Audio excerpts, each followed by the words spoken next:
Some days, there comes the Ugemobo Festival, which the Oba celebrates outside the palace gate.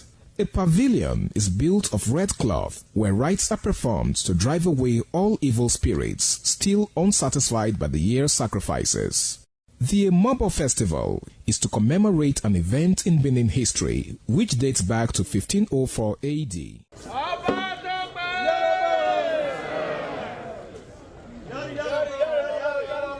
Yari yari, Oba Tope!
The Oba of Benin added a colorful mood to the year's celebration as he walks round the city center amidst cheers.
This is Anegbete community, situated in Isako Central Local Government Area of Edo State. It is an agrarian community with united people that promotes unity and oneness for peaceful coexistence. The inhabitants of the community migrated from Benin, the cradle of black civilization, a kingdom where king is truly king. The ancestors of Anegbete saw that age was the main determinant of leadership in the rural setting, and the eldest man in the settlement was regarded as the leader who presided over meetings, and his authority is held in high esteem. To further strengthen this unique system of leadership, age group evolved in Anegbete.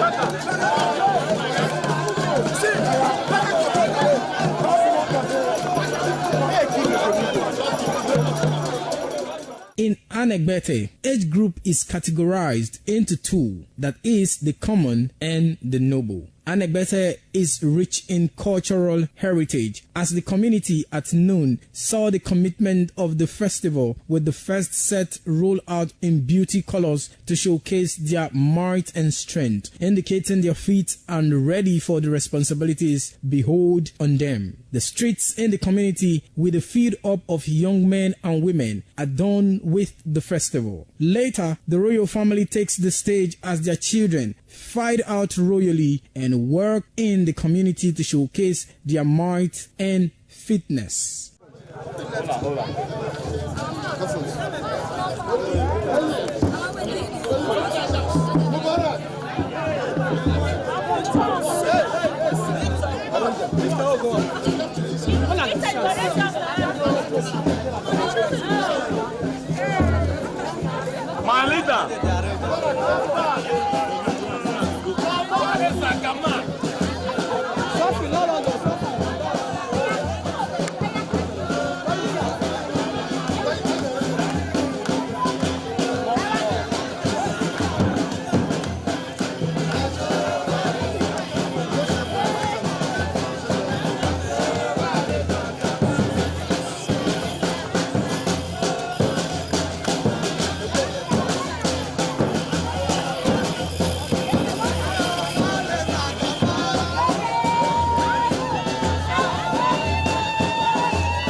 This is Aqua Game, a popular game in Africa played by our ancestors to entertain themselves after each day of farming.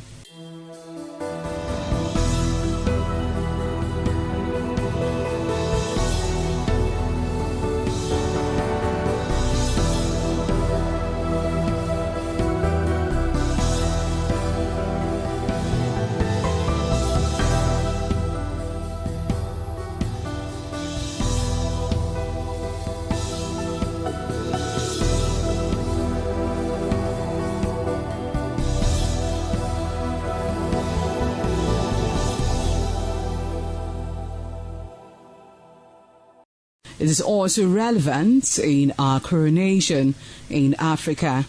It is a sport and indeed very interesting, as every seed had a role in the game.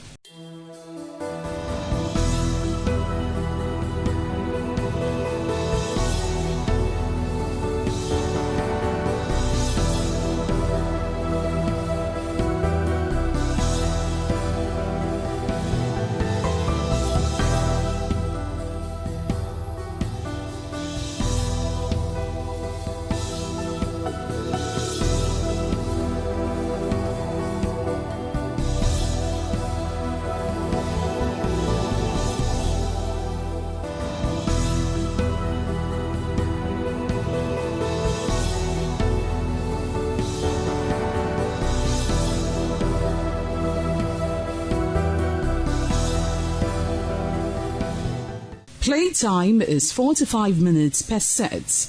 There is no age limit as long as you can spin Akwe seed. Ayo or Akwe game, known as the game of intellectual. This game requires a lot of mathematical skills. Akwe game is played with carved wooden box containing 12 holes.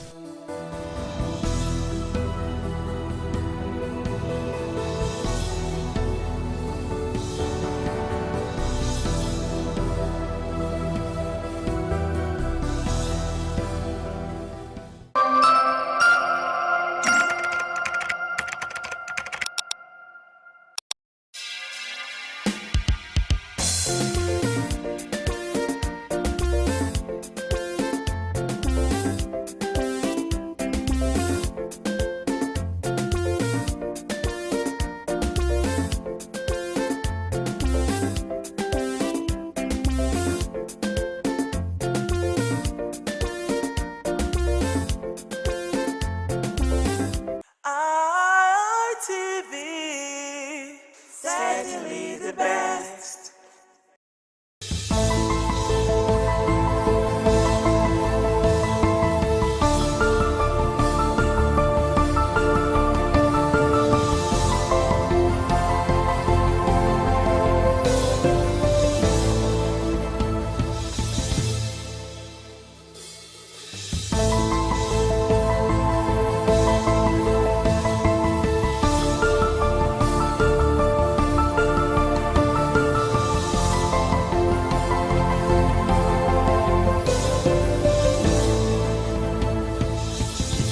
Hello there, many thanks for joining us on this week's edition of the program Icons on ITV. Icons is a program specially designed to showcase our celebrities, looking at their trajectory in life, how they started, what are those lessons learned, what are those values and virtues that made them to be who they are today, and then of course their projections in the nearest future. So much to learn from their storyline. That's the reason why we have this program. And today we have a very special guest on Icons on ITV. He is a celebrated international Nollywood movie producer, director, filmmaker, scriptwriter. I mean, we could just go on and on and on. He's been about everything that has to do with filmmaking. What's the storyline? An interesting storyline. Well, for him, he knew from the very beginning what he wanted to do, and then he went after it. But some people, at the beginning, it's always very difficult to decipher what they want to do. Some is by accident, some by coincidence, some just by fate. We have with us in the studio Lancelot Oduware Emerson. But let me take it a little bit further. His Excellency High Chief Ambassador Dr. Lancelot Emerson, aka the Governor. Lance, it's good to have you on the show. Only me. Of course. I mean, you deserve even more. Looking at the Honorable Commissioner added honorable. Okay, honorable. Fantastic. It's good to have you here. Let's start from the very foundation. Yeah. How did you come into movie making, film production? Was this something you've always wanted to do, or you came in coincidentally? Well, I think I started off as on the note of wanting to be an actor. I just love the arts generally. I had, at the time, singing, dancing, choreographing, acting on stage, acting on the street, wearing Father Christmas and all of that. And then I got involved with radio work. I am also very versatile with radio presentation, productions, radio, and my first encounter with camera was in the year 1987 in the film project called Uwi Udefi Agbonoviosa, produced by our own legend, celebrated Sister Abiomo Ubewi, then an Edo language piece. Then we started having other romance with cameras involving some guy called Zigzulu Kafo, the Delta man that was doing his thing here, gathered us. So we're just excited. Then kudos to the Bende Broadcasting Service, where we also do small drama, youth scene, youth rendezvous on NTA. Then I went to audition for folk songs on NTA and seeing these big cameras and all of that, where we did the auditioning. And fortunately, I was selected to one of those that were to participate in folk song. It was a weekly program. We go there, sing, and from there I earned my first 50 naira as an artist, and that was some very big thing. What did I do? I gathered my friends, took them to a restaurant in the Usagrama school. And whacked the money. And because I couldn't take it home. I said, how do you explain? Nobody would believe that where I got the money from. So then my curiosity, my excitement about the cameras, how it functions, started really building up. Then 1988, 1988, I got involved in a film project here by some guy called Bronco. All these are captured in my book, A Trip in Motion, a memoir written, authored by Godson Osae. And that was it. I was named assistant director as far back then, assisting the man, calling shots. Then Evangel Theatre. Evangel Theatre, you recall, here in the then Bende was a gospel-oriented drama series that was on TV. And at that tender age, I was asked to be directing that work. I directed, and Akpokona Pepe, a lot of them became what we call viral now. It was everywhere. So every Monday, the streets are empty. They want to watch Akpokona Pepe. At that time, those major television works we watch on NTA, Hotel Jordan, we were all like dying down and all that. So this gave rise to some more interest on television. So when I said I'm celebrating 30 years, that was a modest description of I took that from when I made my first commercial film. When was that? That was 1995. That was why we said. What's the title of that movie? Adaku. Adaku. Funnily, it was an Igbo language film. Yeah. And this really attracted attention to me. And people say, Edo man, directing an Igbo language film. How did you understand what they were saying? I said, no, art is universal. Yeah. From the expressions, I could understand what they were saying. The script was written in English, and I directed that work. That was now stamped as my first official Nollywood film. Okay. As at that time, that was at the tutti stage of Nollywood. It was any film that want to be national then must be made in Igbo language. So it was in Igbo language. It was accepted in a way. The next one, I was called up because of what I did in that project. I was called for Kill or Die. Then I made the year 2000. That was where the way started. Who is this guy? Who is this guy? And the rest, You say, today in our story. it's interesting. Now, we've always seen this trend where locally people are established, they showcase themselves based on what they are capable of doing. Then all of a sudden, boom, they move to Lagos. Yeah, that was the story for you too. Well, all the tutti stages were here. And that is why I never forgot my root. That was why barely 4 years in Lagos, I ran here. My first major production, I brought it here. Because I got on radio here, I got on television here, my theater experience was here, my street experience was here, and there's this link with this particular Bender Broadcasting Service and all of that. But let me tell you this, it's in my book. Mine was not deliberate to go to Lagos. When I left, I went to school, University of Port Harcourt.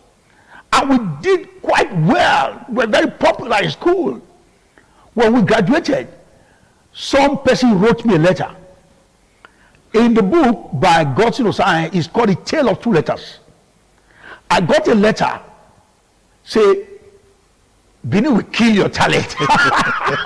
That was the way this friend of mine, Rachel Osebo, put it.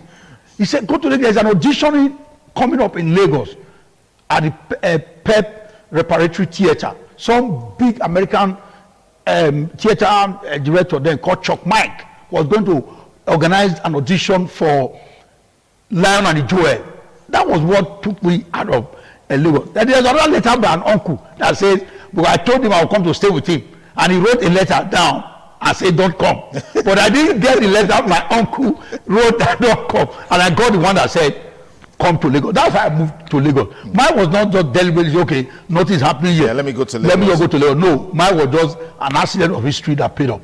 Fantastic. Well, if you just join us, the program is Icons on ITV. Our guest today, you already know, is Lancelot Odua Emaswe, Nollywood actor, director, producer, filmmaker who is still in the euphoria of celebrating 3 decades in the industry. So let's take you back to the industry. For every success, there are bound to be challenges. Right. Some barriers, some bottlenecks that you need to overcome. So what were those challenges? How were you able to deal with them? First was tribe, ethnic. Like I said, my first commercial film was in Igbo language. In Igbo language. And majority of the productions of those that were funding films then were Igbo merchants that wanted to make films. So there was no way they would have given money to go and make an Igbo language film. And then it's a trend. What was really then was Igbo language movies. You saw the success of Living in Bondage, Nneka the Pretty Serpent, and a whole lot that followed then. The Igbo language. So language. And the other big sector was Yoruba. Okay. Yoruba another year, Igbo another year, and they were not making movies in English per se as at that time until there was this again a reversal. People now started making English movies. Then we were able to settle. That was a major thing. Which block do you go to settle that will accept you very, very well? Okay.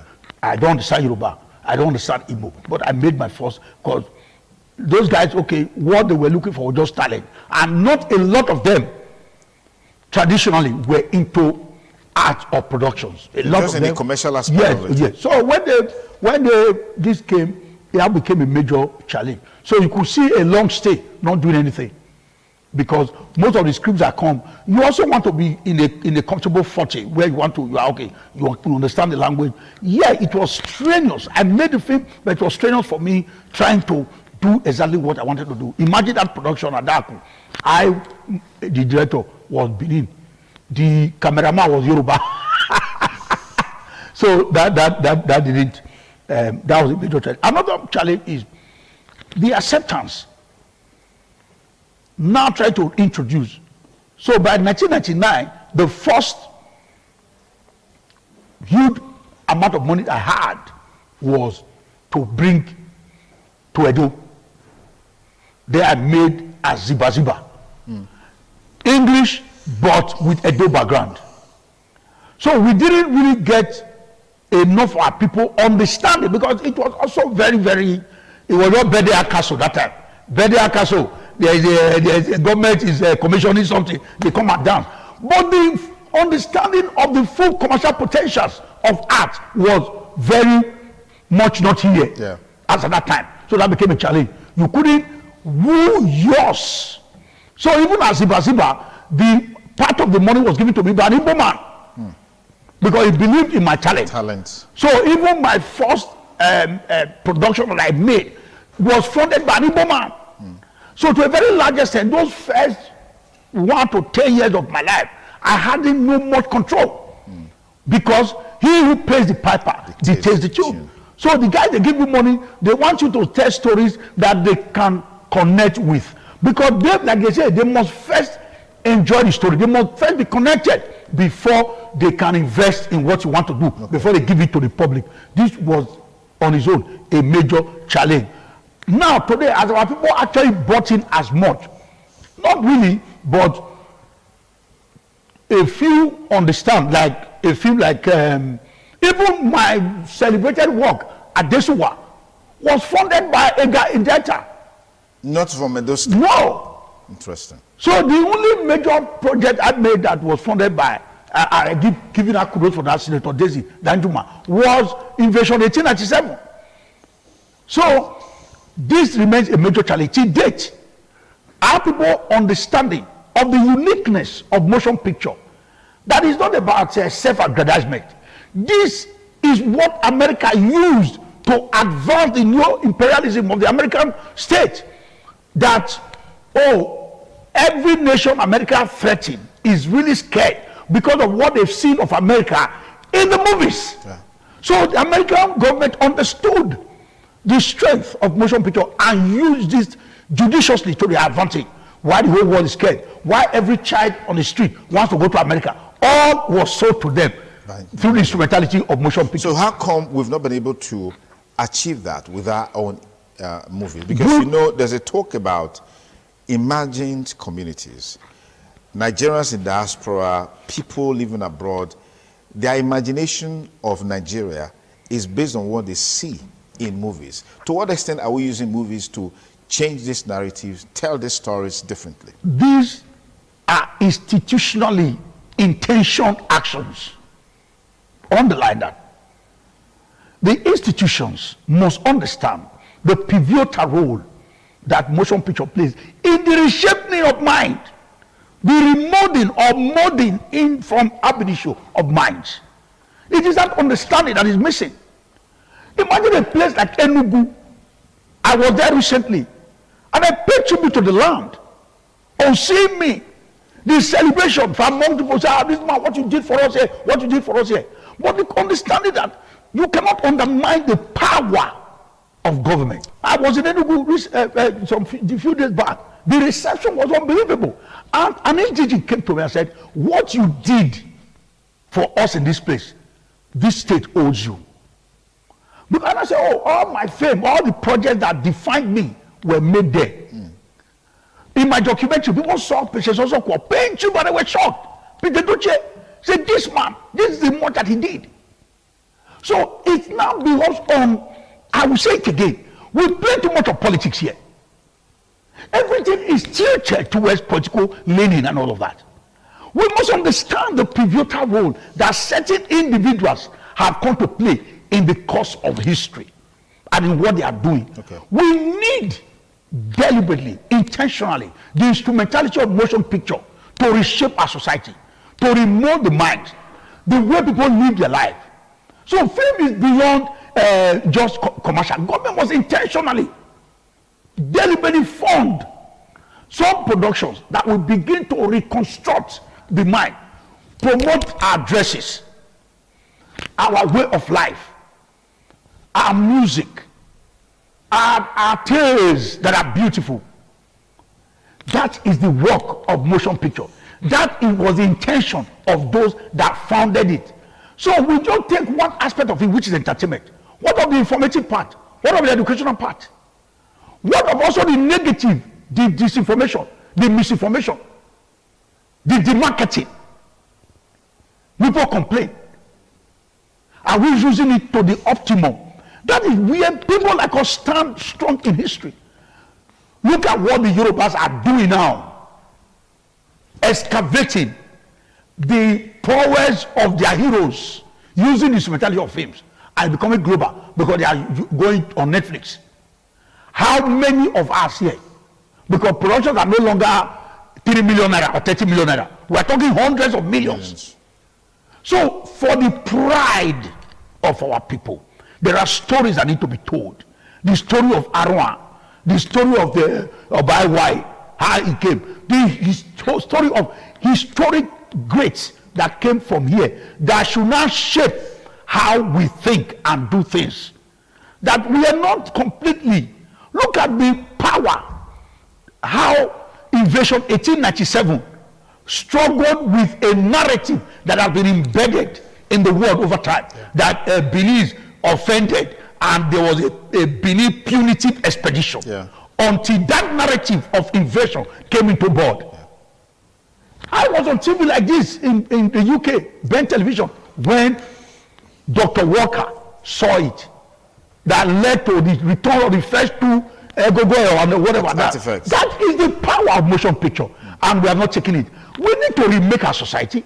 We need to re-beautify our space, and what you watch is like what you eat. It defines you. Thank you so much for being who you are, for the impact that you've made, and congratulations one more time.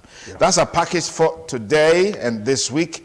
Be sure to join us next week, same time on the program Icons. I'm Sonny Duke Okosun, wishing you a great week ahead. Bye for now.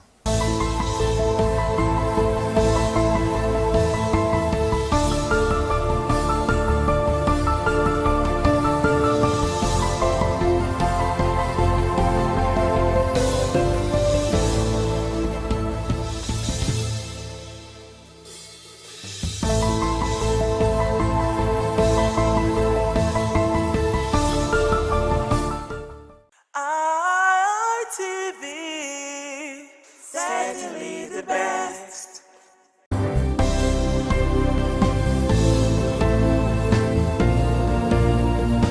Thank you very much for joining us on the program Healthy Living. What is the kidney? The kidney is an excretory organ in the body, which is for metabolism. Tuberculosis affects many organs in the body, but the common ones it usually affects is the lungs. Epilepsy is a neurological problem. Okay. It is an injury in the brain which causes someone to begin to convulse, to go into fits. It is curable, but the cure is a long-term thing. If you eat well and avoid those risk factors that will make your immunity to be down, then the risk of contracting tuberculosis will be reduced. If you're healthy, then you're wealthy.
ITV, certainly the best.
Oṣòdì aṣáájú ẹ̀ abẹ́rẹ́ tó pẹ́ ẹ̀.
ITV, certainly the best.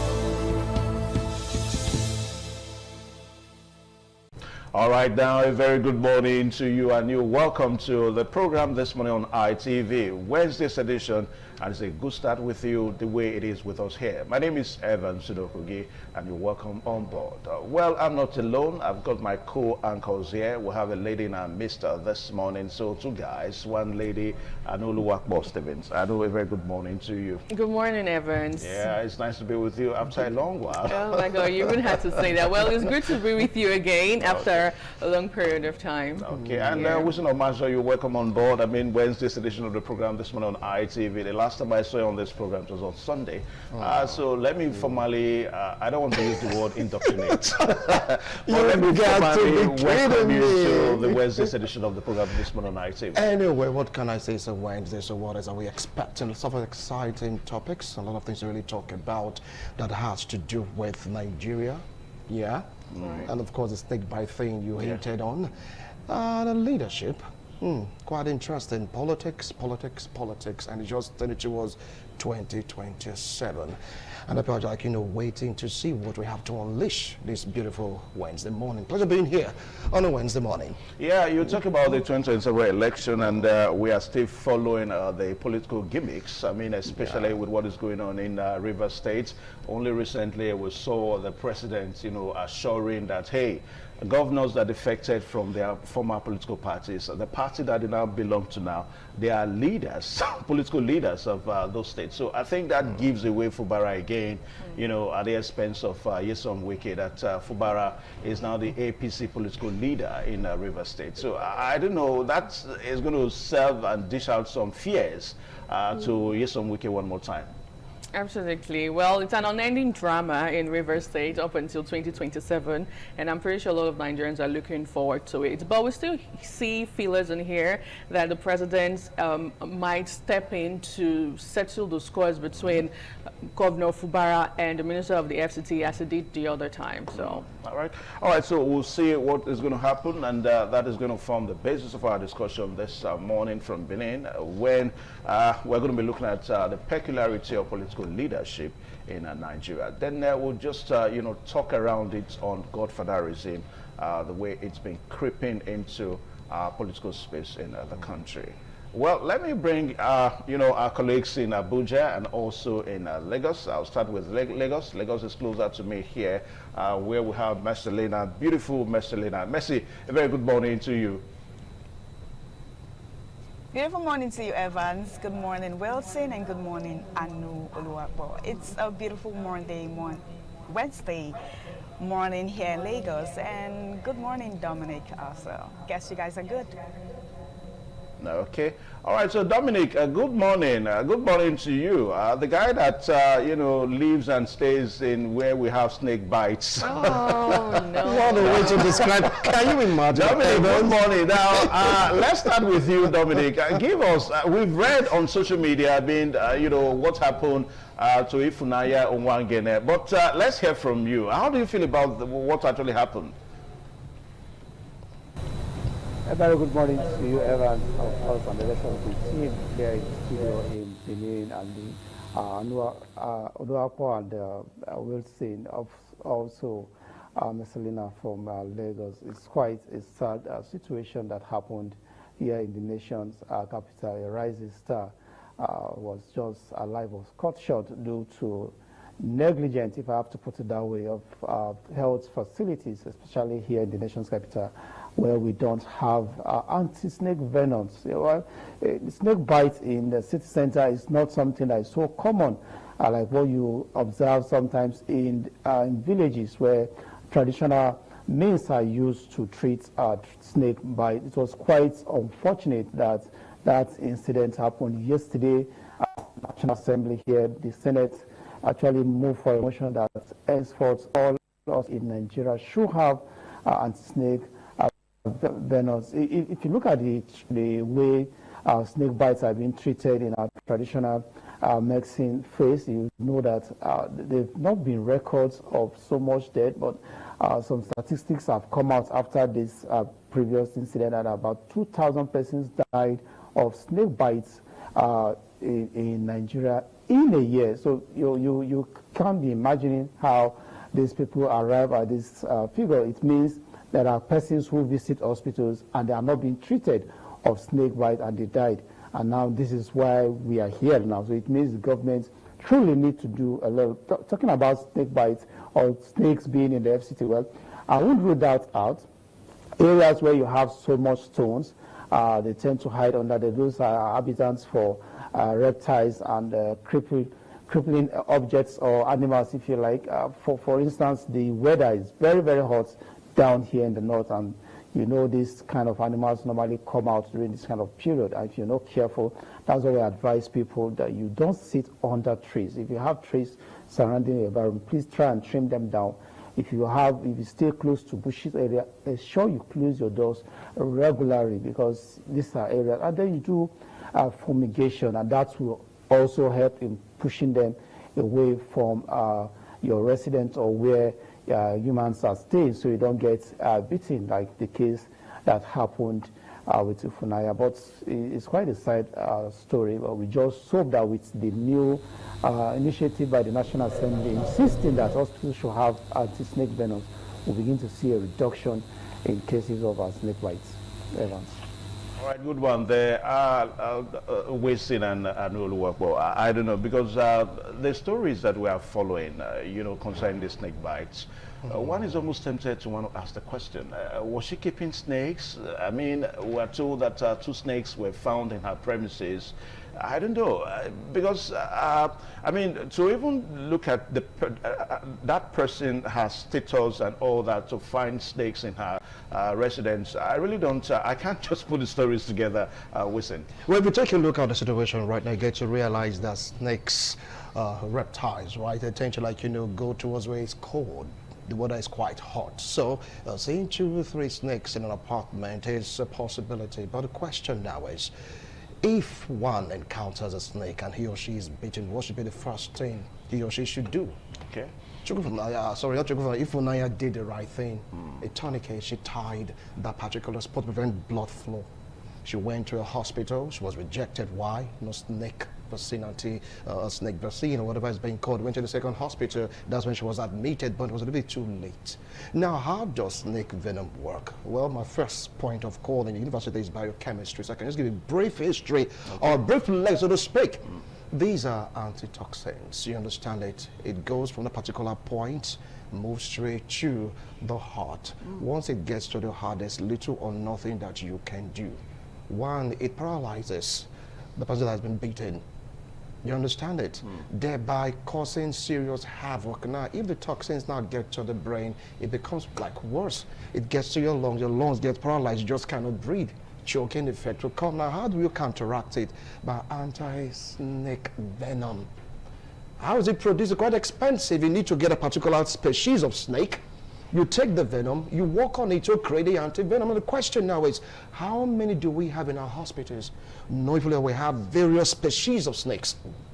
The one that beat her was a cobra. You have various types. So the government should look into this. The venoms are also... Yeah. The venoms, like, you know, the cure. You go for the venom, you extract the venom, you work on it to get the antidotes. So you need to have this catalog. Well, when she went to the first hospital, I wouldn't really blame them because it's quite expensive. But as a hospital, you should have this in your kitchen. You never can tell. Because cobras are very, very dangerous. That venom is as twice as, you know, deadly than some other snakes I know. So when you manufacture the venom, how is it stored, expiration date and all that? Putting all these factors together. Some hospitals are running away from purchasing it because of the cost implication. But this is where the government should come in. This is a hot season, approaching the rainy season. Snakes eventually be found in cool areas vis-a-vis your houses if you're not careful.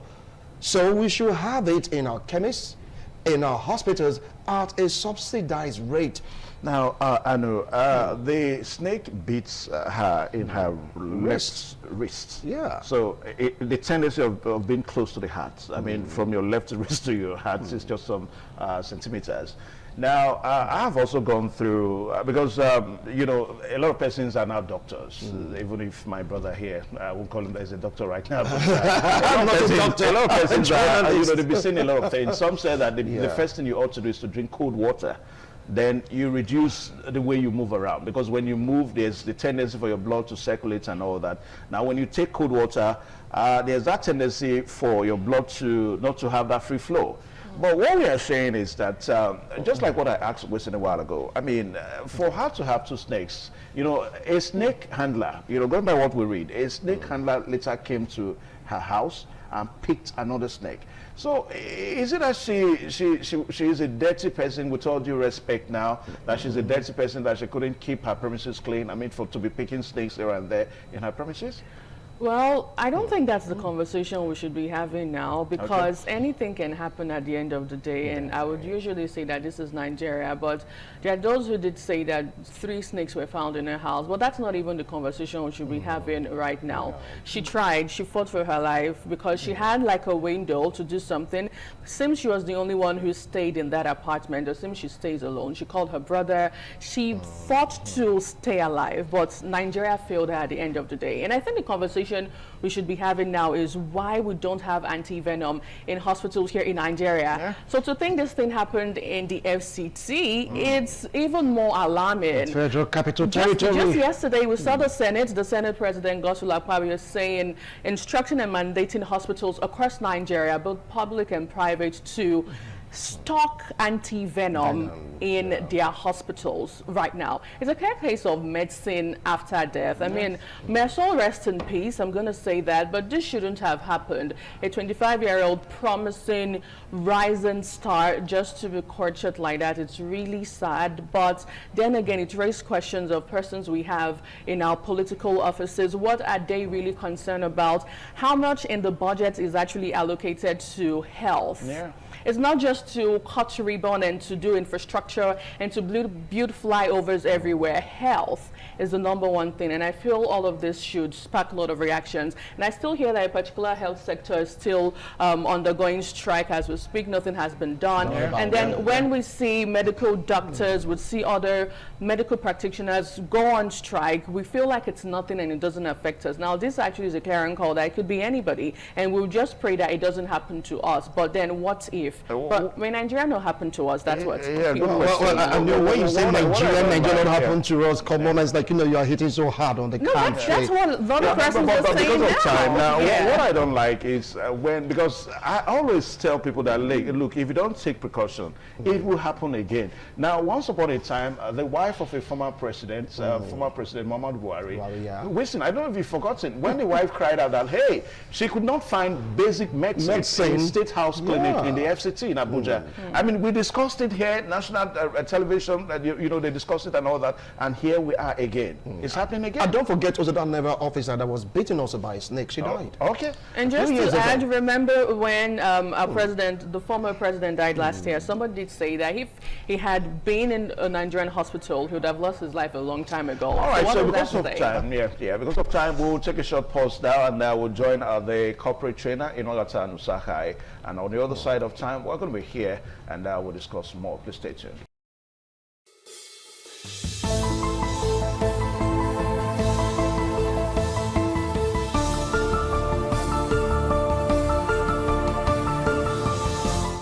Inuagata Nusahai is still my amiable name, and the definition of emotional intelligence from across the board perspective is that emotional intelligence is being smart with managing your emotions and being smart with managing the emotions of other people.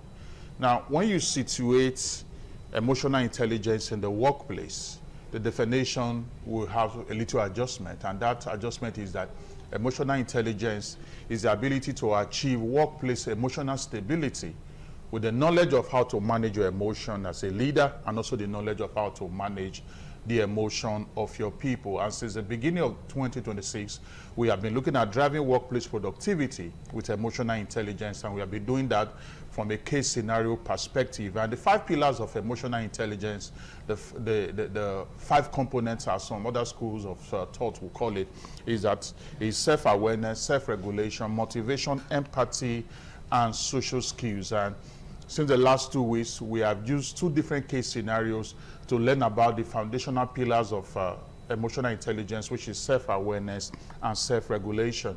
And today, we are also going to learn about self-awareness and self-regulation using just 1 case scenario that encapsulates and integrates, you know, the 2 key pillars of emotional intelligence, which is self-awareness and self-regulation.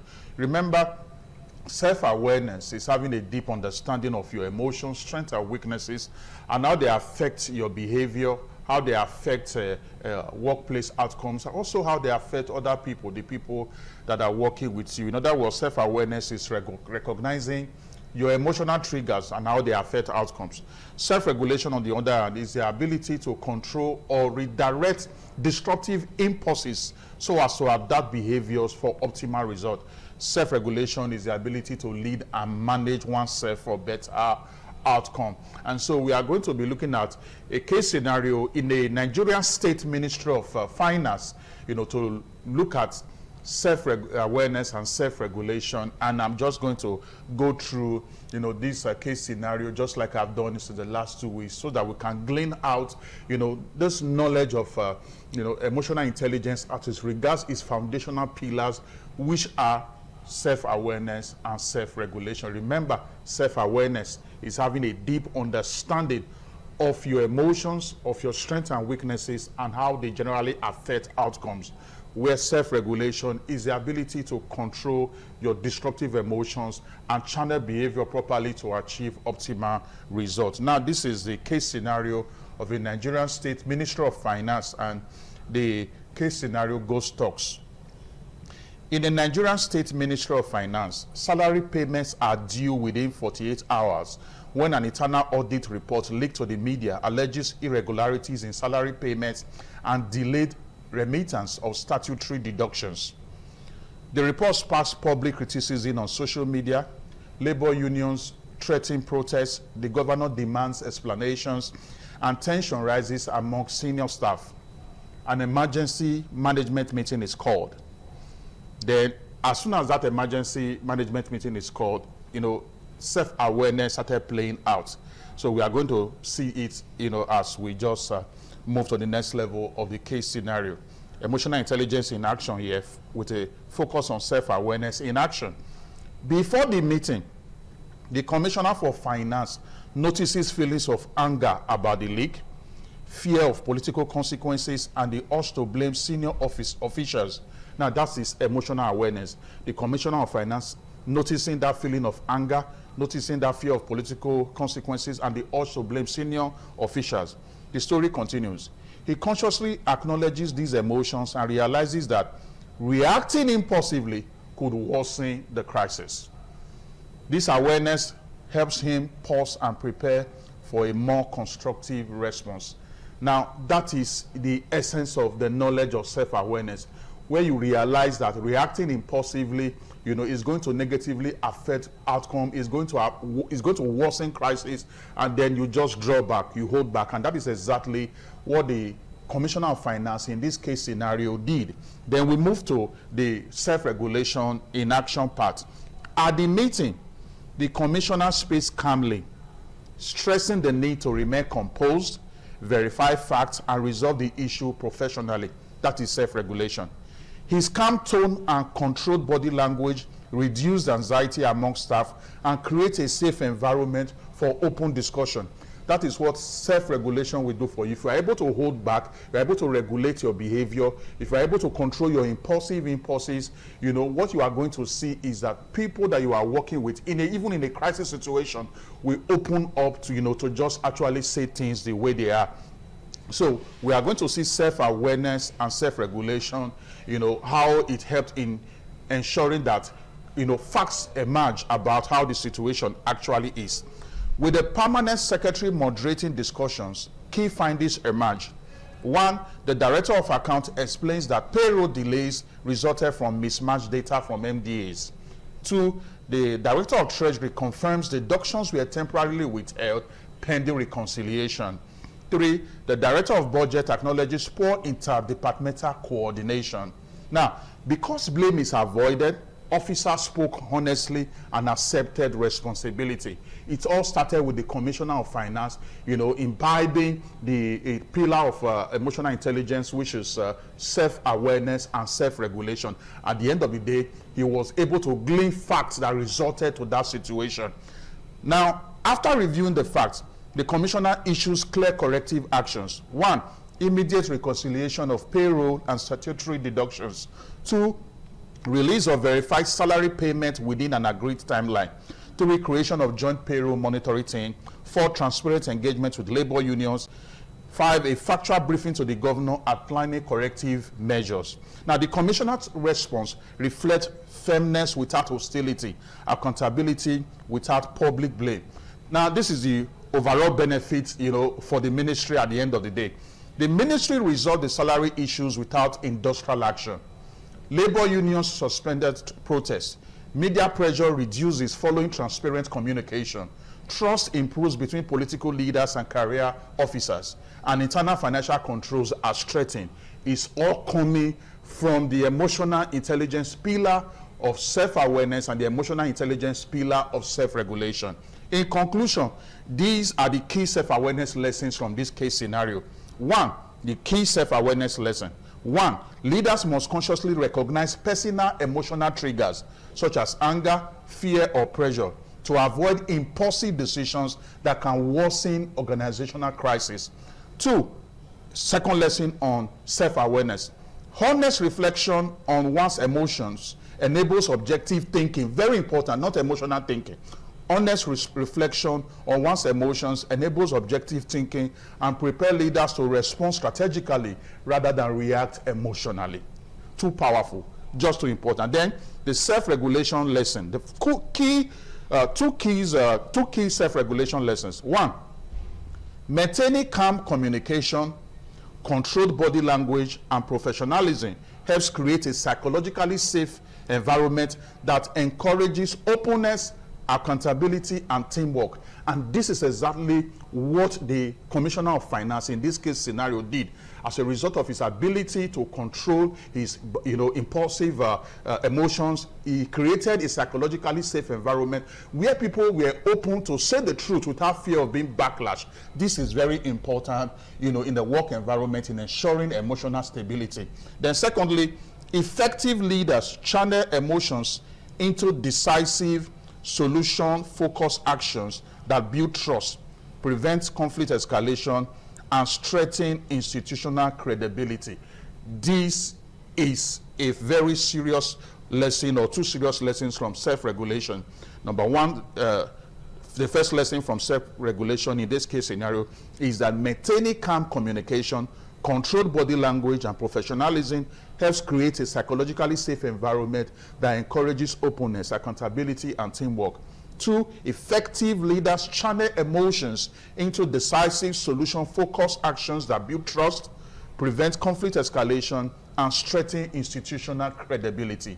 Looking at this case scenario, it points to the fact that as leaders especially, we need to learn to be emotionally intelligent, and we must lay that emotional intelligence foundation with the emotional intelligence pillars of self-awareness and self-regulation. Remember, self-awareness is you having a deep understanding of how your emotions, your strengths and weaknesses affect outcome. And then self-regulation is your ability to redirect and control impulsive, emotions, so that at the end of the day, you will achieve optimal results. I believe that profound premium value have been added to you today. You may want to contact me, as many of you have been doing. My email is inuarata@gmail.com.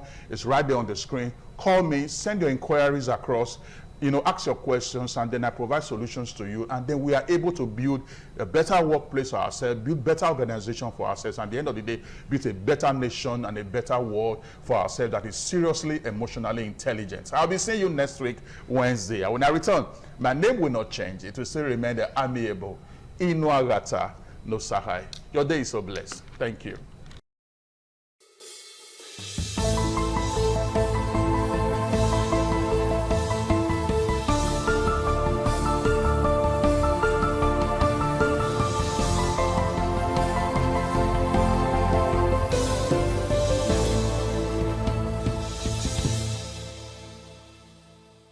Many thanks for staying with us. We're still on TMI this beautiful morning on ITV. I am Marcelina, and this morning we would be reviewing the papers.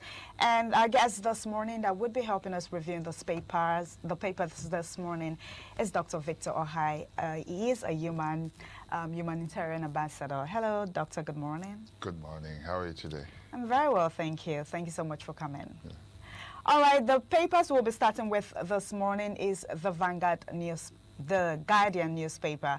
The big headlines on the Guardian newspaper this morning says, Senate delay stalls electoral reforms as group warns of risk to democracy. You get that on page 6 on the Guardian newspaper, Okay, another headline there says, no retreat on reforms, Tinubu tells World Banks. You get that on page 3 this morning, and another headline says, U.S. military sends team as bandits kill over 25 in Castina State. You get that on page 3. Another headline says, PDP crisis deepens as Wike-backed faction dissolves structures. Makinde warns against hijack. You get that on page 6 on the Guardian newspaper this morning. Media stakeholders tax federal government on information sovereignty, digital threats. You get that on page 5. Dr. Victor, I want us to quickly talk about the big headlines that says, Senate delays stalls electoral reforms as group warns of risk to democracy. What is your take on that? I'm not surprised they're stalling it, and the reason is simple. Many of them, not everyone, got into that place through rigging, okay? And so anything that would make for a transparent electoral process, they will fight against because they want to game the system every time. And I think it's the same reason that, in spite of the fact that we have tested electronic voting all these years, I mean, long ago, we still have not implemented it till now, because then votes will count. But the kind of politicians we have in this country, and I say not everybody, I'm mindful of that, many are not, they don't want anything that would create for a credible and open and transparent electoral system. So it was bound to happen. So it was bound to happen. I thought that bill was dead on arrival, and I'm being proven right. Interesting. All right, moving on, we're still on the paper's review. We'll quickly take a look at the Daily Sun newspaper. The Daily Sun newspaper, where the big headline says, "Vagabonds in PDP gone," says Makinde. You get that on page 6. A writer says, "Wike can dissolve Northwest, Southwest ESCOs." You also get that on page 6 on the Daily Sun newspaper. Nigeria will not reverse economic reforms, Tinubu tells World Bank. You get that on page 26 on the Daily Sun newspaper. Another headline there says, $120 billion fuel import bill choking Africa. Federal government backs Dangote to capture 20% of market. You also get that on page 2 on the Daily Sun newspaper. 10.6 million Nigerians hooked on drugs, Mawa. You get that on page 4 and also on page 5 on the Daily Sun newspaper. Another headline that says, "Tax reforms have spiked business costs, stalls Nigerians' general expansion and ESG." You get that on page 25 on the Daily Sun newspaper. Lassa fever outbreak. Benue records 56 suspected cases. You get that on page 26 on the Daily Sun newspaper. Another headline there says, FCT workers suspend strike as Labour Wike reach agreement. You also get that on page 27 on the Daily Sun newspaper. Dr. Victor, let's talk about what Makinde said. You know, he called Wike vagabonds. He said vagabonds in PDP gone, says Makinde. And of course, Wike has responded to him. I know that is our main conversation for today, today's TMI. Let's just quickly throw light on that. Well, Wike said Makinde is a repentant vagabond. So one is a vagabond in power, the other is repentant. Anyway, I'm personally embarrassed that these grown-up men, supposedly leaders, who ought to know better and are insulting themselves, you know, in the public space. At the heart of it all is the soul of PDP. I keep asking the question, what does Wike want in PDP or with PDP? You are serving in another government. Of course, you can be appointed from any other party and all that, but it's like as if it was left in PDP to destroy it totally before moving over. There's no point. It's totally unnecessary. What you find here is a lot of people have left, you know, to ADC. Somebody like Makinde, for instance, has said to stay back. He has that option as well, to say, let's fix it. Wike, as usual, is destroying, and I find that a bit disturbing, because he should mind his business.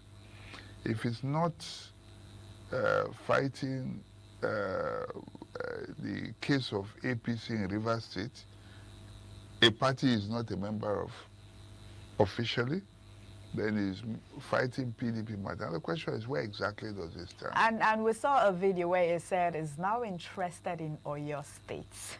That is where Makinde actually came in. Yes. So, and it gives cause for worry, because I remember Faisha once saying that if Wike takes an interest in your matter, you better run. Interesting. So we'll have to wait and see how it turns out. All right. Moving on, we would be looking at the Vanguard newspaper. The big headline on the Vanguard newspaper says, same thing, PDP Makinde wiki fight dirty. PDP Makinde wiki fight dirty. A writer says, no more vagabonds in PDP Makinde. Another one says, you are a repentant vagabond, wiki fires back. So Makinde, you get that on page 5 on the Vanguard newspaper. Another headline there says, taxes, fuel hikes, slow business growth in January. NESG report. Those are the basic headlines on the Vanguard this morning. Dr. Victor, let's talk about the taxes for hike, slow business growth in January. The NESG has reported. What would you say about that? Well, for one, tax returns, particularly for individuals, is around, January is usually the period. But beyond that, a lot of companies, the year end is usually December. So there'll be a lot of remittances with tax authorities, of course. VAT you do every month, but your taxes, a lot of companies make year end their tax year end. So you're going to find a situation where a lot of money is going out of the coffers of the companies. So it is to be expected, apart from the fact that business is usually very slow in January, so it's normal. It's normal. Okay, moving on. Thank you for that. Moving on, let's quickly take a look at the New Telegraph newspaper, where the big headlines there says, 79 Nigerians, other Africans on criminal lists face deportation. You get that on page 4 on the New Telegraph newspaper. And another headline says, CBN, consumers credits down 27.2% to 3.11 trillion naira in Q3 in 2025. You get that on page 25 on the New Telegraph newspaper. Another headline there says, insecurity, Kogi shuts schools across states, says it's preventive measures. You get that on page 2, page 3, and also on page 29 on the New Telegraph newspaper. Another headline there says, 2027, we won't hold PDP for another party to be in power, says Makinde. You get that on page 2 and also on page 5 on the New Telegraph newspaper. Dr. Victor, let's talk about the big headlines there that says 79 Nigerians, other Africans on criminal list face deportation. Well, I guess that headline, that's from the U.S. U.S. immigration. Yes, immigration, yes. That's a low-hanging fruit for ICE. Look for those with criminal charges or those who are, those who are being convicted, and just get them out of the system. So I guess that's what's happening. No one is going to argue against that or fight against that. So I'm surprised the number is 79 across so many countries. Yeah, African countries. Yes. So because even that number could be the number for one country alone. I don't want to mention countries here, but yeah, it's to be expected. What they want to do right now is get rid of any and everybody that they can, especially people of African descent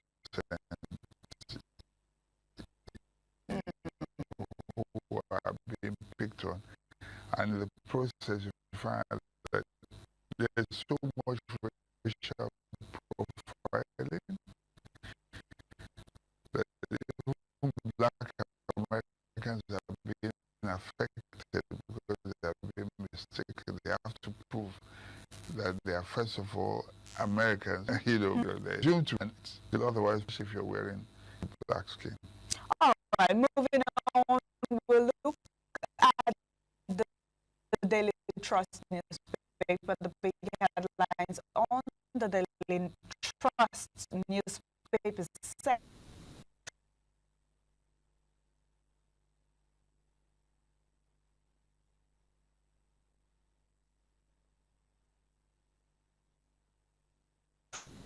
that says drivers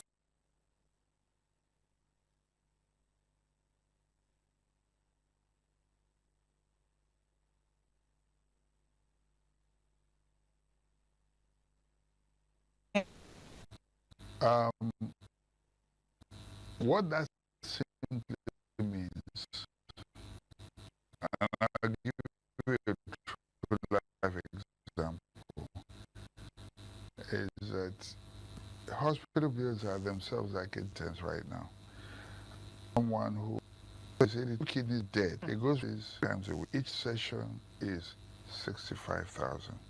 So, including drugs, it's not including the cost of going for the dialysis and coming back. You're either fueling or you're doing Uber, okay? So, which means roughly 200,000 naira every week. I mean, if you can't afford that, that's a death sentence. You know that. So what they're simply saying there is, yes, cancer may look like a death sentence, but the way bills are these days, hospital bills, just pray that you don't get sick. Because if you can't afford it, that's already a death sentence. You know, there's no, it's an unfortunate reality.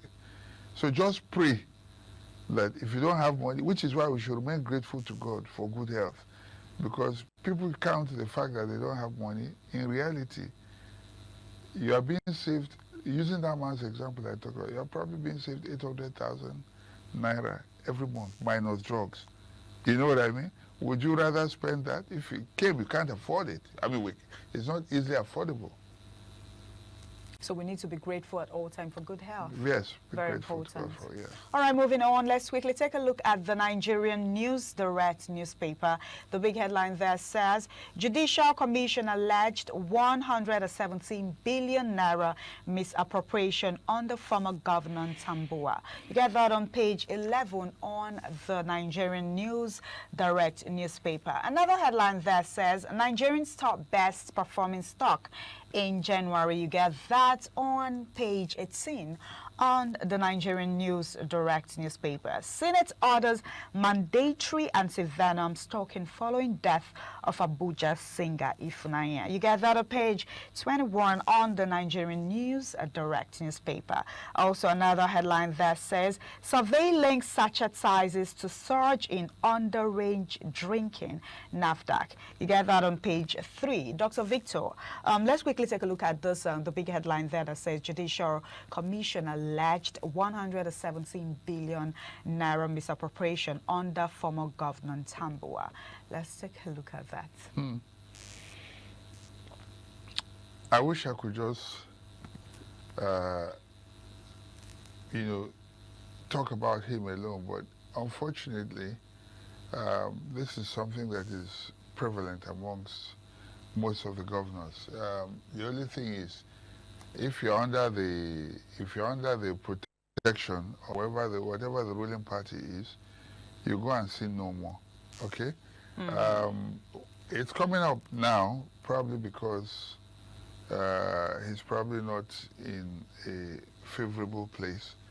But this is something that's very common with many of these governors and many of these politicians. So, but the good thing about crime is, no matter what, it doesn't expire.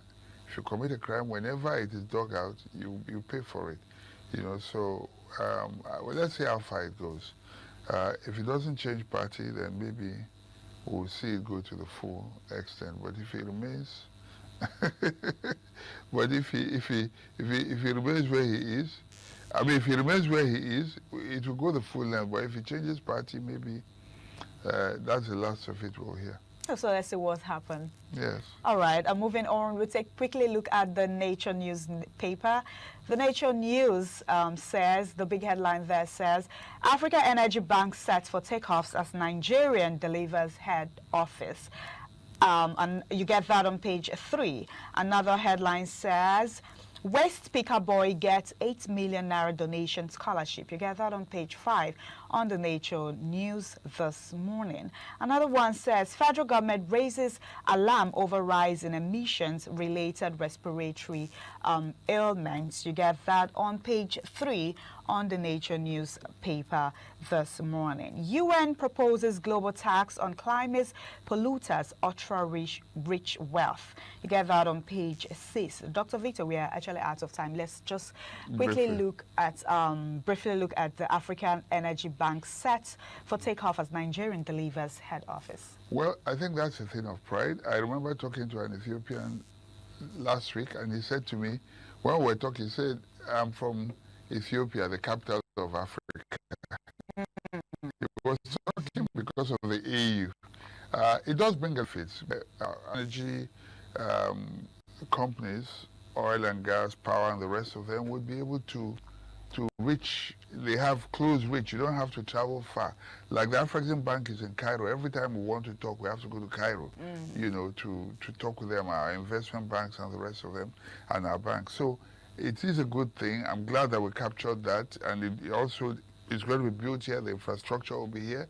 The staff, the money the staff make, they'll spend them here, so it's for our benefit.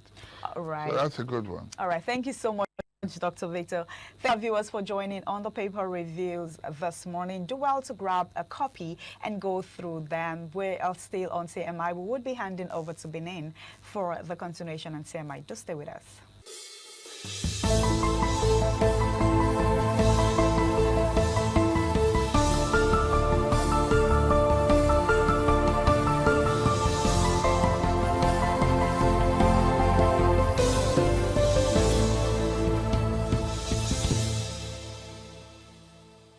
All right, thank you one more time. The program's still on your television this morning on ITV, Wednesday's edition. Yes, we said that we're going to be looking at the peculiarity of political leadership in Nigeria and also talk around the godfatherism syndrome in our political space. Well, to discuss this with us this morning, we have Mr. Prince Israel Oreka, the Executive Director of an organization. We're going to be getting that as we move on the program this morning on ITV. And Wilson Omasho is my co-anchor this morning. Wilson, you're welcome one more time. All right, Evans. Okay. All right, so Prince Israel Oreka is the Executive Director of Connected Advocacy in Nigeria. Prince, you're welcome to the program this morning on ITV. A very good morning to you all. A very good morning, my listeners. Okay.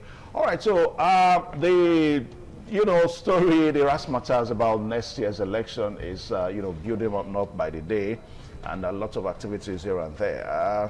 Sometime this year, from June, July this year, we're going to be having the primaries across the political parties in the country, and it's going to further heighten political, activities before the 2027 presidential election. But away from that now, let us look at some of the statements that somehow people are following, talking about the peculiarity of political leadership in the country. I mean, just about some few days ago, the president further assured, Fubara, that, hey, governors who defected from one party to another party. In other words, he was referring to the All Progressives Congress, who defected from one party to another party, political leaders in those parties. And it begs the question again, because when you say political leaders, obviously you are putting the whole political authority in such a character, such a governor. So it begs the governor, the best question again, when exactly are we going to end this godfatherism a phenomenon in our political space? Because you and I know that when you say political leadership, obviously you are referring to that person that, hey, is the political godfather in such a place. Prince Oreka. Yeah, thank you very much. I think looking at the Nigerian political system currently, it will be difficult, trust me, to erode the team, the godfather from it, being that the political structure, first, do not have ideology. Two, they are weak political institutions in Nigeria. So that's why you see everybody jumping from one party to another. So, and thirdly, to be an arrowhead or to win your primaries as a political candidate, it's super expensive that you cannot champion alone. So because of that, you need somebody who will invest in your cause, and automatically in return, you give him access to the state resources, and you loyal to his command. So more often than not, this is what has been playing. If you look at the Wike Fubara thing, it's the same scenario. So as long as the party structures lack ideology, second, they are weak institutions. Anything goes. Once somebody says the one going is going, every other person say Q, take a Q. When it gets to your time, you wait. But it's not based on transparency, accountability, or competence. It's okay, this one will be lawyer. As long as this one will lawyer, let him go, let him go. Because when you are saying it, you are backing him with the resources. Imagine you go and buy a farm for 150 million. Then what do you take of that? Somebody is paying. To manage Nigeria campaign structure alone is in billions. So it's a capital intensive project that no one good candidate, because if you say you are super good with competence, you may not have the resources. So then that party structure is owned by somebody, and he wants to own it as an inheritance so that it remains relevant. But if you look at the scenario of how this godfatherism comes in, if you look at the Catholic Church, for example, you see a child want to go for baptism, so you need to have a godfather, a godmother that will stand as in support and provide counsel, mentorship, based on how the trajectory should go. But because of the misnomer in Nigerian political space, godfatherism becomes, it has come to stay because it's a multi-dimensional investment. All right. Now, are you now saying that godfatherism is an integral part of political structure in Nigeria, ranging from the north, south, east, and west? It has come to stay as part of the structure we're experiencing right now in this country? Yes, I think before 1999, when military took over. But if you look at the previous political system, it was based on ideology, based on rescue the country, based on democratic freedom, institutional freedom. That was the cause. We need the Nigeria of our dream. We want a better future. But right now, it's business. That's why I look at our political party candidates or godfathers. They don't want to leave any party structure they have because that is their business. That is their enterprise. They tell you, do you know how much I use in funding your election? How come you don't want to do a return? So it makes the state or makes the institution become ungovernable for you. So as long as we have weak political structure in our political party system, and it's not being driven by ideology, brother, godfatherism will stay. Okay, now because this whole political drama unfolding now seems to center around what is going on in River State. I mean, you almost cannot talk about the 2027 presidential election, without mentioning the Fubara factor, the Minister of the FCT factor, Nyesom Wike, and of course the way the president is, coming in between. Now, what would you say? How would you want to describe maybe the presence of Mr. President in between these two characters now? Because remember, as it stands now, Nyesom Wike is still a political leader, in River State, and of course Fubara, by the virtue of the fact that he has left the PDP to be part of the APC, automatically he's now the political leader, of the state. Yeah. But there's a big tussle there between two of them. I mean, recently we saw when the president even said that, hey, Nyesom Wike has to be respected. He remains the political leader in Rivers. But again, it is the same president that has assured that all governors that left their former party and came to a new party, automatically they are the political leaders in those parties. So how do we manage all this whole thing, together as we try to understand the situation? Remember, we are not practicing an ideal situation here. We are practicing power tussle. We are fighting for relevance. Wike don't want to let go because immediately respect that order. He becomes he will retire quickly, and he don't want that. And Fubara, who is still very young in Nigerian political dynamics,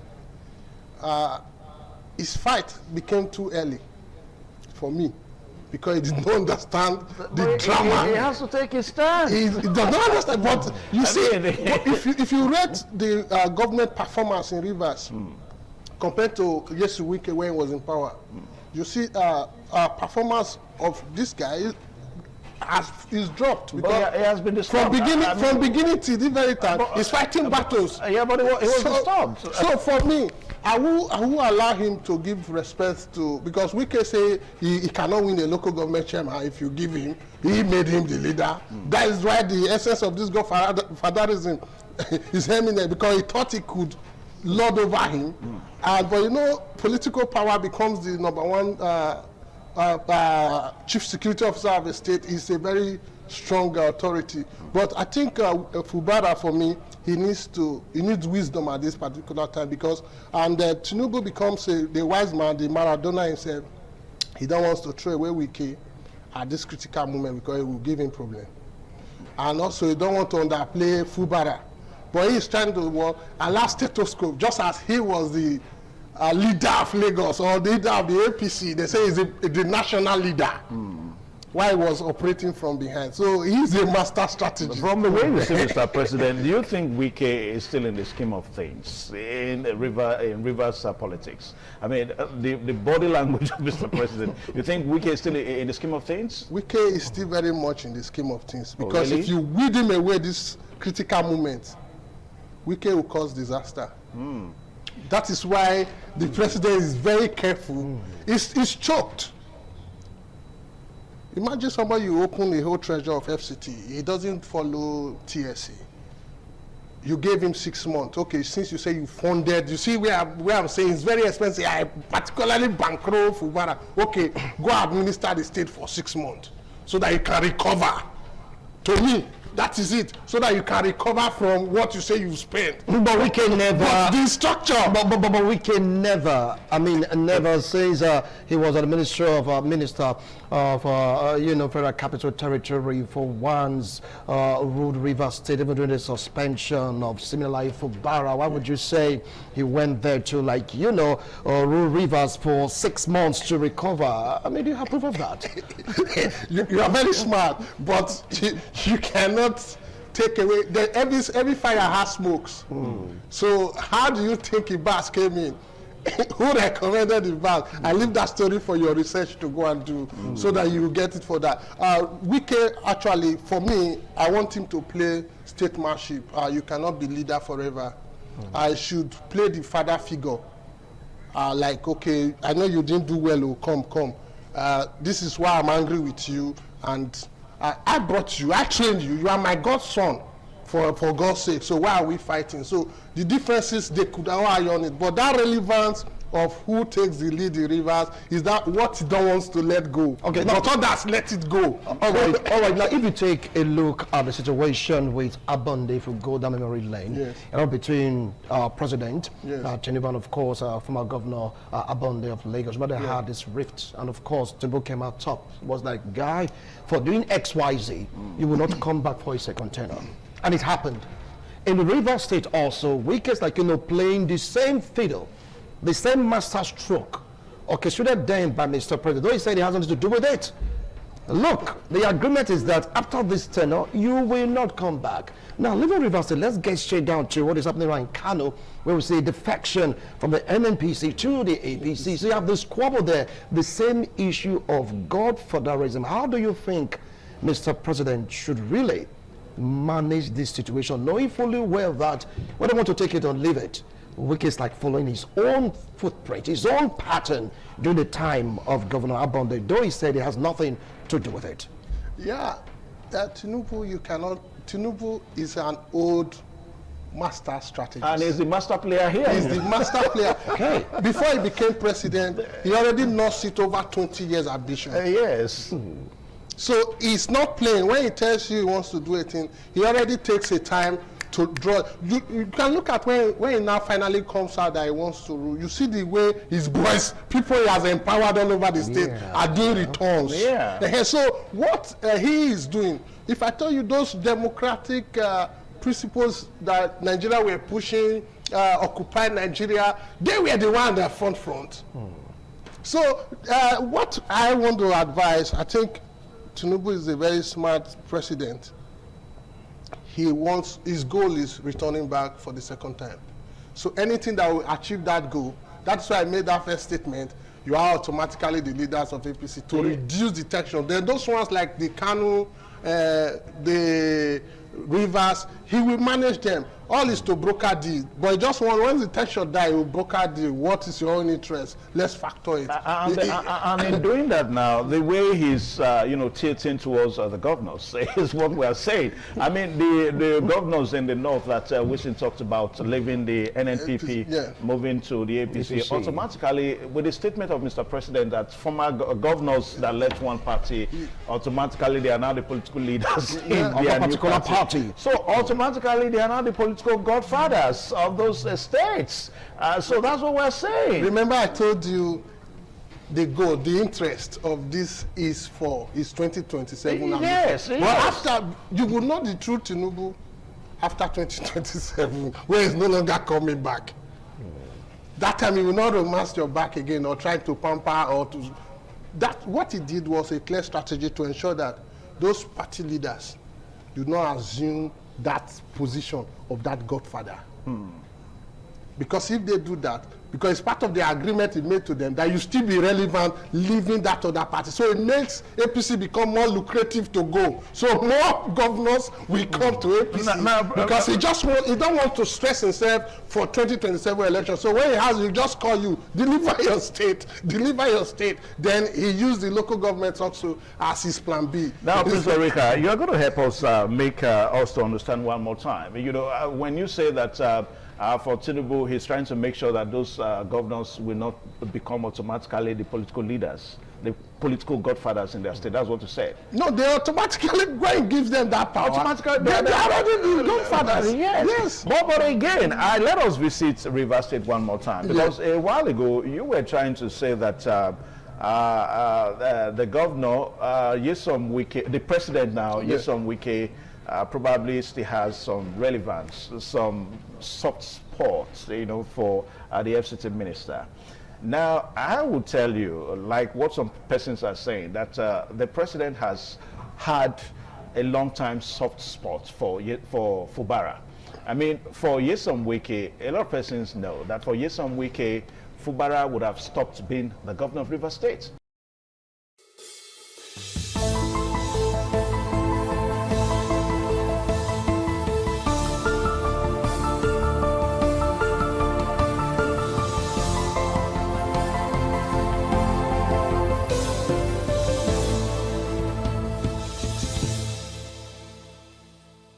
So that's why they don't want to become irrelevant. So they want to grab one power by all means. They want to hold one position by all means, so that you can still look up to them. But in other educated and people who actually gives us this democracy we practice, they become like mentors that they seek counsels to, and so, okay, leader, this is what we want to do. This is the project we want to embark on in our country. This is what is your take? You seek his advice, then you use it to improve policies for the people, because the people is no longer the focus. Poverty has been weaponized. They know where the people are. Maybe we increase your vote buying to 20K. You are sorted. So it's the leaders versus leaders politics we have in Nigeria, but this is not the ideal situation. The situation is let the people lead. All right, some president been accusing Mr. President of empowering godfatherism in Nigeria because of his kind of politics. What do you feel about his assertion? I told you his goal right now, anything that will give him 2027 is in.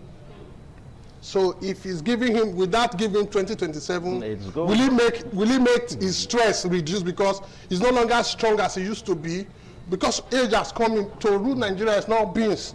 So he needs soft landings. So as long as I'm at peace with you, before you create war, it will be difficult. Or even the war you create will not be as strong as you are my direct opponent that I'm fighting directly. So that's why it makes the campaign become very juicy. So come. All your sins are forgiven. Just come. You're also the leader.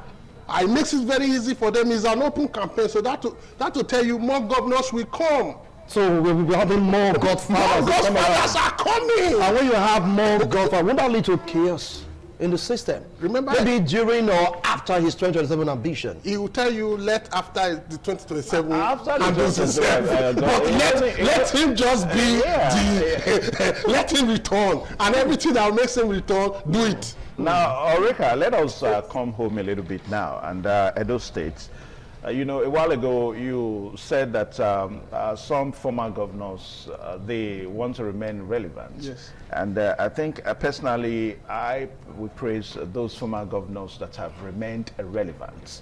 You know, I mean, based on their antecedents. Based on their antecedents, Yeah. based on the developmental projects and all that, we always stick to the memory of people, you know, in their states. And that makes us to want to talk about what is happening in Edo North. Now, there are allegations that the senator representing Edo Senatorial District, Adams Oshiomhole, allegations now, you know, that he wants to, you know, contest again, you know, as against some other constituencies in Edo North. Now, he is from Edo, he's from Auchi, that's the Auchi speaking area of Edo North. You know, Edo North is made up of the Ora speaking people, the Auchi speaking people, and of course, the allegations are that for the past God knows when, that senatorial seat has always been taken by the Auchi speaking people. That is where Adams Oshiomhole wants to, you know, take it. Now, what's your take? It is an allegation, but what's your take? But what's your take on it? And also looking at the fact that it has always been taken by the Auchi-speaking people. For the entire Auchi clan, I think, or Edo North, let them go and get organized and get their own demands straight. For now, it's an allegation because it's not, Oshiomhole hasn't come out to say, I'm coming back. But one thing I know about Oshiomhole, I've studied him from afar, he respects superior arguments. And he likes let the superior argument. He wants to prove it. Yes, let the superior argument take the lead. Yes. So if you think he's good enough, let me go. But if you guys think otherwise, tell me why. Come on, yeah. Tell me why. So it's open to superior argument. I think he hasn't changed on that part of his style of governance. So when he sees you making the same point repeatedly, he will ask you why. And if you can clarify him and give him more facts, why you think this shouldn't, he will oblige. I think he is that kind of man. Over time, I've known what he has been doing, and that's based on what I've seen in his own antecedents. All right, let's take a look at Edo State. You have the Edo South, Edo Central, and of course the Edo North Senatorial District. Do you sense any iota of clash between godfathers in all of this with build up to 2027? This is a very dicey question. It's just a simple question. I think for me, the goal still remains, what did they want to achieve? Because Edo is not doing election 2027. So the Nigerians the election, but everybody wants there is a mandate. You know, that this state, there are people that believe that this state should return back to the APC. So the government factor right now that may just play out. Do you feel it having this great impact in the forthcoming election? But the truth of the matter is, I think the people has gone beyond that. Performance now drive action. Yeah, so if you want the entire Edo to vote for one particular party, show them why they should vote for that particular party. Show them works, show them governance. People are starved with true governance. So if you can prove beyond reasonable doubt that we are delivering and you can show us, we can evaluate your work and see these things demands a second term. Yeah, they say in Benin, they say, so when you've done well, we can also do you another term, as also thanking you for what you've done. So let performance drive the action. So you cannot just say you want to give vote if you do not see reasons to do that. I say performance of the godfathers, because I can mention some good names in Edo that are power brokers in the APC. If you go to Edo Central also, you have some wonderful names that are power brokers in the same APC. You go to Edo North, the story is not different. So how are they going to harmonize on this? I think we have various godfathers in various factions, various cabal. Do you see them working together to achieve this particular goal? I think they are working for a common purpose, which is the presidency. They want to deliver whoever they want to be their candidate. So they will work together because somebody is giving them an order or an instruction to deliver. So if they did not deliver, it's also left to them. Then so, after 2027, then everybody will now begin to, politics here is driven by interest. So what is in it for me? That is what Nigerian politics is all about. So it's so crazy. The person you think will be agitating for the reform is actually fighting for his pocket and the retirement of his own self and his cronies. So it's so crazy. So that is why I told you, as long as Nigerian political system does not have ideology, you don't stand for anything. Have you seen American Democrats decamping to Republican? No, they don't. They hardly do it. That is an ideology. That's an ideology. As the comments are decent because of time now. Yeah. Now, what do you make? I'm sorry that we may have to talk about Edo State one more time, but what do you make of the leadership, thing, in Edo State? Talking about politics, political leadership, a situation whereby other governors of other states, you see that they have actually taken hold of the political leadership structure in the states. But maybe in Edo State, there are allegations that maybe the governor, because of he's so committed to development and all that, that's why we may not be seeing him more in politics and all that. What do you make of it? I think I'm not a friend of the governor, true. You are not also his enemy. I'm not his enemy as well. I think if you look at the governor, he copied his style. The Tony Anini style. Doesn't talk much. So talk less. He talk less. So you don't really know what his next move are. So you can't calculate his next move. But the actions. His actions now speaks. So you now know how to now read the action and give your come to a logical conclusion on what you actually think his passion or his desires are. So that is why it's you cannot predict or know what next moves are. So I myself, I can't even tell how he runs his things, but he knows what he wants and he knows how he wants to do it. The reason why I'm asking this, now remember Edo State is going to be having a local government election sometime in June, July. Against the backdrop of what we've known in Edo State, I mean, a few months to election, you see the candidates, there are some candidates you know that, hey, these ones must get it because of their alignment, maybe because of their alignment to the governor and all that. But for some of the candidates we are seeing now, you cannot really say where they belong to, who are they aligning with and all that. You can't say they're aligning with the governor. So that's why I'm saying that it looks as if that there are allegations really that the governor seems not to be interested in politics. He wants to concentrate more on development in Edo State. Edo is the heartbeat of the nation, and most of the policies or things we do here, it moves to other states, others copy it. But for me, I think I will enjoy the governor to let competence drives actions. Those who are good to actually deliver, because if those are the grassroots do not understand the meaning of grassroots development, and you put in there because you think it's loyal to you, our performance will always drive actions. So if this is not done, let it move. Okay, who is good for the job? Because this thing will come back again as feedback, expected outcomes from who he actually gives the next ticket to, because in Nigeria politics, local government election is given.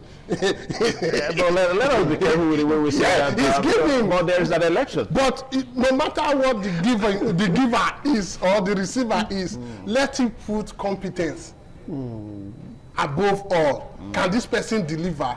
Because he has a mandate.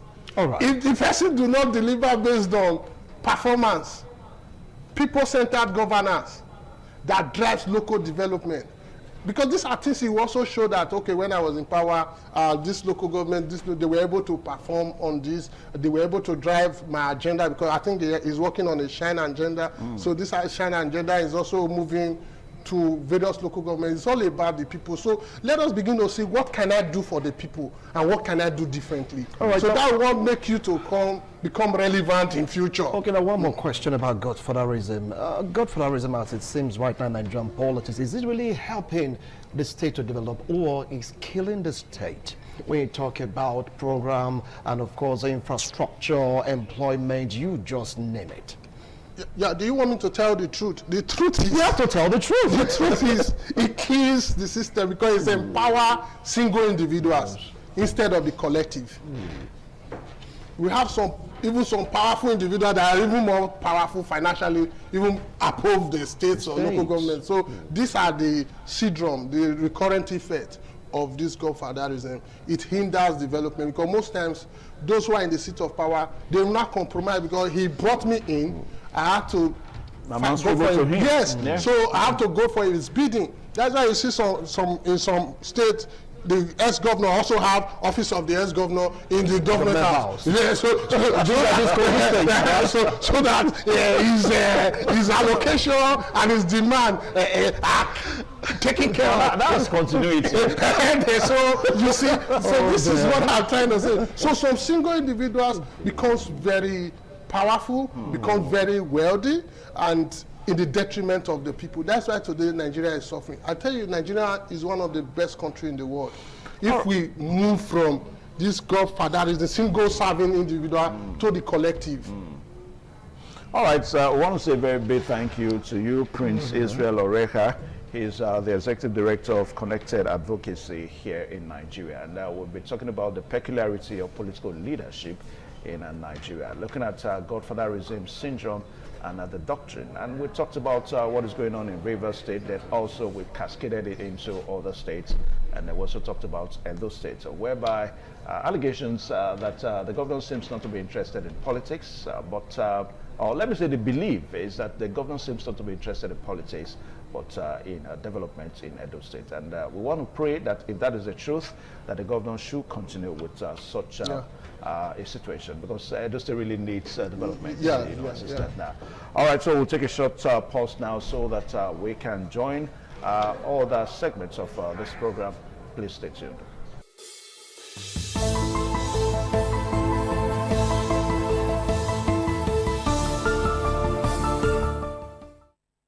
All right, it's staying the program this morning on Night TV, and it's now time for us to look at other issues away from politics here in the nation's capital. Well, we'll be talking about the disturbing issue of one chance and mob actions. Well, if you've been in the FCT for sometimes now, you know that the cases of one chance keep increasing despite assurance by security agencies, especially the FCT man, that they are doing so much to address the issue. A recent one that happened along the Beggar Bridge, where some suspects were caught, and then the passerbys of some other motorists have to stop to rescue a victim. And in that regard, those who were said to be operators of one chance vehicle were caught, and a mob action was carried out on them. But some persons argue that there are misinterpretations to incidents that happen inside vehicles. Sometimes there are no cases of one chance except after investigation. So this morning we'll be looking at jungle justice and one chance in the FCT. I have already joining me via phone this morning to discuss the illegal implication of indulging in mob action or jungle justice. It is Obajide Ilu Esquire. Is a barrister, fellow of the Corporate Institute of Strategic Research, and President, Citizenship and Citizen Rights. A very good morning to you, if you can hear me, barrister. Yes, I can hear you very well. Good morning. All right, okay, let's begin with the right to life. Most Nigerians may not understand that concept. Everybody has the right to live. But why do we still have persons whose lives are cut short for no reason of theirs? I'm not talking about natural deaths. There are issues where, if I just give us what the Constitution says to right to life before we go into details. Well, it is fundamental, it's enshrined in all the charters, the human right and the right to life is sacrosanct. And that is why in some advanced countries, the concept of capital punishment is treated with very serious restraint. You will see in the US, capital punishment, they are carried out with a lot of ceremonies and processes and procedure. I'm sure people can still elaborate that was, I think it was Timothy McVeigh, that was electrocuted, and one boy also that had to be electrocuted. I mean, it was a victim. They even made sure that death was painless. I mean, that's the extent to which they go to establish the respect for life. And bringing it down to our African context, our Nigerian context, the right to life is a privilege, not a right. And it's bad, you know. But to cut the chase, jungle justice exists in Nigeria, particularly. Speaking it frankly, without any embellishment, it is a clear declaration of lack of confidence and trust in our security system, in our justice system. That's it. I mean, that is why people will, you want to waste time. If you kill him now, when you go to the police station now, someone phone call now, they will release him. But that's the truth. It happens. I mean, any grown adult in this country today cannot pretend that there is high power interventions in matters that's supposed to go through proper justice system, instruction from above. Okay, so are you subscribing to that narration that, look, if you get a suspect or a criminal, you don't hand them over to police simply because Nigerians lack trust in our justice system or our security system? Well, I cannot do that. I don't know. I can't get the flow of that your statement, but let me paraphrase it. I am just doing a prognosis of why the concept of justice system is there. Look, I mean, all the period I stayed in Canada the whole of last year, the place where I work, there were instances where it was bogus. Don't see what? You put it right there and the guy is just breaking your car. You don't know about throwing stone and stick. You call the police because the police will be there in 1 minute. They want, I mean, it's as good as you are calling, they are there. And they take them away. But of course, that one also has effect. But basically, in the light of, because you see, we also need to be realistic. We cannot just be talking about what happens in other climes when the parameters and the environment, the orientation, the mentality, the level of civilization, the civic responsibility of all the components that make that society to work. Because it's symbiotic. This issue of a well-structured society is symbiotic. You will not drop this on the road because, not because police will catch you, but because you know that it is not right to do so. You look for them to do that. So, justice in Nigeria, I am only saying that the process of our justice system, if it continues this way, believe you me, when all eyes are turned away, people will do jungle justice. Okay, I gave instance of one chance robbery in the FCT. We've seen cases where persons are being beaten, sometimes beaten simply because they're suspected to be robbers, vehicles destroyed. This has continued even in some other parts of the country. Recently, we had a case in Edo State about travelers in suspicion that they were bandits or kidnappers, also in Plateau State, and so many. And now, why do you think, apart from the fact that, like what you mentioned earlier, why do you think Nigerians do not have such confidence in reporting instances or cases rather than taking it or taking the law into their hands? I want us to understand this, because it has become a scenario. Everywhere you go, you see Nigerians taking laws into their hands. My brother, the truth of the matter, we don't need to be politically correct to speak the truth when we're talking to ourselves. The only thing we can do is to admonish our people to please hesitate. Don't let your emotion run. Let us obey the law. Let us keep the rule of law.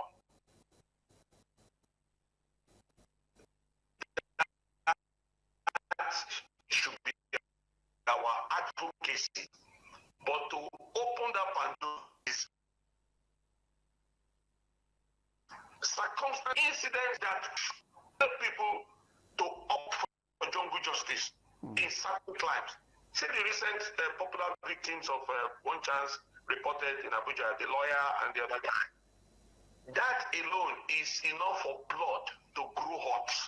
Now imagine, people who are listening we all have somebody close to us that has been victim of this, and many of them lost their life.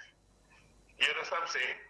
And when the chiefs are down, if circumstance leads to misfortune and somebody is caught in the name of One Chance, the tendency there is for people to take that concept of blood to their hand.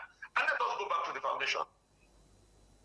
When Deborah was stoned to death in, I think, Kano State or Sokoto, not one person to date has been held accountable for it, even though it happened in a school, not in the market, in a school, in an elitist environment, in an educational environment, to the point that even political office holders, political figures who condemned it had to go back and withdraw that statement because it was offensive to some people. Comes out, several times people, without attaching it to a trial, several times a particular kind of people from certain part of the country or certain people from outside the country have been caught in certain corners of this country committing mayhem, arrested, handed over to police, and what happened? The one that happened in Moniya in Ibadan the other time. Before you knew it, it came from Abuja that they should release those people. After they have done a lot of disaster and mayhem in Ogun part of your state. So when people see this kind of a thing, you remove from them the confidence that there is law, the confidence that there's going to be justice. And sometimes when your loved ones becomes a victim, even though your loved ones will not come back to life, there's what they call a sense of justice. There's what they call a sense of justice. That person has been jailed. That person has been killed, has been sentenced to death. You understand what I'm saying? It gives you a sense of, well, our child did not die in vain. Our brother did not die in vain. But when you see loved ones, family members being victims of what they are not supposed to be victim of, and you don't hear that they are killing somebody, you just look away. The only caution there, bring it to mind almost immediately, we should remember the story of the Adu boys, the 4 Adu boys. If there's any locus classicals about jungle justice gone wrong in Nigeria, I think that is one. Because at the end of the day, in fact, some people have gone as far as making a movie on it. At the end of the day, it was established that those boys were innocent. Somebody just name-tagged them, not thinking about the implication of what he was doing, and the area boys took over and alive. If those classical, for that alone, we should let it be at the back of our mind that this person might not be. And that is why we need to learn to hand them over to police. And we can, after handing over to police, we don't have to go away. We can follow up. Okay, in terms of, let me take you on your own area, citizens' rights, which you've talked about earlier. Okay, yes. Okay, I want you to educate Nigerians. At what point do you begin to say, okay, fine, this person has been caught, like you mentioned just a few seconds ago, follow up if these persons have been arrested and tried to court. At what point can you really define that a suspect is truly innocent or is guilty, and before we begin to follow up a process of execution, whether in court or in police? Well, also, you know, the process of even determining who is guilty or not guilty, we also have to go by the Evidence Act. So maybe that is what's getting to nice. And why we don't have a police committee. We don't have CCTV. You understand? Unlike where there's CCTV every corner. Where you can access and harvest data. We don't have the culture of dash cams in camp to say, oh, this person. I mean, look at it the other time. The Inspector of Police was trying to be creative. I just laughed, but I think that was that was the greatest miss the Nigerian police have made. I mean, and started talking about documentation, revalidation, or ECMR, or whatever they call it. The MD, they said they want to capture data. The MDA had to stand up and shut that thing out of the sky because now they were thinking of how to raise money. A smart police society that wants to make IGR, but that wants to leave a lasting impact in society, simply enforce camps on all vehicles. That's all. And what happens with dash cam? Vehicles that are coming behind, vehicle in front, we can be able to by the time you put in 4 videos of 4 people, you can establish what happened in an incident. But then you must be able to know which vehicle was at what spot at what time. So to mandate them to bring their dash cam. You know, we need to do more of innovative thinking, not the one that they think that just about money. Anyway, not to digress about that. I am saying that at the point where Nigerians will feel that there is justice, when we ourselves are patient enough to go through the justice, we're in a hurry. Why do people give bribe on the road? We're just in a hurry. We don't want to go to that police station. I mean, look, listen, let every Nigerian not decide for them. Everybody papers, everybody make sure your car is roadworthy, everybody make sure you have done the minimum. And let us all go to the street. Every policeman that arrests you, let him take you to station. When you get to the station, you call your lawyer and let them come. But nobody wants to do that. And in avoidance of that, that is why they say, oh, if you don't settle me now, we'll go to station. Even all the other, you know, not even security apparatus now, even some other which are on the road. We take all those local government people and all. When we take it to our office now, you pay 200,000 and give me 10,000 on the road.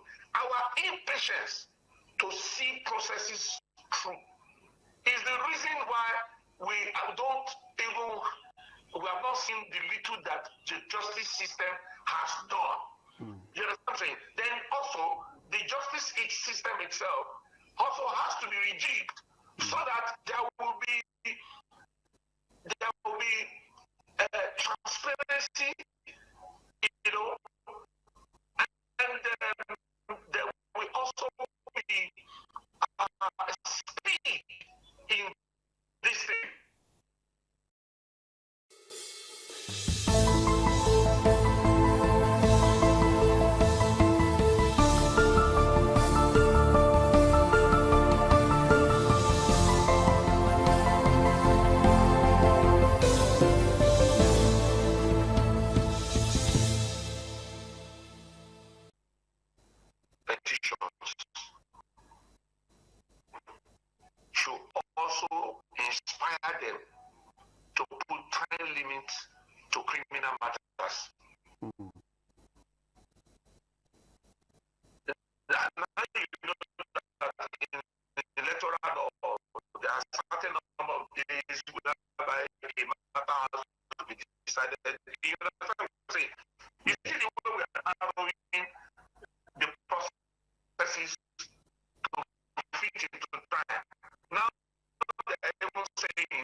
investigation. Somebody to you chain of it's not just is going to happen. It's not like things bothers him not fit. Some judges are having sense of expeditiousness in their conduct now. Many lawyers are even knowing that some judges don't have time for nonsense anymore. They will just throw the case out. You understand what I'm saying? For want of proper prosecution, for diligent prosecution, for want of many other factors. So it's a holistic thing. It's not one thing that anybody somewhere. Remember, this is not a military administration. This is three-tier government where everybody can shake each other and I can slow you down. Presidency, the executive can send bill to the House and the House can step on it. You understand what I'm saying?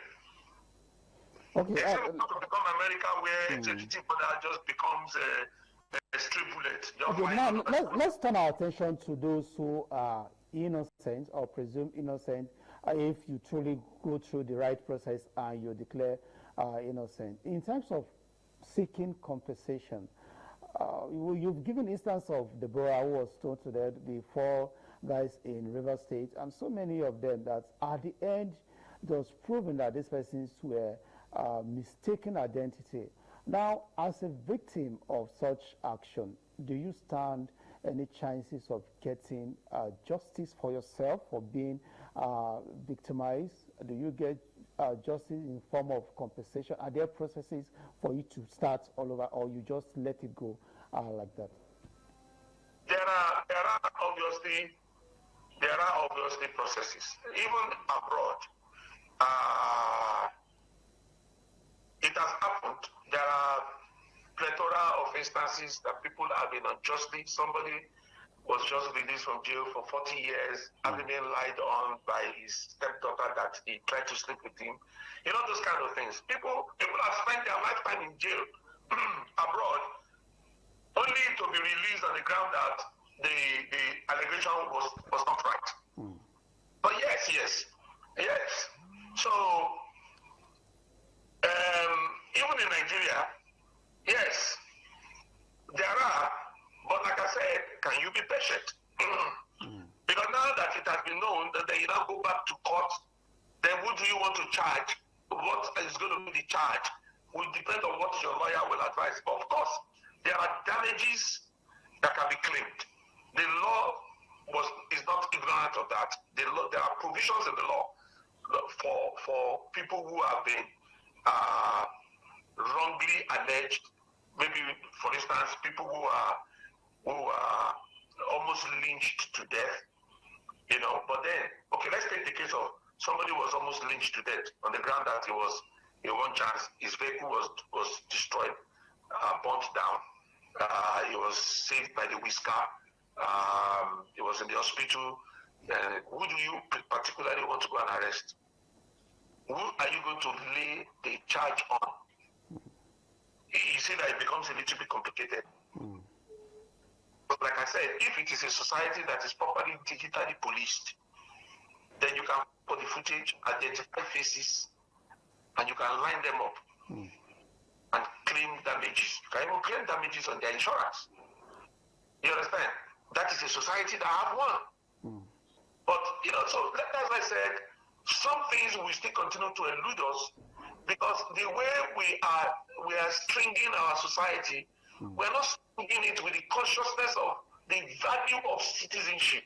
And it's because we believe so much in godfatherism or superpower, high power connectivity. You know, just know somebody at the top, everything is straightened out. You know, join a political party, your sins are forgiven. No one godfather somewhere, and everything is swept under carpet. You know, those kind of a thing.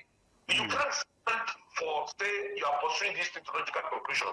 Either threats will begin to come, or people begin to call you and say, this matter, is there any other thing inside it? Remove your hand now. You know? So, it's a challenge that's entrenched in our cultural values. I don't know where that values came from. Say, Yoruba will say, even when we beg God or matter, God pardons. Why can you not just pardon? And you add that concept to justice in the democratic system. There's not supposed to be like pardon. In the UK, in the US, you commit traffic offense. There is no need apologizing to the policeman. All right, Barrister Obajide, I must thank you so much for your time this morning. Time is no longer our friend. We just have to give space for our Lagos studio to take over the program. Barrister Obajide Ilugbo, Esquire, Fellow of the Corporate Institute of Strategic Research, and President, Citizenship and Citizen Rights. Thank you so much for joining us this morning. Thank you. God bless you. All right, we'll take a quick break, and when we return, we'll be joining our Lagos studio for the continuation of the program this morning on Night TV. Many thanks for staying with us. We're still on TMI this beautiful morning on ITV. I am Marcelina Nkwa. And our guest this morning that would be helping us analyze today's topic is Dr. Victor Ohai. He is a UN Humanitarian Ambassador. Hello, Doctor. Good morning. Thank you for having me. Good morning. Yeah, thank you for coming. All right, today, our topic this morning, the presidential intervention in Rivers State and restoring stability or redefining power about concerning Fubara and Nyesom Wike. Today, the conflict between Fubara, the governor of Rivers State, and Wike, the minister of FCT and the former governor, is rooted in power struggle over political control of Rivers State. And now the President Bola Ahmed Tinubu, has stepped into the prolonged political standoff in Rivers State, ordering an end to impeachment move against Governor Siminali Lai Fubara and insisting that his predecessor, Nyesom Wike, be recognized as the undisputed political leader in the state. The intervention comes amid a biting rivalry between Fubara and Wike that has paralyzed governance and divided state political structure for months. I mean, the political shenanigans between Fubara and Wike, we know what has been happening, and the president has actually stepped in to make things clear between these two people. Okay, Dr. Victor Ohai, in simple terms, how did Rivers State get to this point of political tension between Governor Fubara and the former governor, Nyesom Wike? How did we get here? How did he get here? Okay, so data. Let me explain. If you look at the trends, political trends, over the years, the states with the highest number of votes have always been, or voters, Lagos, Kano, and Rivers. And so for anyone to win the presidential election, for numbers, although you need the minimum requirement of 25% in at least 2/3 of a state, but you want numbers, these three states are very, very critical. And so I think when this administration came on, this one of the first things they tried to do, because they tried to coach Wike. You remember the alliance between the Benue State governor, former Benue State governor, Makinde, and what you call it, of 100. What is your problem? You are in PDP. How is he being the leader of APC in Rivers State a problem for you now? So what it simply tells you is all the pretense, you know, the gap has been removed, the cloak has been removed, you know, from all the pretense. Because if you claim to be in PDP and somebody is now leader of APC, how is that a problem for you? They didn't say leader of the state. As governor is automatically leader of the state. So you want to be leader of PDP in Rivers State, leader of PDP of APC in Rivers State, as well as be the godfather of everything. So I don't get it. And now, what the president has ordered, President Tinubu, he has ordered he stopped all impeachments against Fubara, Governor Fubara immediately. And also, Fubara must formally recognize Wike as the top political leader in Rivers State, even shaping party decisions around that recognition. And the point is, I mean, he has made it clear now that Fubara, you must recognize Wike as a top political leader in Rivers State. I mean, Fubara is the governor. Top political leader, we saw the model in Lagos State. Decisions are not taken at Lausa. They are taken at Bodilon. Although I hear the president has relocated to a new place. I don't know the new address, but we used to be Bodilon. So decisions, if you want anything to happen in Lagos, if you go to Alausa, which is where the so-called seat of power is, or where the governor's office is, you always see your time. The real seat of power is in Bodilon. That's where the strings are drawn. So I think the same thing is about to be replicated in Rivers State now. So which means you may have a governor, you may have everything in place, but the person who is controlling is not the person who is on the seat. It's someone just else. A puppet. Someone else is pulling the strings. And that's what the president is reinforcing, and I think it's wrong.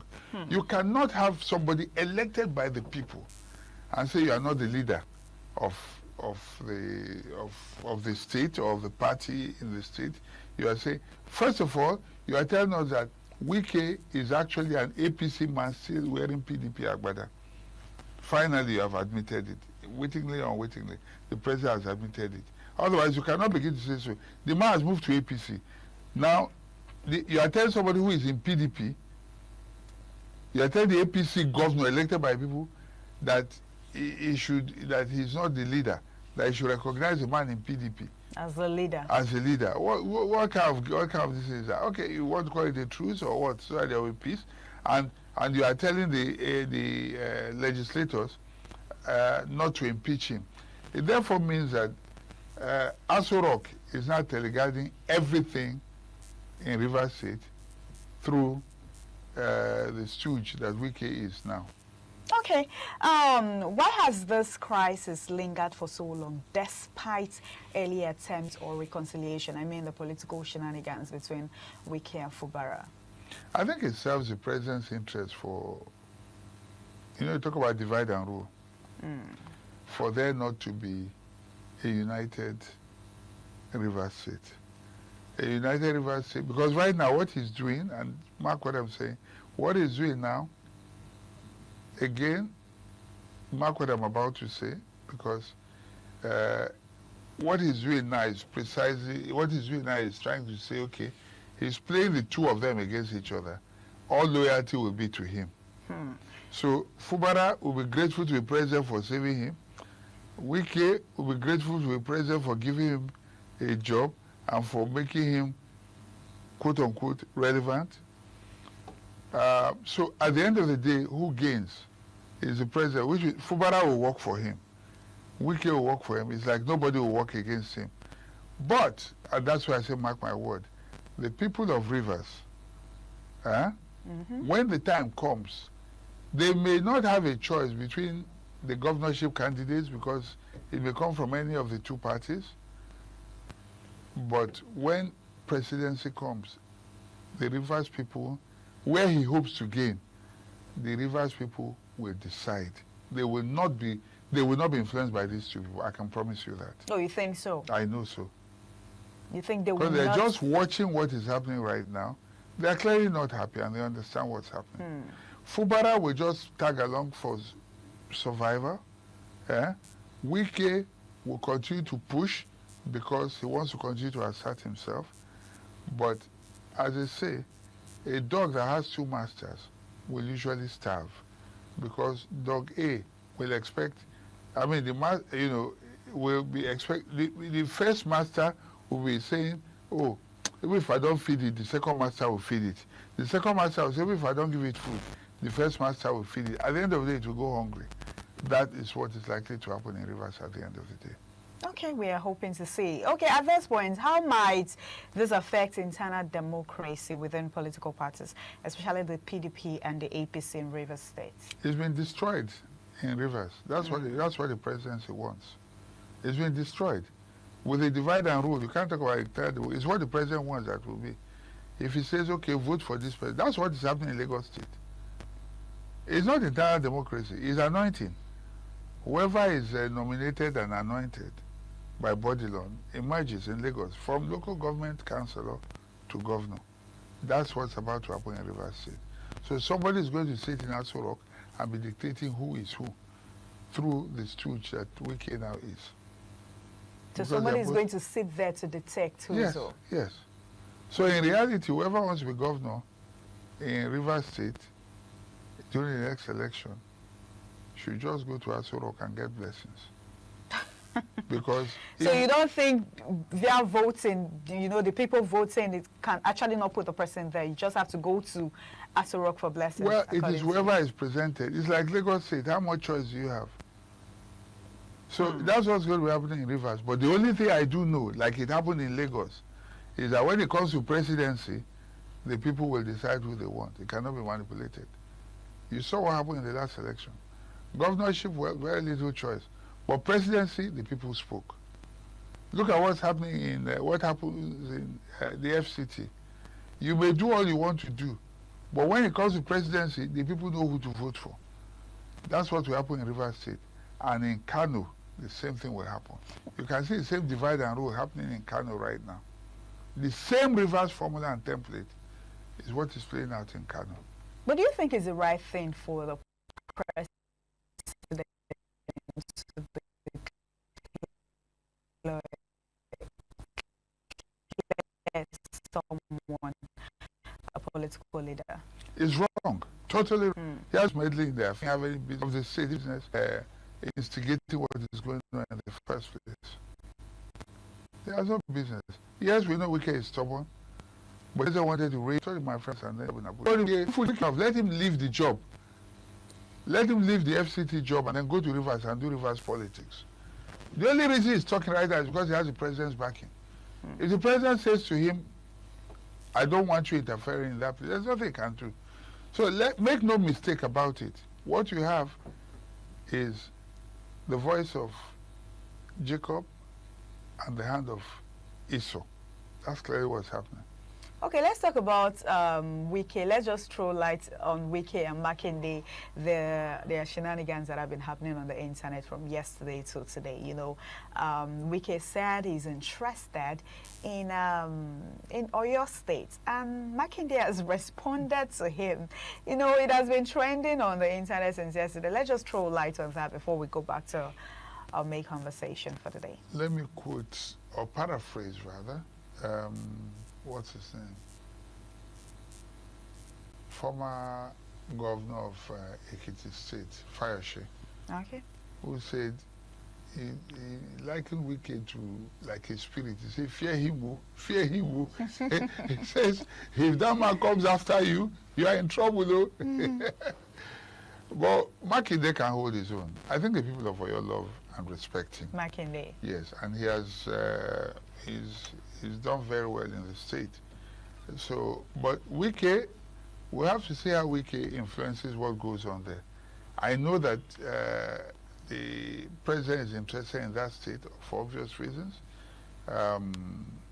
Wike has promised to interfere. It's a fight to the finish. Makinde is not going to be on the ballot. But what is at stake is who holds the heart and soul of Oyo State.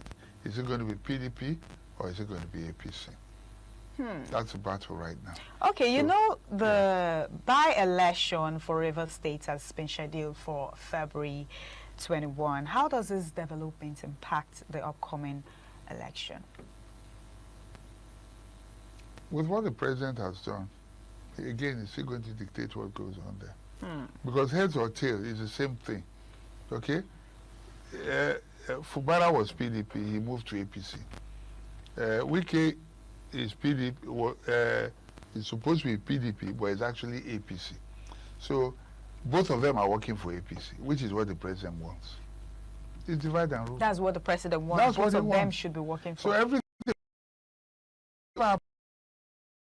here at the same time. I like the word defect. Wike is defective PDP. Or is a defective PDP. His spirit, soul, in fact, body now, because the president just removed the Agbada, he's an APC person. I know he swore that he would never join APC. It's not true. He's already in APC. He's a hatchet man, an assignment. It's like what the job Reno is doing. He has been given an assignment. It's like a defender going after Ronaldo or Messi. They give him an assignment, say, all you have to do, this is the only thing you have to do. Tackle this person. Anywhere he goes, follow him, give him close marking. Reno was given the assignment of tackling Peter Obi. Every time Peter Obi talks, he will attack him. Everything about Peter Obi, Reno is the defender, attacking him. The same way, what do you call it now, Wike has been given an assignment, destroy PDP from within, from the top to the bottom, especially in Rivers, and then deliver Rivers. And that's what he's been doing. He's doing the HS man's job, no less. That's everything he's been doing.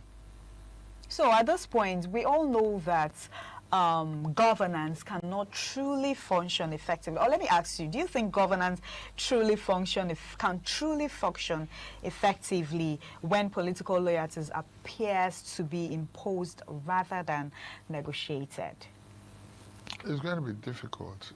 For instance, look at Fubara right now. What's he able to do? The luck he has is that the budget was passed earlier. And so when the state legislators moved over to APC again, and then later they wanted to rewrite the budget and all that, you know, he vehemently refused. After the sole administration said to implement the original budget, and then they started fighting him. You find a situation now where, yes, they all moved from PDP into APC. The fight continues there. It's like when you watch WWE, Worldwide Wrestling, the Enterprise, whatever it is, from the rings. After the fight, they fall on the ground outside the ring. They continue fighting there. That is what is happening in APC right now in Rivers State. So you find that they are determined, because of Wike, to make governance next to impossible for him. Any law he brings, will be under great scrutiny. Whatever it is will not work. If he decides to have appointees, if they are not anointed by Wike, it will not stand. So that's the problem. That's how it's going right now. Yes, that's what is happening right now. And that is and which terrible. Is not supposed to be like that. It's not supposed to be so. And let's call a spade a spade. The president is responsible. Only responsible. We cannot pretend to be a saint in Aso Rock. He's using divide and rule tactics, destroying Rivers State, destroying the people, destroying the governance in that state, you know, for a very selfish reason. 2027 is in God's hands. And I think that we should stop doing that. The Rivers people are very peaceful people. They have been, everything has been working, you know, very well. So you think the president is the one benefiting from all the... He's the one benefiting. He's a human being inside the masquerade that is flogging everybody. He's a human being inside the masquerade. He's a human being inside the masquerade. Flogging everybody. Yes. So you think he's a masquerade flogging you. He's your enemy. Inside the masquerade. He has covered himself with a mask we call Wike, and he's flogging his enemies or flogging whoever he wants to. So what you see is a masquerade. The mask. The real person inside the masquerade is Tinubu. Dr. Victor Ohai. That is what it is. Oh, okay. That's what it is. Interesting. All right, ahead of the 2027 election, do you see this intervention as part of wider political calculations ahead of the 2027 election? Forget the intervention. He's not a saint. He's only pretend. He knows what he is. I have told you, heads or tails. He has done the calculation. He is not being kind to Rivers people. He has not brought peace to Rivers people. How can you say a governor is not the leader of the? You say not the leader of a man who is governor, a man who is who is administering the federal capital territory. You are saying Fubara accepted this man. How can you do that? Are you the people of Rivers? Did you vote for? Did you vote for? It's criminal concern. What the president is doing is unconstitutional. Right now, we say it's peace. He has brought peace. So everybody say, thank you, Mr. President, for what you have done. Thank you for what? For what the destruction you have brought. You are deliberately manipulating and dismantling everything peaceful in Rivers State. No, that's not fair. And a lot of persons are likely saying that the president has brought peace, like you just said, that the president have brought peace to Rivers State. The president in this matter is evil. No. In this matter, I'm not calling him an evil man. The decision is evil. The decision is evil. It appears nice. Oh, peace. Peaceful. Oh, he deserves the Nobel Peace Prize for this. But no. This is manipulation. It's Machiavellian. It's wrong. Everything is orchestrated deliberately. There is somebody inside the mask. That is Mr. President. The face of the mask is Wike. And so that is what is happening. The flogging and everything that is going on is well calculated towards 2027, and it is wrong. Okay, Dr. Victor Ohai, what should Nigerians be watching closely in the coming weeks to know whether this intervention has worked or failed? Well, Fubara has been acting with wisdom. He's been playing the fool, playing along. And I'm sure he will continue to do that. But there are leaders and elders in Rivers who are watching, who are not happy, because it's a humiliation and a slap on the face of the people of Rivers and the Ijaw people. And they are not going to sit idly by. When the time comes, they will pay back. When the time comes, they'll pay back. Yes, 2027, they will pay back. And they know who to pay back. And I remember when Fubara deferred to APC, a lot of persons were saying that, oh, they saw this coming, you know, that is the only way. He had no choice. He had no choice. He had no choice. The script has been written. The script is well written. So he had no choice. So now what you're saying, with everything you've been saying, you're saying that this whole thing is to benefit the president. That's it, no less. You might think it's a wicked benefit. If the president wants to, if you want, all these those are short assumptions on Wike, about Wike and you know what he's doing. Money is stashing here and there, but you know right now he's under the cover of APC. So, but the day the president brings out his dossier, Wike will shut up. He will be humbled. But you know, under this party, you know, you go and sin no more. They say, oh, your sins are forgiven. So if the president wants Wike to shut up today, if he wants to put him in jail today, it's not a difficult thing. But Wike is serving a good purpose. And that's what it is. So Wike is serving a good purpose. Oh, yes. But do you see Wike defecting any moment, like soon? The idea is not for him to defect. The idea is for him to remain in PDP and destroy PDP. He's already an APC man. So the idea is for him to be there and destroy the party. Destroy it. That's what it is. So you do not see PDP now coming up. Okay, because PDP had, we saw what just happened few days back about PDP convention and all of that. And a lot of persons are saying, well, what has just happened? They feel, because of course PDP is supposed to be, or should I say, the main opposition party to the ruling party. And what has been happening with PDP, they do not see them they do not see them in that 2027 election. Some persons are saying, oh, PDP, just chill, put your house in order. No, PDP will not go away like that. They have structures. I'm not saying they are going away. I'm just saying for this forthcoming 2027 election. I mean, because it's just by the corner. Let me say this. In politics, 24 hours is a very long time. I'll give you a small example. There are politicians today who are making calculations. They've done calculation. They have put aside money. They have strategy and everything.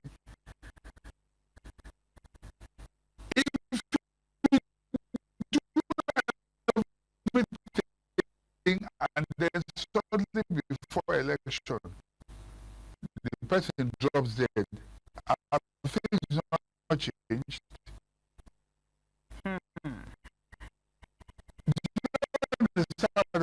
Say, anything can happen.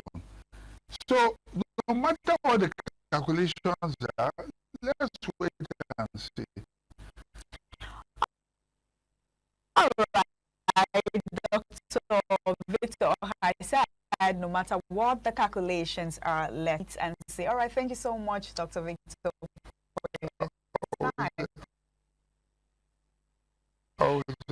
For helping us analyze this particular topic on the table today. Thank you all our viewers. Thank you, Nigerians. Thank you, Lagos, for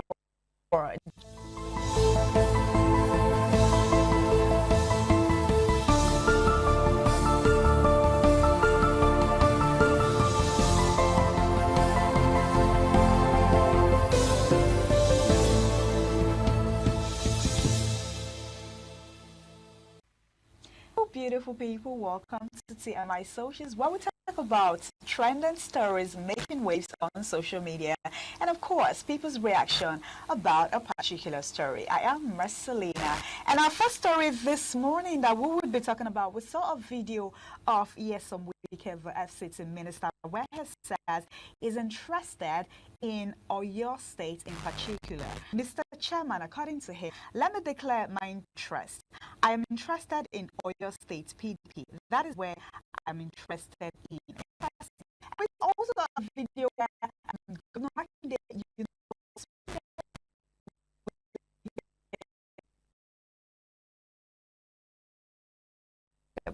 and I mean, Wike responded back to him saying he retired Gabon, and this particular has been on so, and it has got off people, media, different reactions. Let's take a look at the video before we go to the reaction.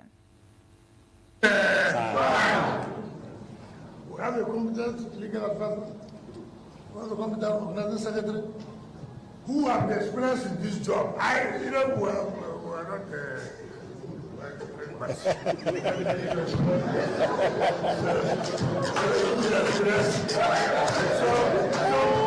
when we combine our experiences, you know what will happen.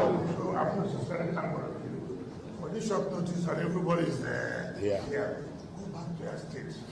Particularly, I'm interested.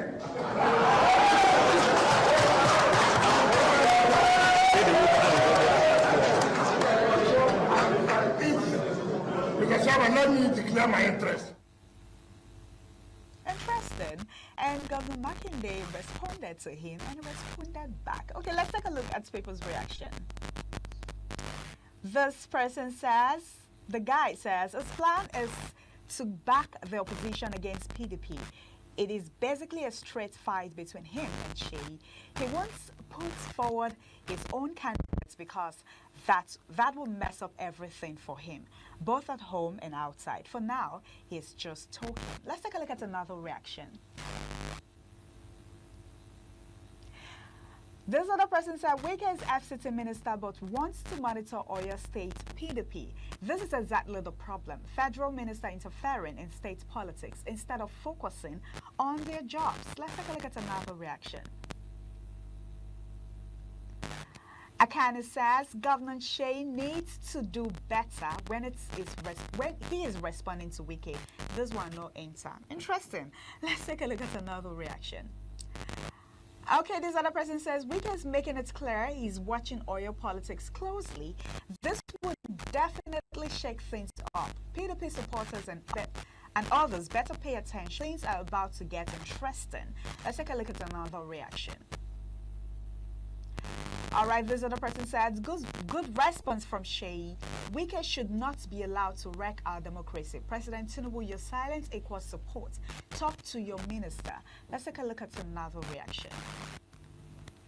Hope says, when Wike finally gets wiped out of Nigerian politics during the next election, it will stand as one of the greatest and most celebrated falls of a political bad guy. Let's take a look at another reaction. All right, this other person says, Wike making it clear he's focusing on Oyo State is classic political strategy. Planting influence where it counts. Monitoring politics isn't new, but when a heavyweight like him takes interest, it is usually signal moves ahead of 2027 race. Oyo politics just got a bit more interesting. Okay, that is for that. Let's quickly take a look at another story that is also trending and making waves on social media. You know, according the girl that got bitten by snake, Ifunanya, that died, because there was no antivenom at the hospital she went to. We saw a video of the Senate yesterday, Senator Godswill Akpabio.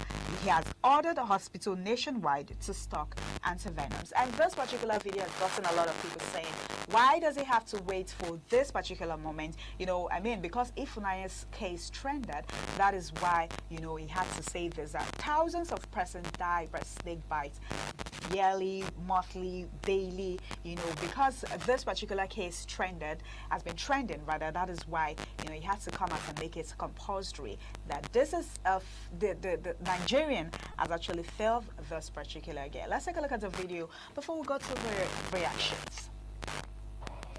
Prayer 2, urge the Federal Ministry of Health, in collaboration with the National Agency for Food and Drug Administration and Control, NAFDAC, to ensure procurement, quality assurance, proper storage, and nationwide availability of safe, effective, and affordable antivenoms and critical antidotes for use in public and private hospitals with priority attention to high-risk regions. This is very good.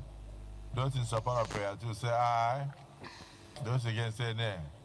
The ayes have it. Interesting. Let's take a look at the reactions. Okay, this person, Troublemaker, says, it is not about ordering them to stock antivenom. What about the electricity to preserve them? The Health Ministry and Power Ministry need to liaise on these to make sure that public hospitals have adequate power supply. We mustn't tell them everything now. They should sit up. Let's take a look at another reaction. All right, Bobby says, this is a painful reminder that Nigerians' institutions aren't working. Stocking antivenoms should be routine, not something triggered by a Senate order after a death. Let's take a look at another reaction.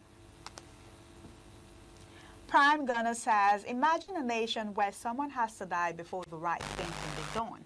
May God not allow us be a bad example for others to learn. Okay, let's take a look at another reaction.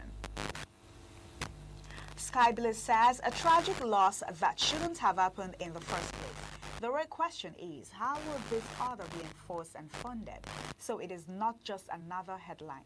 It is vital for people in rural areas to know exactly where these antivenoms actually being stocked. Let's take a look at another reaction. Faith says, this announcement sounds good on paper, but Nigerians have learned and the hard way enforce it.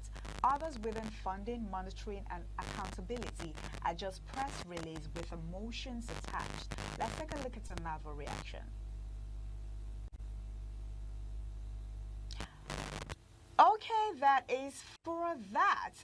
We're still on CMI Socials. Our last story we would be looking at today is the story of Peter Obi when he came out to say, I'm running for president and not anybody's vice. Peter Obi reassured. So we're okay. He has come out to make it clear that he is running for president and is not going to be running for anybody's vice. Like he's not going to be running as a vice president for anybody that is coming out as a president. And this particular story has gotten a lot of people talking. Take a look at the video. Support us in Amma. It will help me. Please. Your support in Amma is critical to our journey. I am involved. I'm contesting the next election, and I'm contesting as the number one.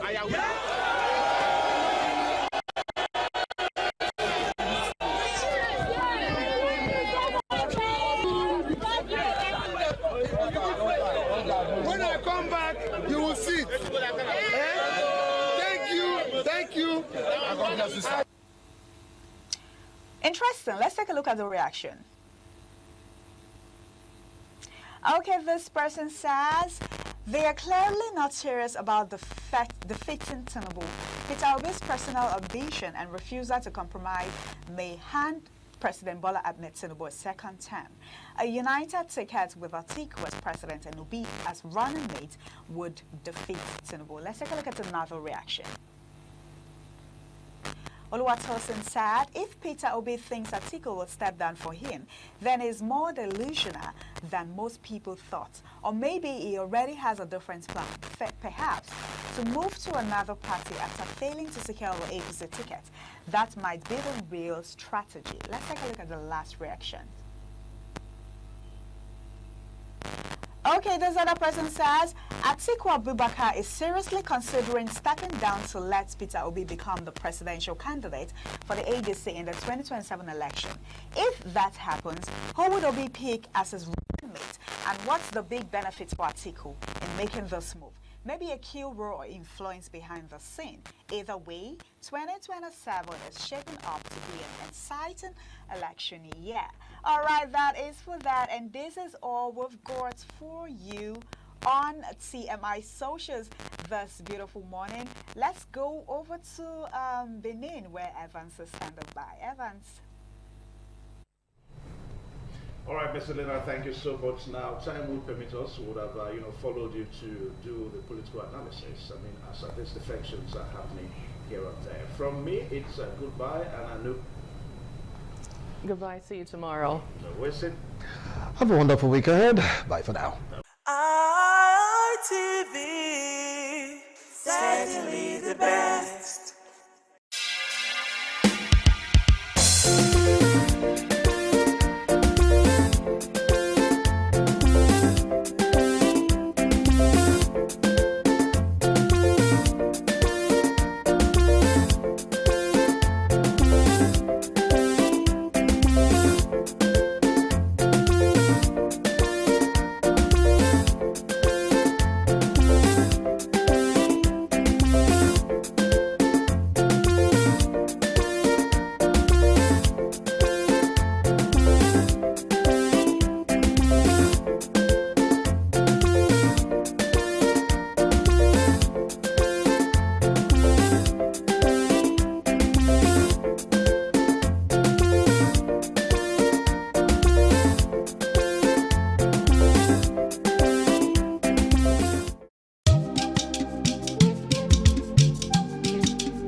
ITV, certainly the best.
Thank you very much for joining us on the program, Healthy Living. What is the kidney? The kidney is an excretory organ in the body, which is for metabolism. Tuberculosis affects many organs in the body, but the common ones it usually affects is the lungs. Epilepsy is a neurological problem.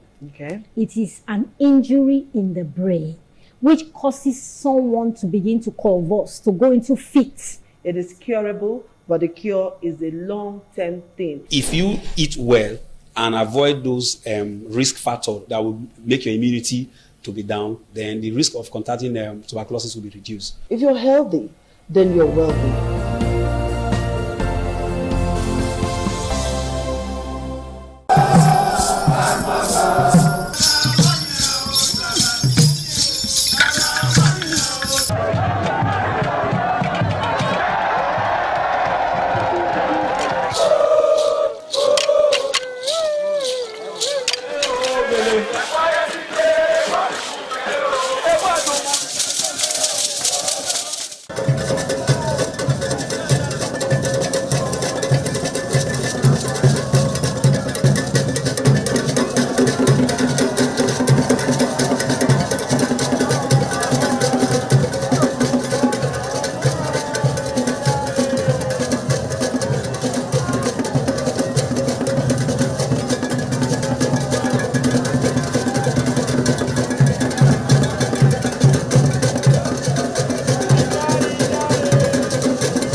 Ojode Atwaje, Abẹ́ẹ̀dọ́pẹ́.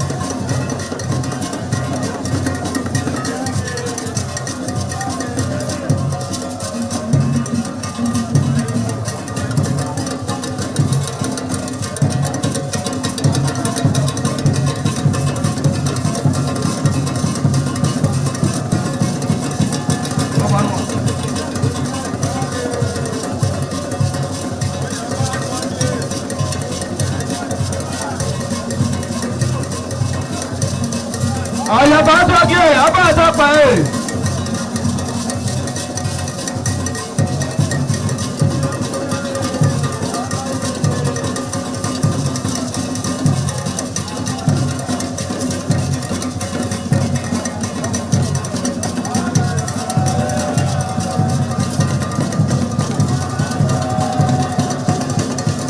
Adaye Atoge, Abatope.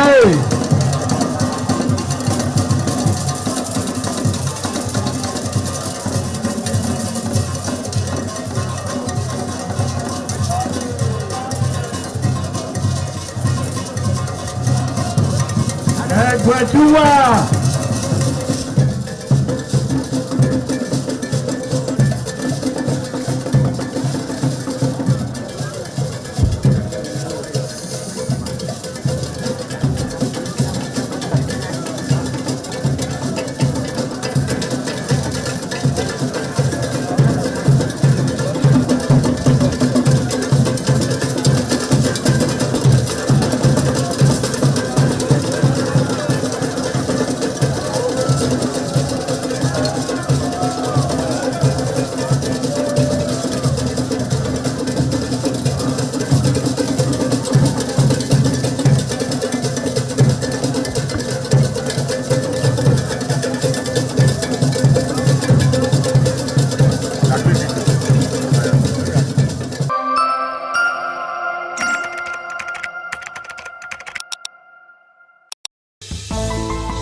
Hello there, thank you for joining us on this special interview series on independent television. And I'm Sonny Duke Okosun. Our guest today on the program is the Ambassador of the European Union to Nigeria and ECOWAS. As a matter of fact, the Ambassador of the European Delegation to Nigeria and ECOWAS, His Excellency Ambassador Gauthier Mignon. Thank you for obliging us your time. Thank you very much for your kind invitation, sir. Okay, how would you describe your presence in Benin so far? Is this your first time in Benin City? Actually, it's my second time, but I came in a private visit the first time because I hadn't presented my credentials yet to Mr. President, so I could not engage officially by the time. Okay. So this time it's the first official visit. And I came really with an intention to see how, to review the cooperation we are having with Edo State and to try to see how we can scale it up. But I took the opportunity to visit yesterday to participate to a private preview of the Museum of West African Arts here in Edo State, which is a project that I already saw last year when I came first to Benin City. So how would you describe the level of partnership between the European Union and, of course, Nigeria, and particularly Edo State? Well, with Nigeria, the European Union, together with its member states and its development banks, which we call Team Europe, I think is the first partner, is Nigeria's first partner in many areas, in trade and investment in particular, and also in cooperation in many areas. And we have 730 million euros in grants for bilateral cooperation with Nigeria between 2021 and 2027, plus also sizable amounts of loans, subsidized loans.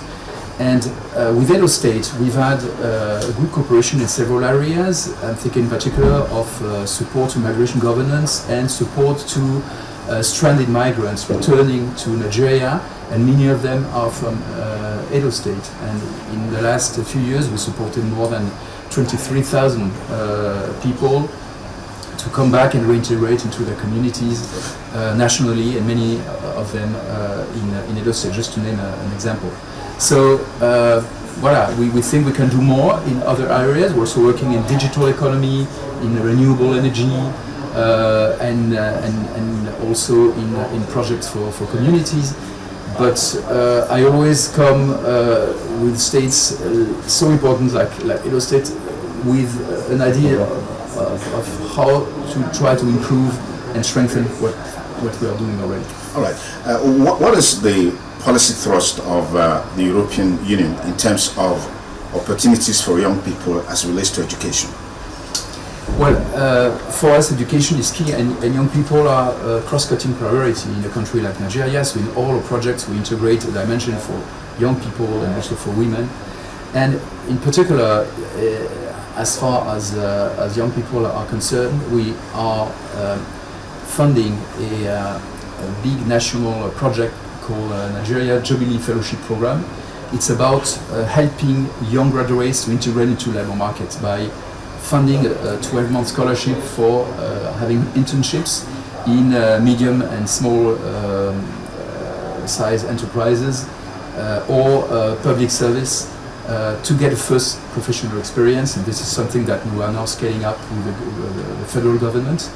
And we are also offering possibilities of studies in Europe, particularly through the Erasmus program. We have more than 100 Nigerians going every year to Europe to study a master in the framework of the Erasmus program. All right. What is the policy thrust of the European Union in terms of opportunities for young people as it relates to education? Well, for us, education is key, and young people are a cross-cutting priority in a country like Nigeria. So in all our projects, we integrate a dimension for young people and also for women. And in particular, as far as young people are concerned, we are funding a big national project called Nigeria Jubilee Fellowship Program. It's about helping young graduates to integrate into labor markets by funding a 12-month scholarship for having internships in medium and small size enterprises or public service to get a first professional experience. And this is something that we are now scaling up with the federal government. And we are also offering possibilities of studies in Europe, in particular through the Erasmus program. We have more than 100 Nigerians going every year to Europe to study a master in the framework of the Erasmus program in particular. Fantastic. If you just join us, we have with us the ambassador of the European Commission delegation to Nigeria and Africa, who is in Edo State currently on a private visit, engaging him on a wide range of issues, looking at the partnership between the Commission and Nigeria, and particularly Edo State. Ambassador Mignot, let me quickly take you on a trending issue in Nigeria right now, which has to do with violence, extremism, and the talk around genocide against Christians is gaining momentum across the world, particularly in the US and several other places. What's the Commission's perspectives on this issue, and what is the intention in terms of helping Nigeria to deal with banditry, Boko Haram, and all other, extremism that we're seeing playing up in the country right now? I think it's important not to exaggerate or oversimplify situations which are very complex in Nigeria in terms of violence and insecurity. Of course, it's a big concern for everybody, including for us. We are very much committed with freedom of religion and belief in particular, and of course, any attack against communities or individuals because of their religion must be condemned, unacceptable. But at the same time, we stand in solidarity with Nigeria, with the victims of the attacks, of course, and with the overwhelming majority of Nigerians who are willing to coexist peacefully beyond ethnic or religious differences. And so we stand in solidarity with Nigeria to fight the many drivers of violence and insecurity. And religion is only one of them. And we've been supporting Nigeria for many years through many projects of peace building, of de-radicalization, demobilization of former members of non-state armed groups, for instance. And we are ready to do more. The European Union some 12 years ago received the Nobel Prize for Peace. And so we always feel the necessity to be up to this great distinction that we received, to work on peace building, to work also and strengthen our relationship on security and defense with Nigeria, but in a spirit of partnership and of respect for Nigeria's sovereignty. Fantastic. You're here specifically because of the Museum of West African Arts, MOA, which of course was launched just a few days ago. But what's your take on the current issues surrounding the Museum of West African Arts, particularly against the background of some of the things that happened there, during the inauguration of the center? You were there. I was there. It was not an inauguration of the museum, actually. Okay. It was just a private preview, because the organizer, I think very wisely, decided, as there were some criticisms, to postpone the formal inauguration of the museum. They announced this already a few days ago. And so yesterday was just a private preview for partners, friends, diplomats like myself and other European ambassadors. The EU has no direct involvement in this project. We are not funding this project. We might do it in the future because we want to partner more with museums and cultural institutions in West Africa and Nigeria, but we have no direct involvement so far. So I came here really to see the advancement of this very wonderful project I discovered last year when I came first, which is a great opportunity for Edo State, for Nigeria, and for West Africa. It's a West African museum. It's not about only Benin or Edo State or Nigeria even, it's West African. And I must say that the experience that we had yesterday was quite unpleasant and deplorable, because this private event on a private property was disrupted by so-called protesters who came in, allowed by the police, because there was security all around, but they left them in. And they disrupted the whole event. So it's exactly how you scale off. You scale off investors and development partners coming in good faith, to partner with your community. And Germany, for instance, has invested 8.5 million euros in this project. If now they see that this project cannot operate normally, the conclusions will be quite clear, not only for Germany but for all European stakeholders. Fantastic. Let's look at a general issue that relates to the involvement of the Western world in Africa in terms of development, in terms of partnership, in terms of insecurity. Talking about partnership, we're seeing the European Union, for example, always disposed to giving loans to African countries, Nigeria inclusive. The perspective of these loans being a trap for developing countries, underdeveloped countries. What are your thoughts? What's the Commission perspectives on this? Well, this is a trap where we felt collectively, the lenders and our African partners 30 years ago, and we had at the time to pardon part of this debt, to do a whole work to get out of this situation. So now, through, in particular, our new cooperation strategy, which is called the Global Gateway Strategy, we are very attentive not to fall again into this trap. So we limit the level of indebtedness of partner countries. We give subsidized loans. We don't want to fall again into this trap. And what we are seeing with concern is that African countries, some of them, are falling again into this situation with other lenders, not the European Union, because we've learned from our first experience. So this is why now we work very much with financial instruments, blending loans with grants, for instance, subsidized loans which create revenues for the country, so making sure that they can be reimbursed. So it's really a point we are very attentive to.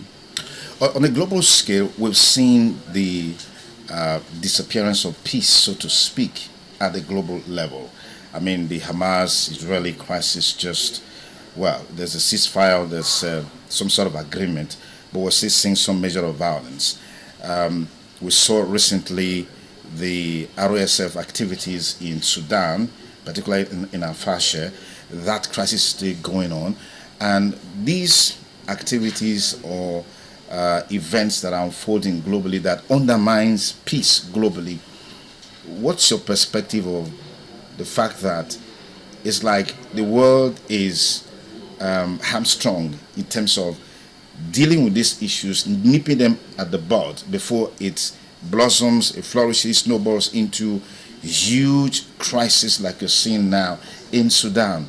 Hunger is there in Hamas, there's starvation, there's poverty, and all of these issues happening. Why is it so difficult for the world leaders to have a consensus in terms of how they can collectively respond to these issues? Because we have collective rules in the United Nations Charter, international law. And what we have seen over the last 10 years or so is that very important players have not respected these rules. You know? Take the case of Russia in particular. Yeah, Russia and Ukraine. The Russian invasion to Ukraine, yeah, which started in fact in 2014, then it became full scale in 2022. Then we, each from a permanent member of the Security Council, a country which is supposed to be a guarantor of these rules, then it shows that everybody can do anything and violates international law without punishment. And so this is why it's so important, and this is why the European Union insisted so much that all countries in the world had to condemn the Russian invasion to Ukraine. And most countries, including Nigeria, have done that. But others, including large democracies, have not done so. When you say large democracy, are you talking about the US? The US has done so, okay, but others have not. Okay. And then, other crises also popped up. And then when the law starts to be broken here and there, it just becomes contagious. Ambassador Gotna Migno, thank you so much for your time. Truly appreciate this conversation. Pleasure. Thank you, sir. Okay, I've been talking with Ambassador Mignot, who is the head of the European delegation to Nigeria and Africa, is currently in Edo State on a visit, and we've been engaging him on a wide range of issues. Thank you for staying with us, and have a beautiful day ahead. Bye for now.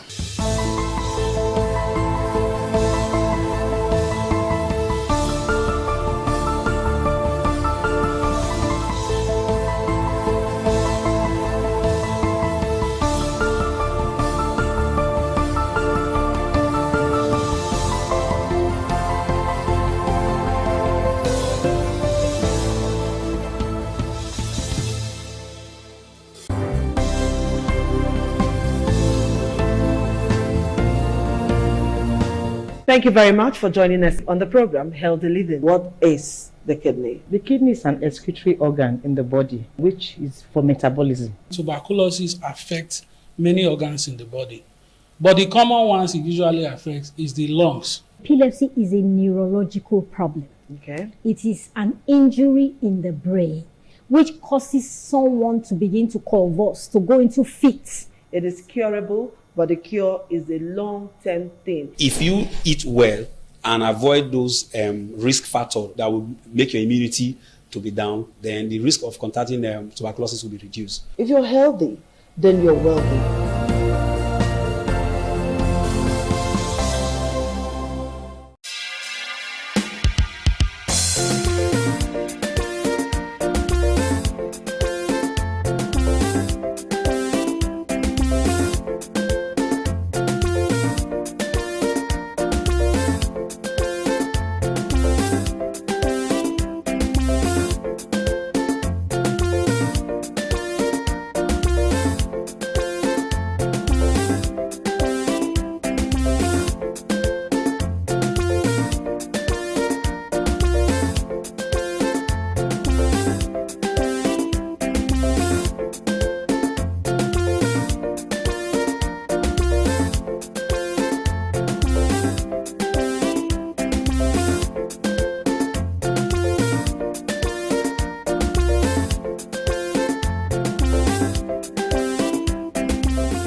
ITV, certainly the best.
Hello there, thank you for joining us on this special interview series on independent television.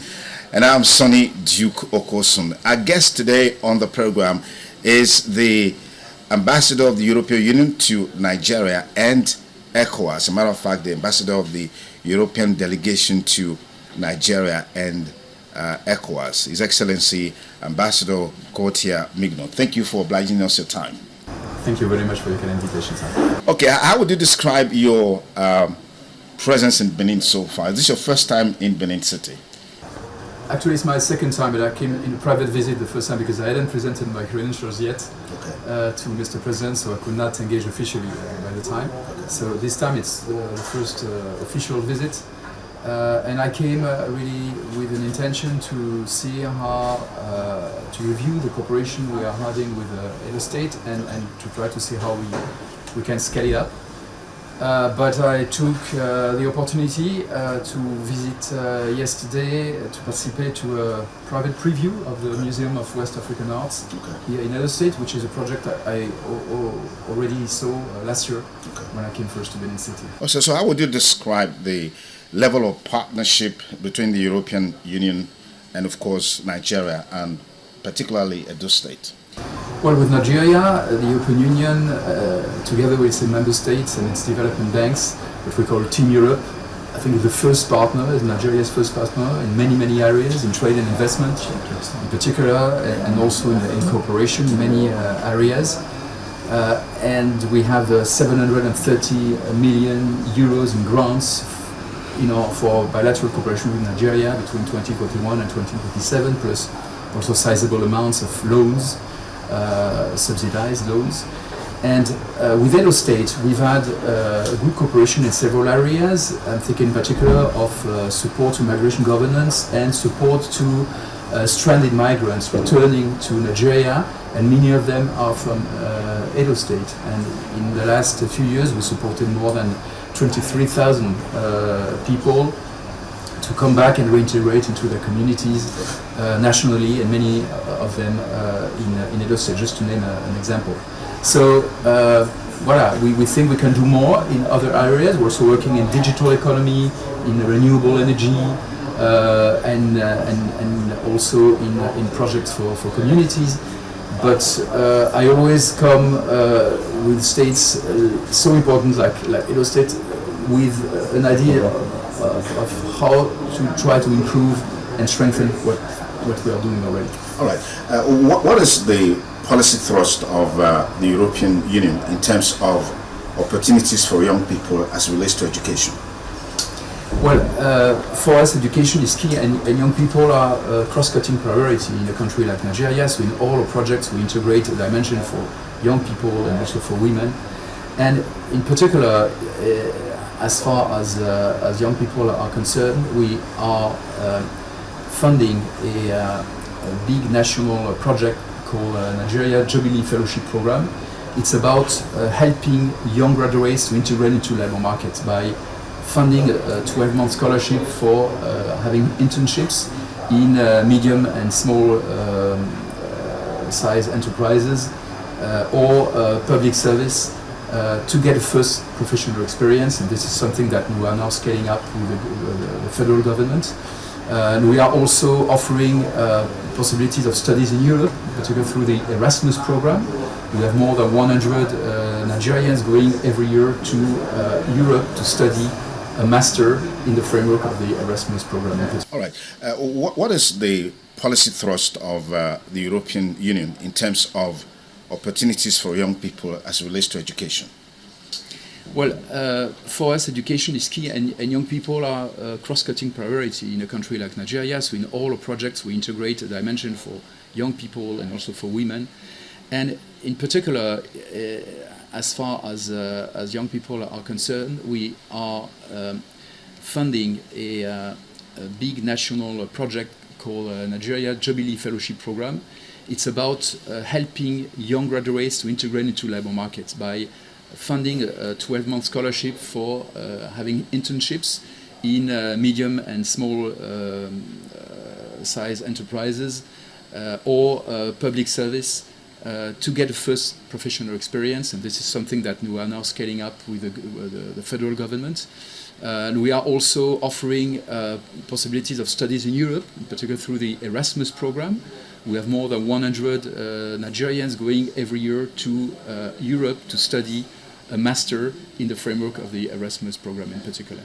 Fantastic. If you just join us, we have with us the ambassador of the European Commission delegation to Nigeria and Africa, who is in Edo State currently on a private visit, engaging him on a wide range of issues, looking at the partnership between the Commission and Nigeria, and particularly Edo State. Ambassador Migno, let me quickly take you on a trending issue in Nigeria right now, which has to do with violence, extremism, and the talk around genocide against Christians is gaining momentum across the world, particularly in the US and several other places.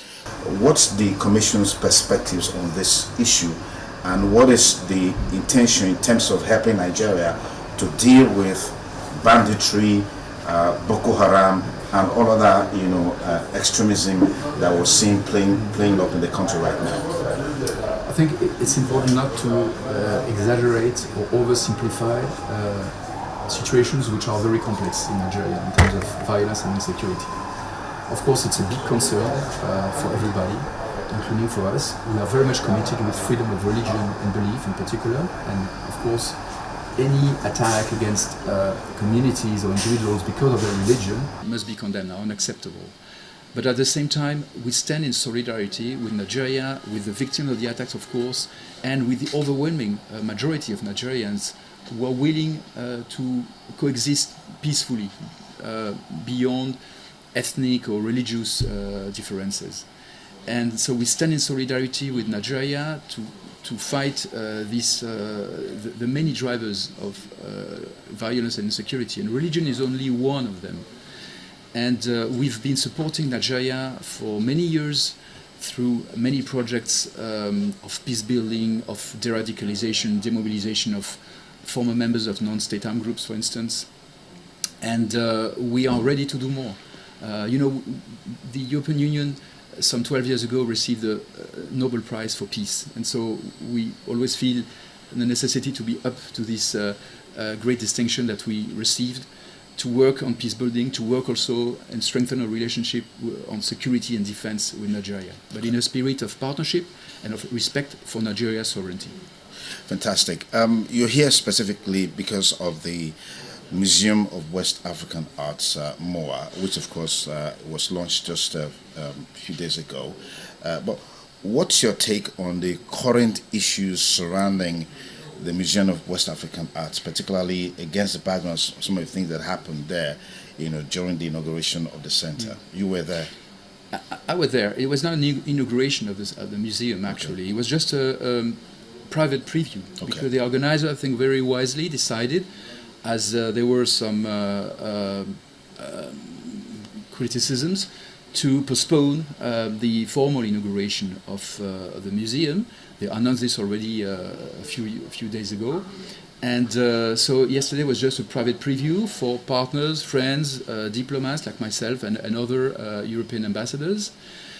The EU has no direct involvement in this project. We are not funding this project.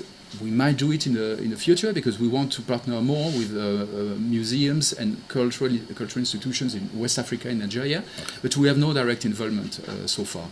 So I came here really to see the advancement of this very wonderful project I discovered last year when I came first, which is a great opportunity for Edo State, for Nigeria, and for West Africa. It's a West African museum. It's not about only Benin or Edo State or Nigeria, even. It's West African.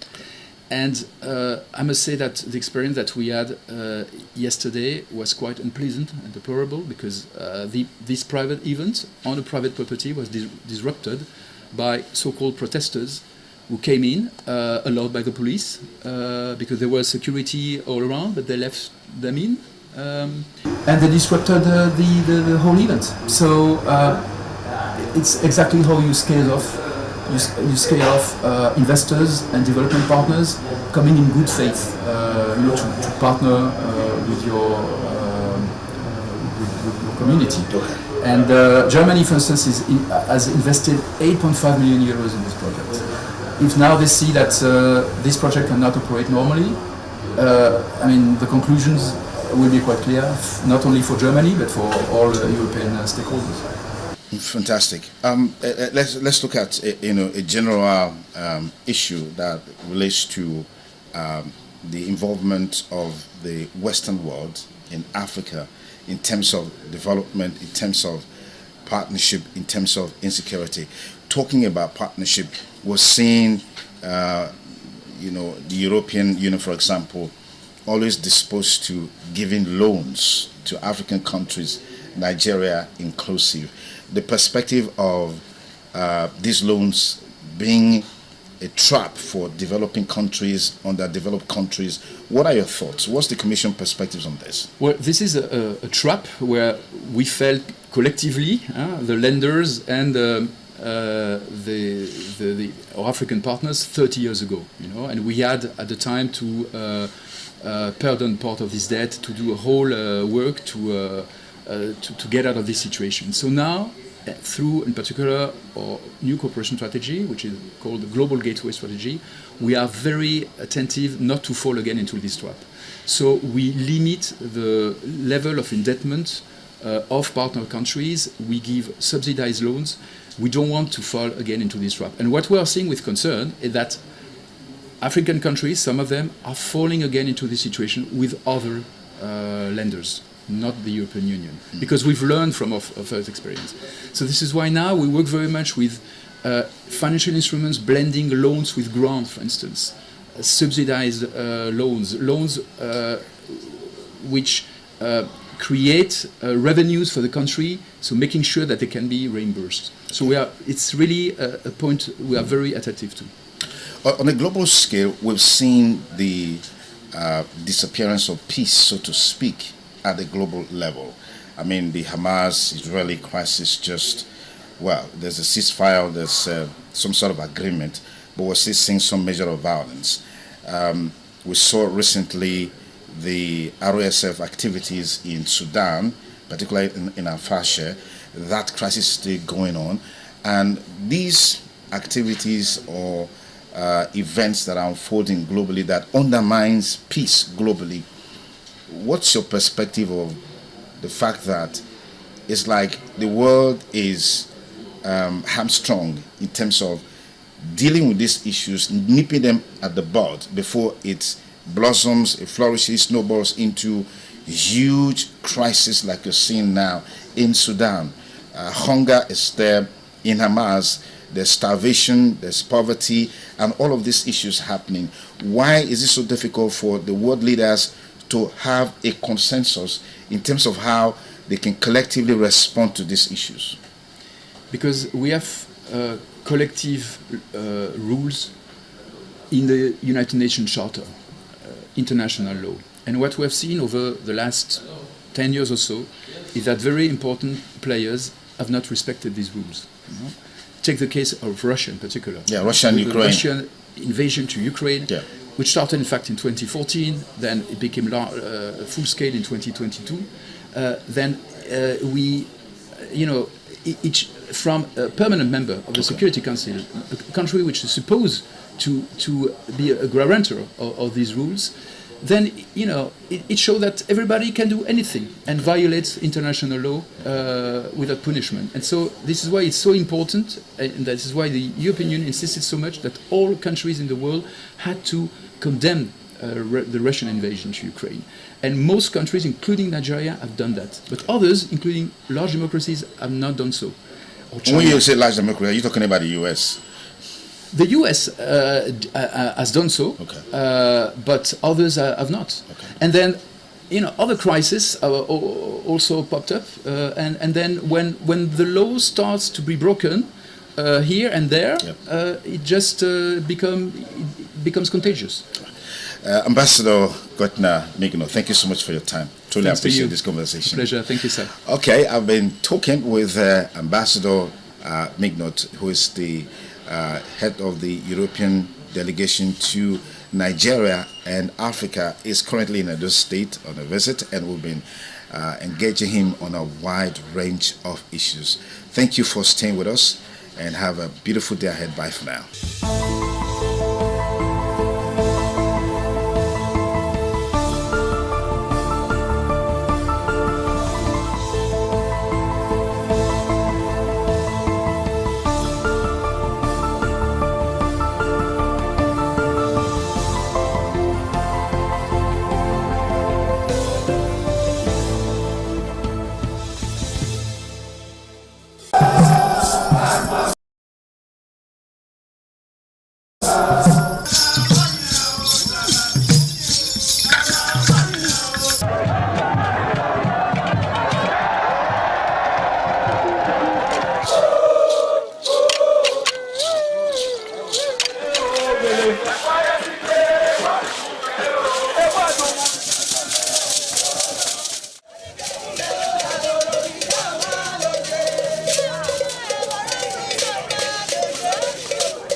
ITV, certainly the best. ITV, certainly the best.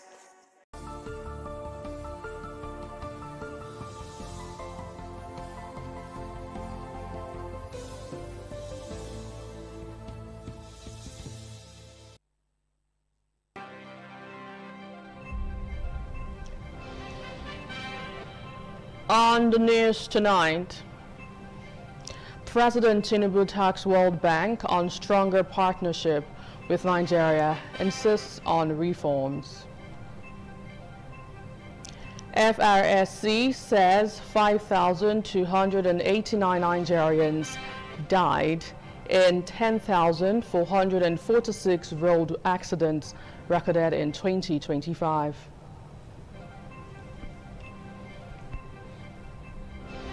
OK Creative Future Foundation, UBTH, MWAN mark day with sensitization rally.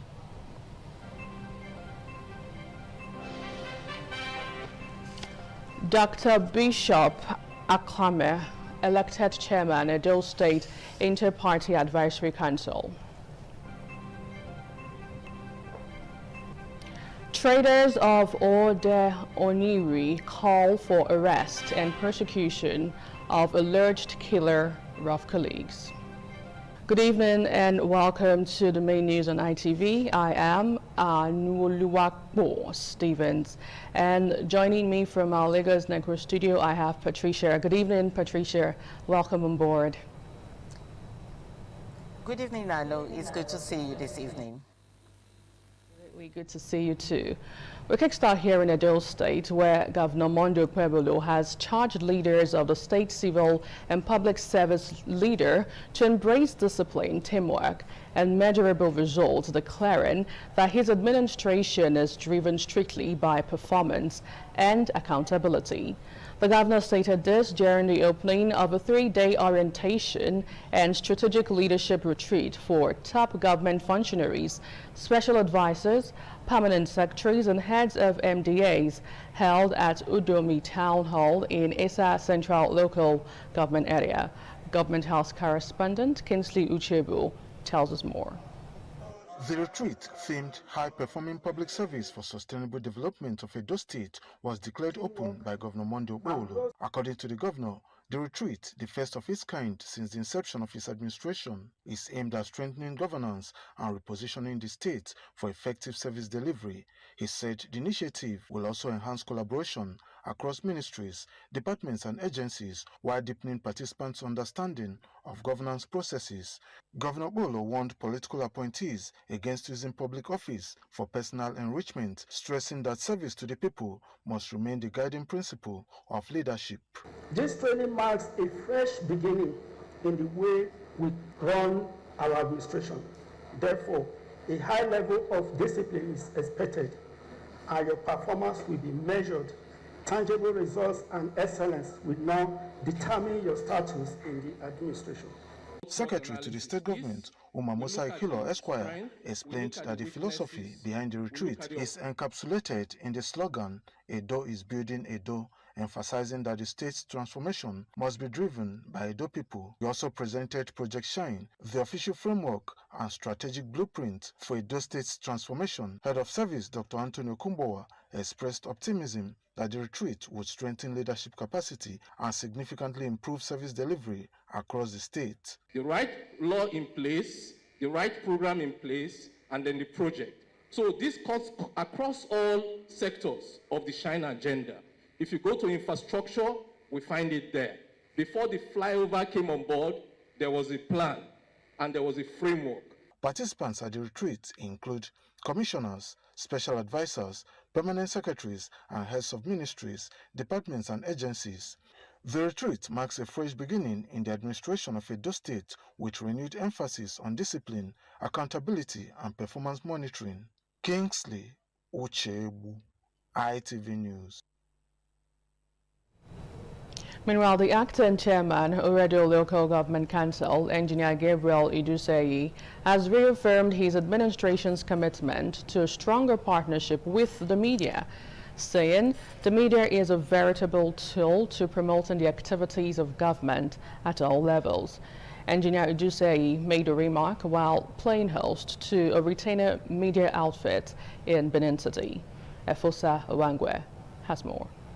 Commending the retainers media stations for their consistent coverage of the programs and activities of Oedo local government, Engineer Gabriel Dusiri said the media remains a critical partner in grassroots governance and public enlightenment. He stated that his administration places high premium for professionalism and timely engagement with media stakeholders to enhance effective communication and service delivery. I must say thank you. I appreciate what you are doing. Already we will continue to appreciate too. I want to appeal that you also help us put in more efforts and see how we can help us get these messages to our people. Responding on behalf of the retainer media outfits, the managing director of ITV and Radio, Engineer Elvis Obaseki, commended the acting chairman, Oedo local government, Engineer Edusiri, for his sterling leadership qualities, describing the partnership and media interface as laudable. He, however, pledged the continued support of the media, adding that the relationship between the local government council and the media will help strengthen the cordial relationship between the two entities. Oedo is the center and the seat of government. By co-location, the government house is just around the corner. Opposite you is the House of Assembly. Others who spoke, including the general manager of Super FM, Mr. Gbenga James, said the interactive section was necessary to improve the synergy between the council and the local government area. It can be better. And I can assure you that we cherish and we love the relationship with our council. We always do our best to see how we can have value. Representatives of Edo Broadcasting Service, GTV, Oberland TV, and Vibes FM were present. From Benin, Efosa Owangwe, ITV News. Away from that now to other stories where traffic was temporarily disrupted on Wednesday along Ubioko Opai Kenwa Road in Benin City after a tanker conveying fell, raising safety concerns as motorists took alternative routes. Ofuri Enato has more. The fallen tanker blocked part of Ubioko Opai Kenwan Road, forcing motorists and commuters to take alternative routes as security personnel cordoned off the area to prevent accidents or fire outbreak.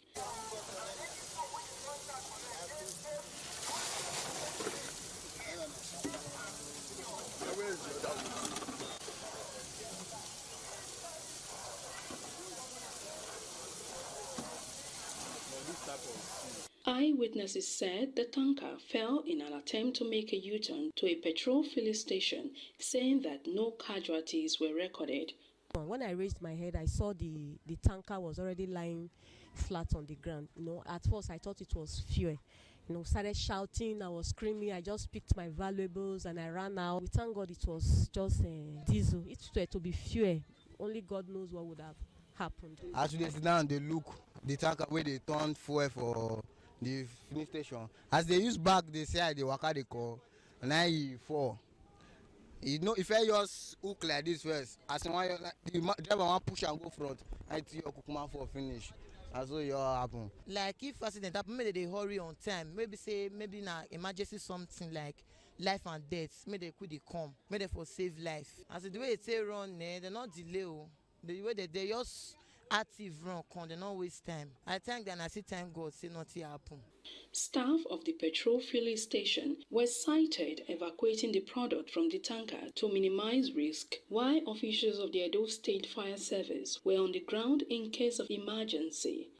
Despite the danger, diesel scooping was observed at the scene as officials of the Edo State Fire Service were on ground to respond to any emergency or possible fire outbreak. From Ugbioko in Edo State, Ofuri and Neto, ITV News. In the meantime, Match Day 3 of the third edition of Kada Unity Cup 2026 produced another round of competitive fixtures at the Lucky Iguinedion Sports Center at Tete, Benin City, as military and paramilitary teams intensified their push for progression in the tournament. Solomon Aino reports that the championship continues to gather momentum with teams displaying determination and teamwork.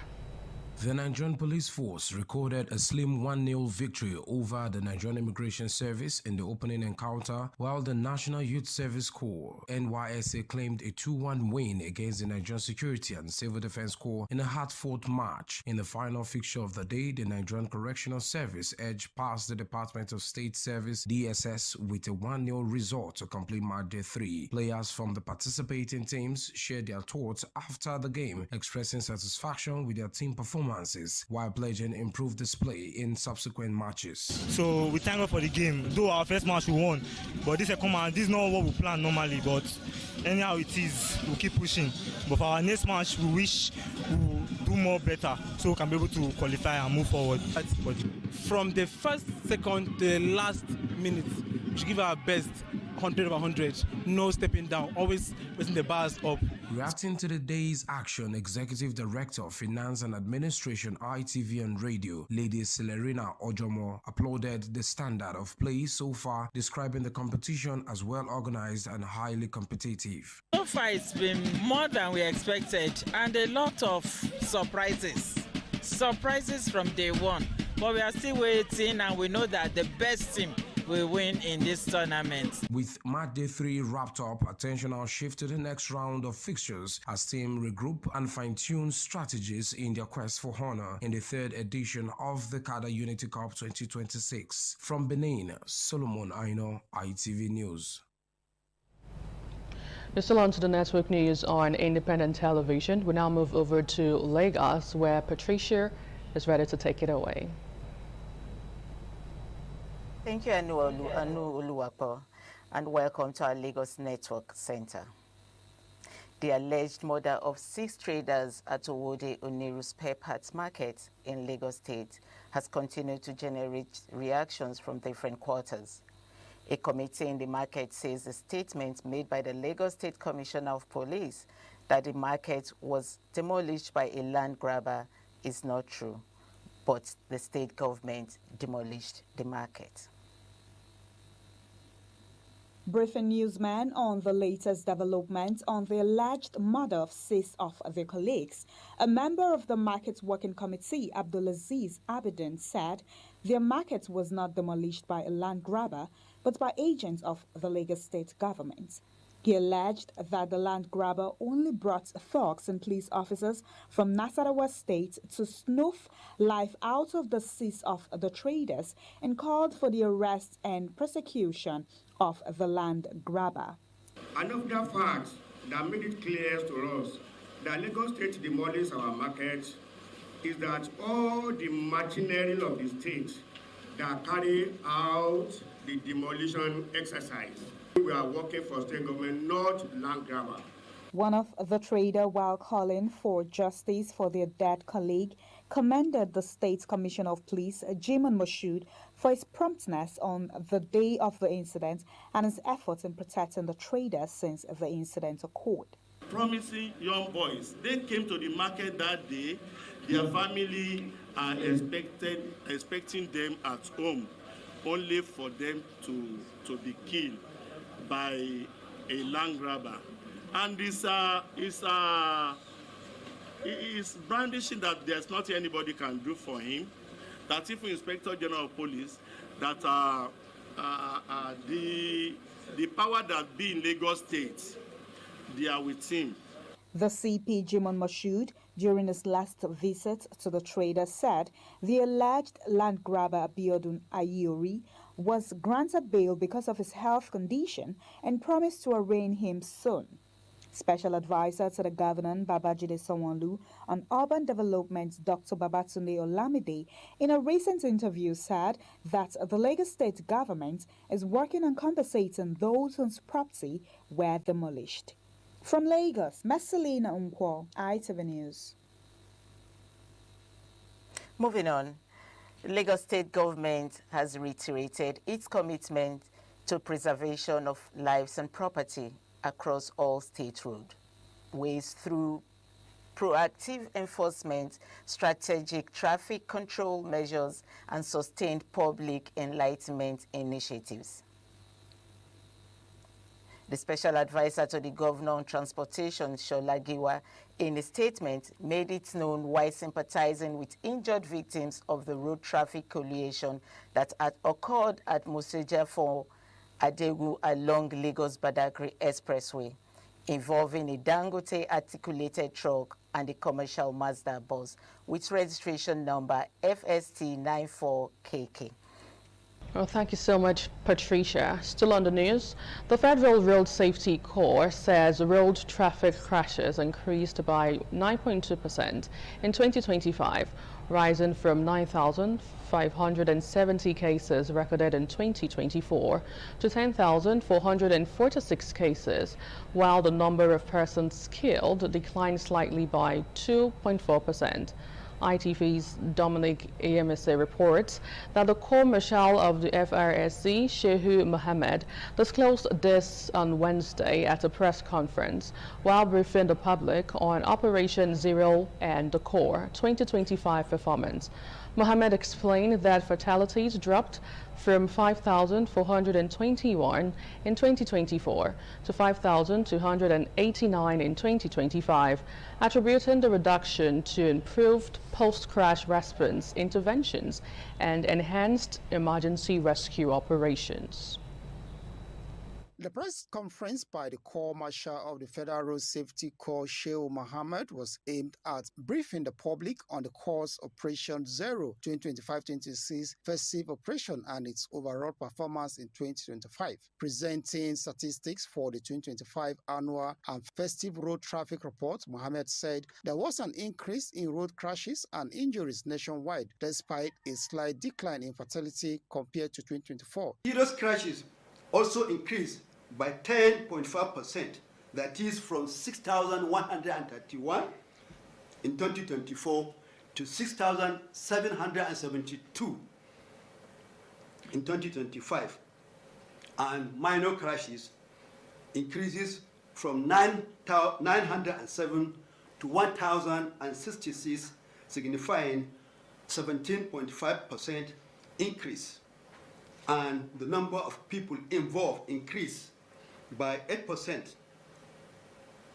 Conversely, the number of persons killed declined from 5,421 to 5,289, representing a 2.4% reduction.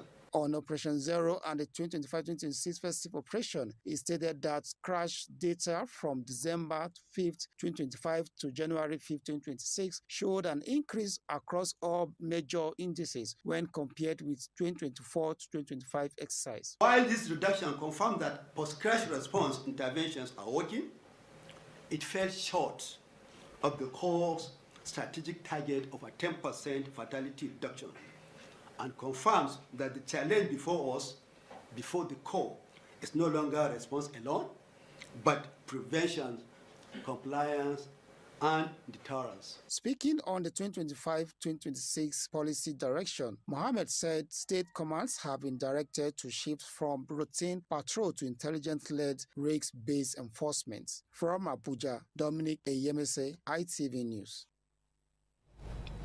The Independent National Electoral Commission, INEC, is seeking the support of the media to advocate for the timely passage of the Electoral Act Amendment Bill before the National Assembly. The chairman of the commission, Professor Joash Amopitan, SAN, made the appeal on Wednesday during a quarterly interactive session with media executives at INEC headquarters in Abuja. Political correspondent Joseph Kadiri reports that the INEC chairman also urged the media to intensify public sensitization, especially encouraging residents of the Federal Capital Territory to collect their permanent voter cards, PVCs, ahead of the forthcoming area council elections. The engagement marks the first in INEC's regular quarterly meeting with key stakeholders in 2026. Earlier sessions was with the civil society organization, followed by the meeting with media executive. The hall was filled with top media professionals, including the general manager of ITV and Radio, Stephen Ojo. Speaking at the session, Professor Joash Amikwiton, SAN, expresses concern over delays in passage of the Electoral Act Amendment Bill. describing it as critical to the success of the 2027 general elections. He appeals to the media to partner with the Commission in advocating for the bill's timely passage and in mobilizing eligible voters in the FCT to collect their PVCs ahead of the area council polls.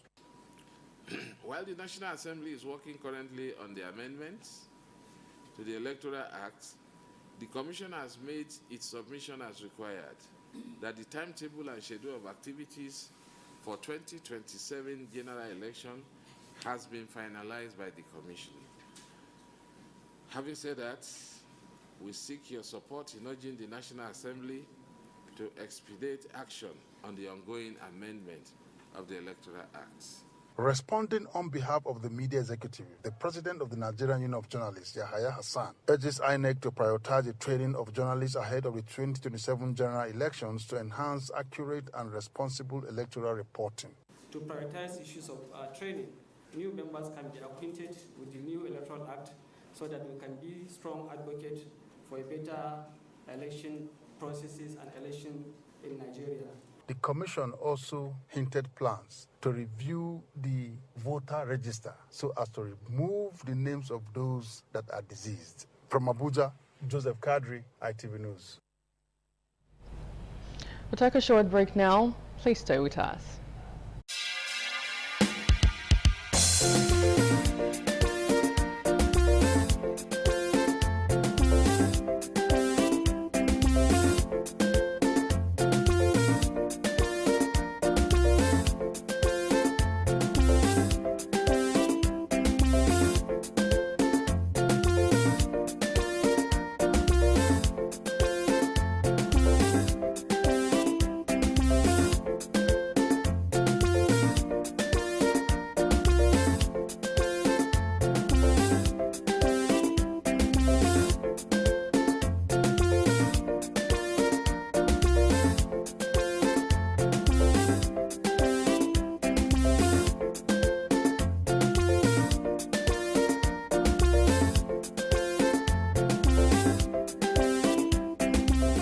Welcome back. OK Creative Future Foundation, in collaboration with the University of Benin Teaching Hospital, the Medical Women Association of Nigeria, TAMAID Foundation, and others, has joined the rest of the world to mark World Cancer Day with the flag off of a 2-day sensitization and wellness program.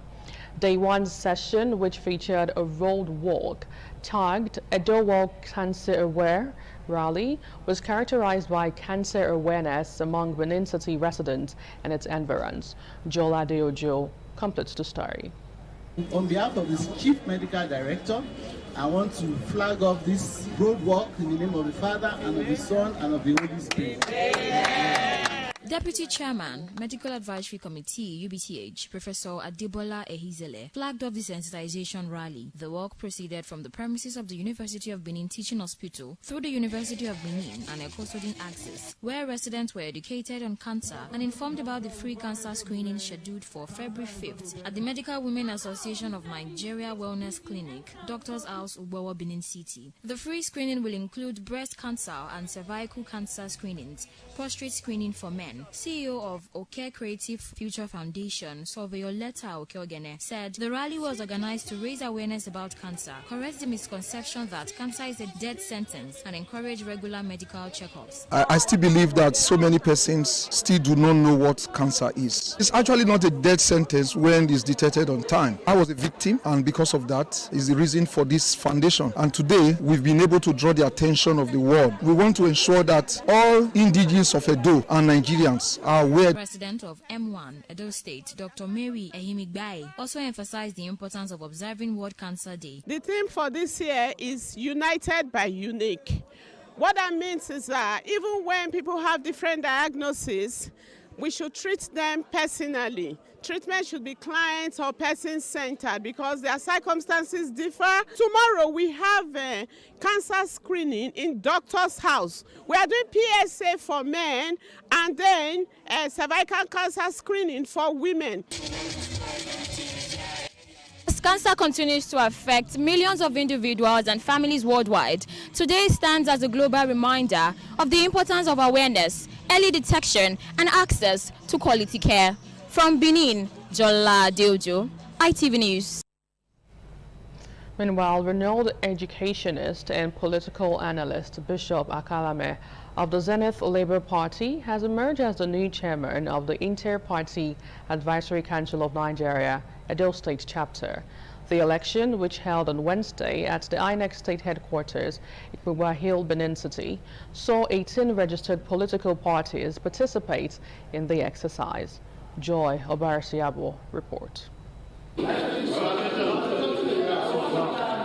Edo State Chapter of IPAC is the official umbrella body for all registered political parties in the state, which is geared towards ensuring the growth and stability of the democratic process. The election, coordinated by officials from Abuja led by Honorable Lucky Akomire, parades positions like legal advisor, financial secretary, organizing secretary, treasurer, and chairman, contested in the secret ballot method.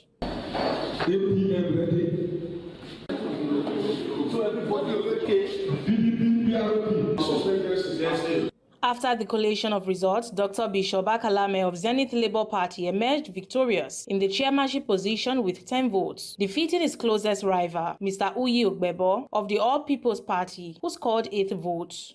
Faithfully perform my duties as prescribed in the Constitution of IPAC, discharge my duties. It is a victory for democracy, because the caucus of democracy in Nigeria is IPAC. When things are right in IPAC, everything will be right in IPAC. So now that I've taken over the matter of leadership, it's a new dawn for the Inter-Party Advisory Council in Edo State. What happened yesterday is what we call democracy. So I want to thank God for the success of election, and I want to believe God for our chairman that just be elected. The truth of the matter is that we are supposed to be the watchdog of democratic process in every election. So the ESCO that is elected, myself, I will do my best to bring that on board. Honorable Lucky Akomire described the election as smooth and transparent and advised the new Executive Council of Edo State IPAC to serve with integrity. They should work together, make sure IPAC stand well, very strong in Edo State. There should be no divination, there should be no problem, no arguments among members, among ESCOs. Joy Obaisiagbon, ITV News. Acting Ojowe Okaigili and elders of Ukwarmi community in Oredo local government area, Edo State, have reacted to the alleged invasion of Ashland Hotel, distancing the community from acts of violence, intimidation, or destruction of property. The report by Shalom Onurogara is presented by Jolade Ojo. The leadership of Okoromi community cleared the air, saying no individual or group was authorized to attack or forcefully take over any property in the community. While reacting to the invasion of Ashland hotels, the leaders raised concerns over what they described as disputes surrounding community-owned properties. They alleged that the owner of Okoromi had previously sold the community marketplace and is making moves to sell the land behind Ashland Hotel, which they insist belongs to the community. We don't have an issue with anybody, but that town hall is belong to us and the back of the Ashland Hotel. That is why we put a stop to it, that the people coming, they should know that that place is not for sale. We are using, because our market site are be sold by the OHN of our community. They disclosed that steps have been taken to engage all parties involved, including relevant government authorities and security agencies, in order to achieve a peaceful resolution. The leaders also used the opportunity to enlighten the public, particularly prospective land buyers, on the need to verify ownership and obtain clearance from the appropriate authorities before purchasing land or property in Okoromi community. The DPO came with his men with the information that we attacked him or his workers there. So he had to go to the site and he observed that nothing of such really happened. And he promised to broker a peace meeting between we and the UN and his brother. Meanwhile, we are using this medium to enlighten the general public. Please, if you want to buy any property from Obokan Igbonovia or of Okoromi, try to make a proper confirmation, not to fall victim. The leaders reassured residents and business owners of their commitment to maintaining law and order, while urging all parties to remain calm as efforts are on to resolve the issues peacefully. From Benin, Jola Diojo, ITV News. Away from that now to other stories where Omogiade Modern Homes Nigeria Limited has opened a new estate to give prospective landlords a wide range option to choose where to acquire land and build their houses. The estate, christened Miracle Spring Estate, is located in Eko Community, Uga 1, along Benin-Auchi Express Road. Ikmonwosa Ugiagbe completes the story. When the news crew visited Miracle Spring Estate of Omogiade Modern Homes Nigeria Limited at Eko Community, Uga 1 along Benin-Auchi Road, it revealed a large expanse of land with road layout already carried out in it. Some personnel of Omogiade Modern Homes Nigeria Limited, led by the general manager Bella Iserien, were attending to some customers who were already on the ground to take advantage of the new estate. The general manager and some other staff said the opening of Miracle Spring Estate is to give opportunity to people living on that axis to acquire a land very close to them at a pocket-friendly rate. This is love season. This is the season for you to, buy for your loved ones. It's a very good site for those that want to, build event center, supermarket, hotel, etc. This is a new estate. I encourage everyone out there to take opportunity of this estate. Located just along the express road, so it's an opportunity for you to grab it. We have a limited offer. 100 by 100, this our estate is just going for 1.5 million naira, and 50 by 100 is going for 800,000 naira. And this our estate comes with CFO, community approval, layout. Your own is just to buy and build, and you can pay instrumentally. You can deposit 250,000 naira for 50 by 100. While 100 by 100, you can deposit 500,000 naira. We'll allocate the land for you and you start building. We'll give you 6 months to pay the balance. Other selling estates of Omogiade Modern Homes Nigeria Limited are Dominion Estate, Akure Road, Triumphant Estate, Sapele Road, Overcomer Estate, New Lagos Road, and Fresh Dew Estates. Omogiade Modern Homes Nigeria Limited is located at the head office, Peacock Plaza, 78 New Lagos Road, New Benin City, with branch office at 73 Benin-Auchi Express Road, opposite Danko Filling Station, Enyai. Ikmonwosa Ugiagbe, ITV News. We'll take a breather now. Please join us again. ITV.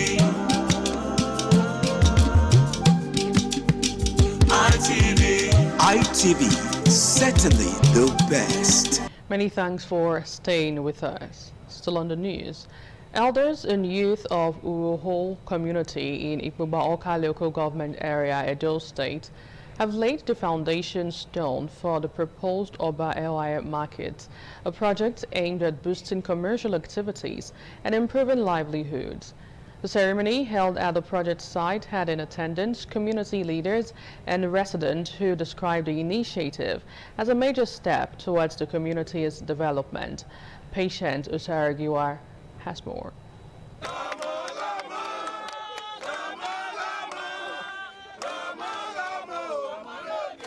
Celebration rent the air in all community as elders and youths converged for the foundation stone laying of the proposed Oba LY market with traditional displays. Speaking in Benin dialect, the second in command, Uzuku Giver of Uo community, Pa Matthew Agbolaho, described the project as a collective effort aimed at economic empowerment and sustainable growth, urging residents to protect and support the initiative.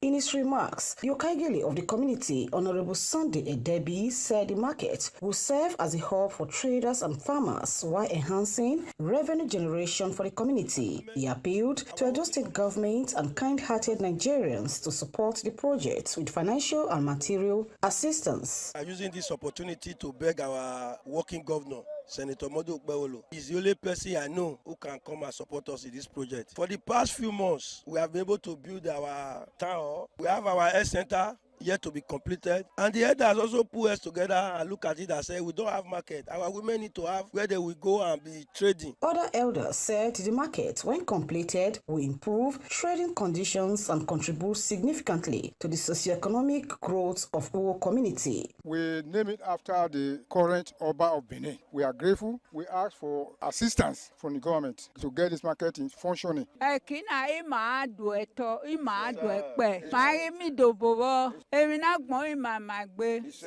This ceremony featured traditional rites and prayers as residents pledged their commitment to the successful completion of the Oba Ewa markets. From our community in Ibubaka local government area, Patience Osaugiwa, ITV News.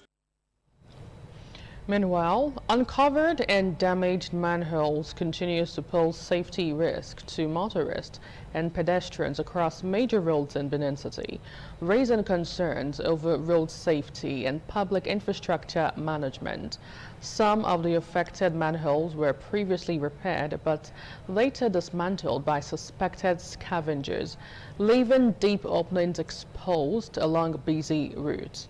Ofure Enato Compass this report.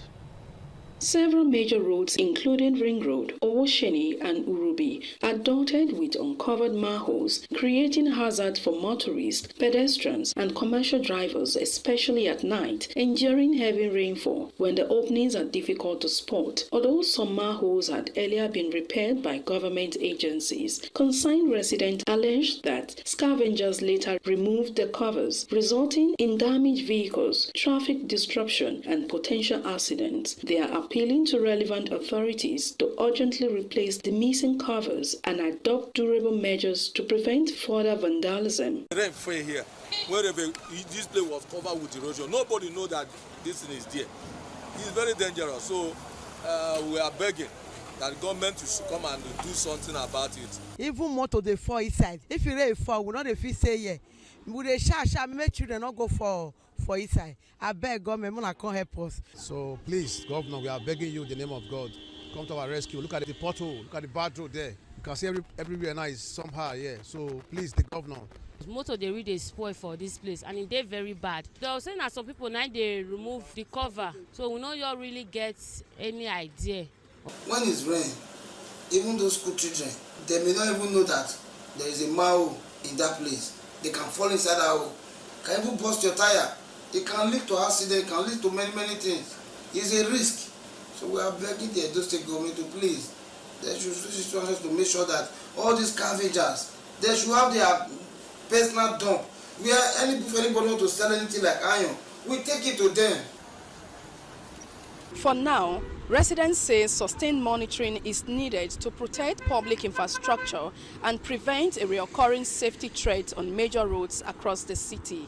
From Benin, Ofure and Neto, ITV News. Away from that now to other stories, where the Chief of Army Staff, Lieutenant General Wajid Shaibu, has reaffirmed the Nigerian Army's commitment to strengthen its strategic partnership with the Nigerian Armed Forces Resettlement Center, Lagos, to enhance personnel welfare and prepare troops for life after service. Shaibu gave the assurance during a high-level meeting with the commandant of NAFRC, Air Vice Marshal Nkem Elo, at the Army headquarters in Abuja. He stressed the need to address operational challenges hindering effective skills acquisition and post-service transition, noting that welfare support must extend beyond active duty to guarantee long-term stability and productivity for personnel. The Army Chief congratulated Elil on his appointment and underscored the critical role of NAFRC in equipping military personnel with vocational, technical, and professional skills needed for economic self-reliance after retirement. He added that structured resettlement programs remain central to the Army's evolving welfare framework. Shaibu commended the center's diverse training initiatives, describing them as essential to ensuring a smooth and dignified transition from military to civilian life. He also acknowledged the leadership responsibility involved in managing the welfare and development of large numbers of personnel undergoing training.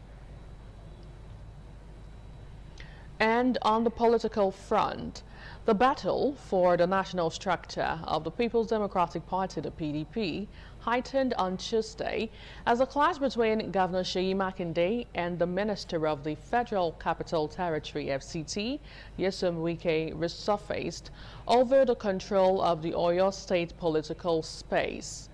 The battle for the national structure of the People's Democratic Party, PDP, heightened yesterday as the clash between Governor Seyi Makinde and the Minister of the Federal Capital Territory, Nyesom Wike, resurfaced over the control of the Oyo State political space.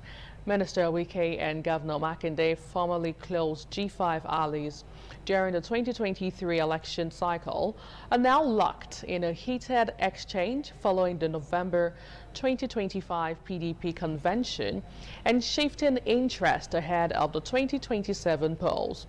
On Monday, Wike declared his interest in the Oyo State local political structure after a meeting of the Raham Mohammed-led caretaker committee held in Abuja, which announced March 29th as the date for the party's convention. In his response, Makinde, speaking during the inauguration of the PDP secretariat in Ibadan on Tuesday, launched an attack on Wike and vowing that his commitment to the survival of the PDP.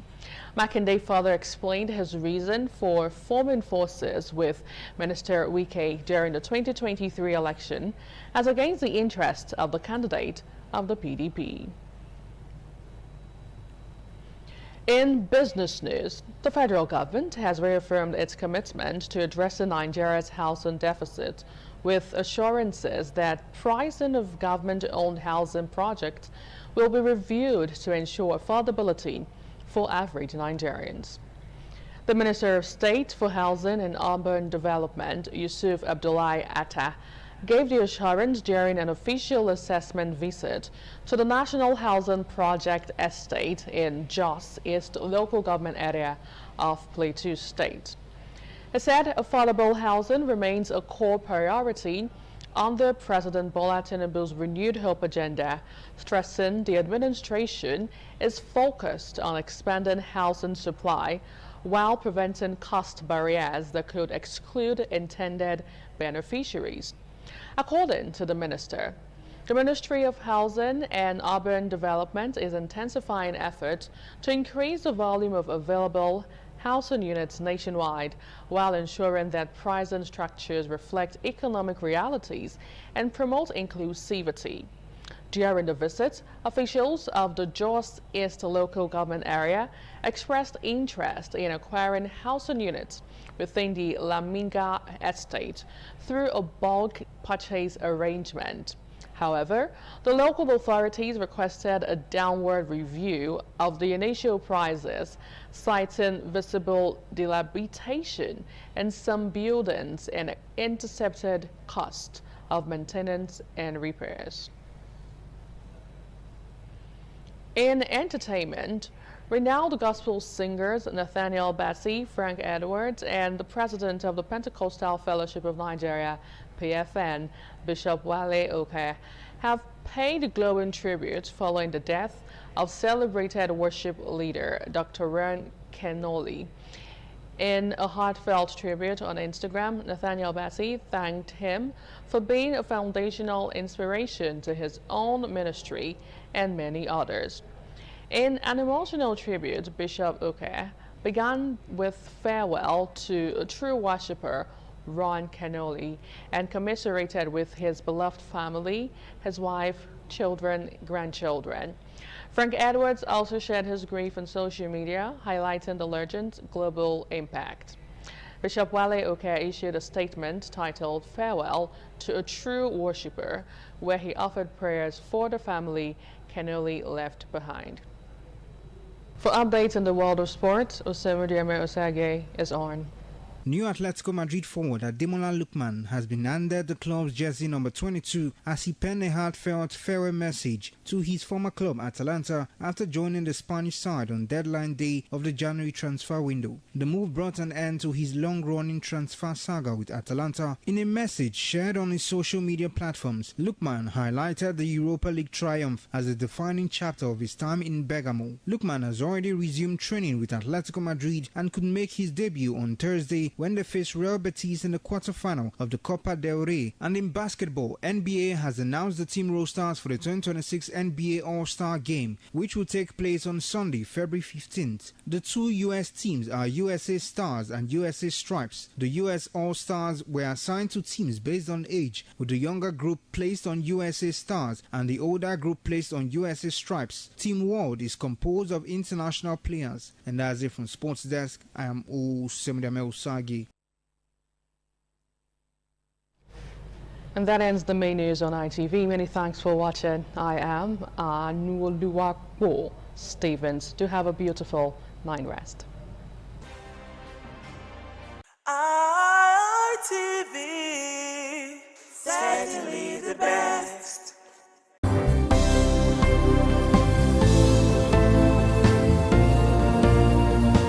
Thank you very much for joining us on the program Healthy Living. What is the kidney? The kidney is an excretory organ in the body, which is for metabolism. Tuberculosis affects many organs in the body, but the common ones it usually affects is the lungs. Epilepsy is a neurological problem. Okay. It is an injury in the brain which causes someone to begin to convulse, to go into fits. It is curable, but the cure is a long-term thing. If you eat well and avoid those risk factors that will make your immunity to be down, then the risk of contracting tuberculosis will be reduced. If you're healthy, then you're wealthy.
ITV, certainly the best.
Oṣòdì aṣáájú ẹ̀ abẹ́rẹ́ tó pẹ́ ẹ̀.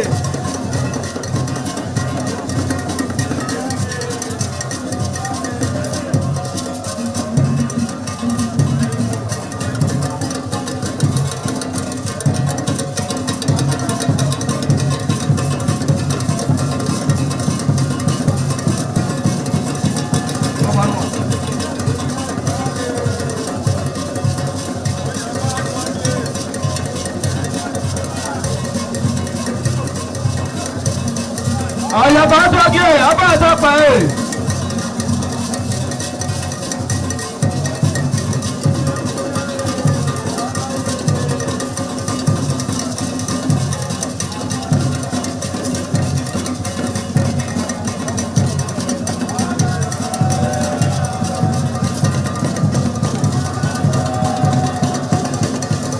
Àlàyé aṣáájú ẹ̀ abẹ́rẹ́ tó pẹ́ ẹ̀.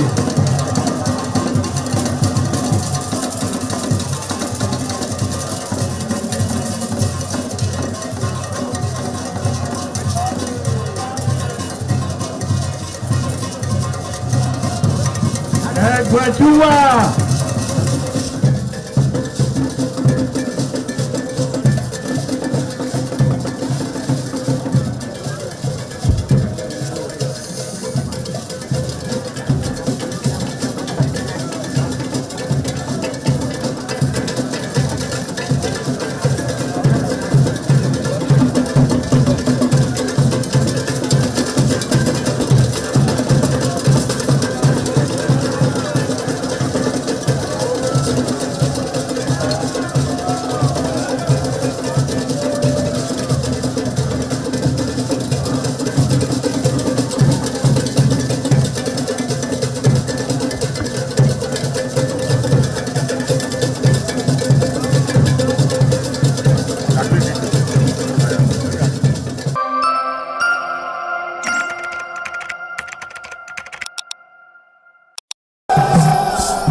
helicopter, please don't forget. On the other side, we have the gymnastic boys. Gymnastic boys, you don't know what we want to do now. We are bringing upstairs. We are at the first floor. We don't know if they are going to do the second floor.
ITV, certainly the best.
ITV, certainly the best.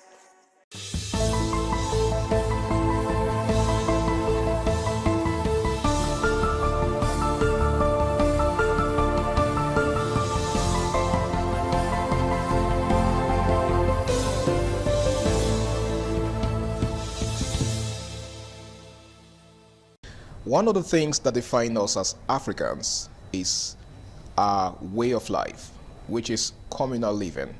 Now, this is one thing that makes us different from other, people of the world. Okay, Africans are known to be communal in nature.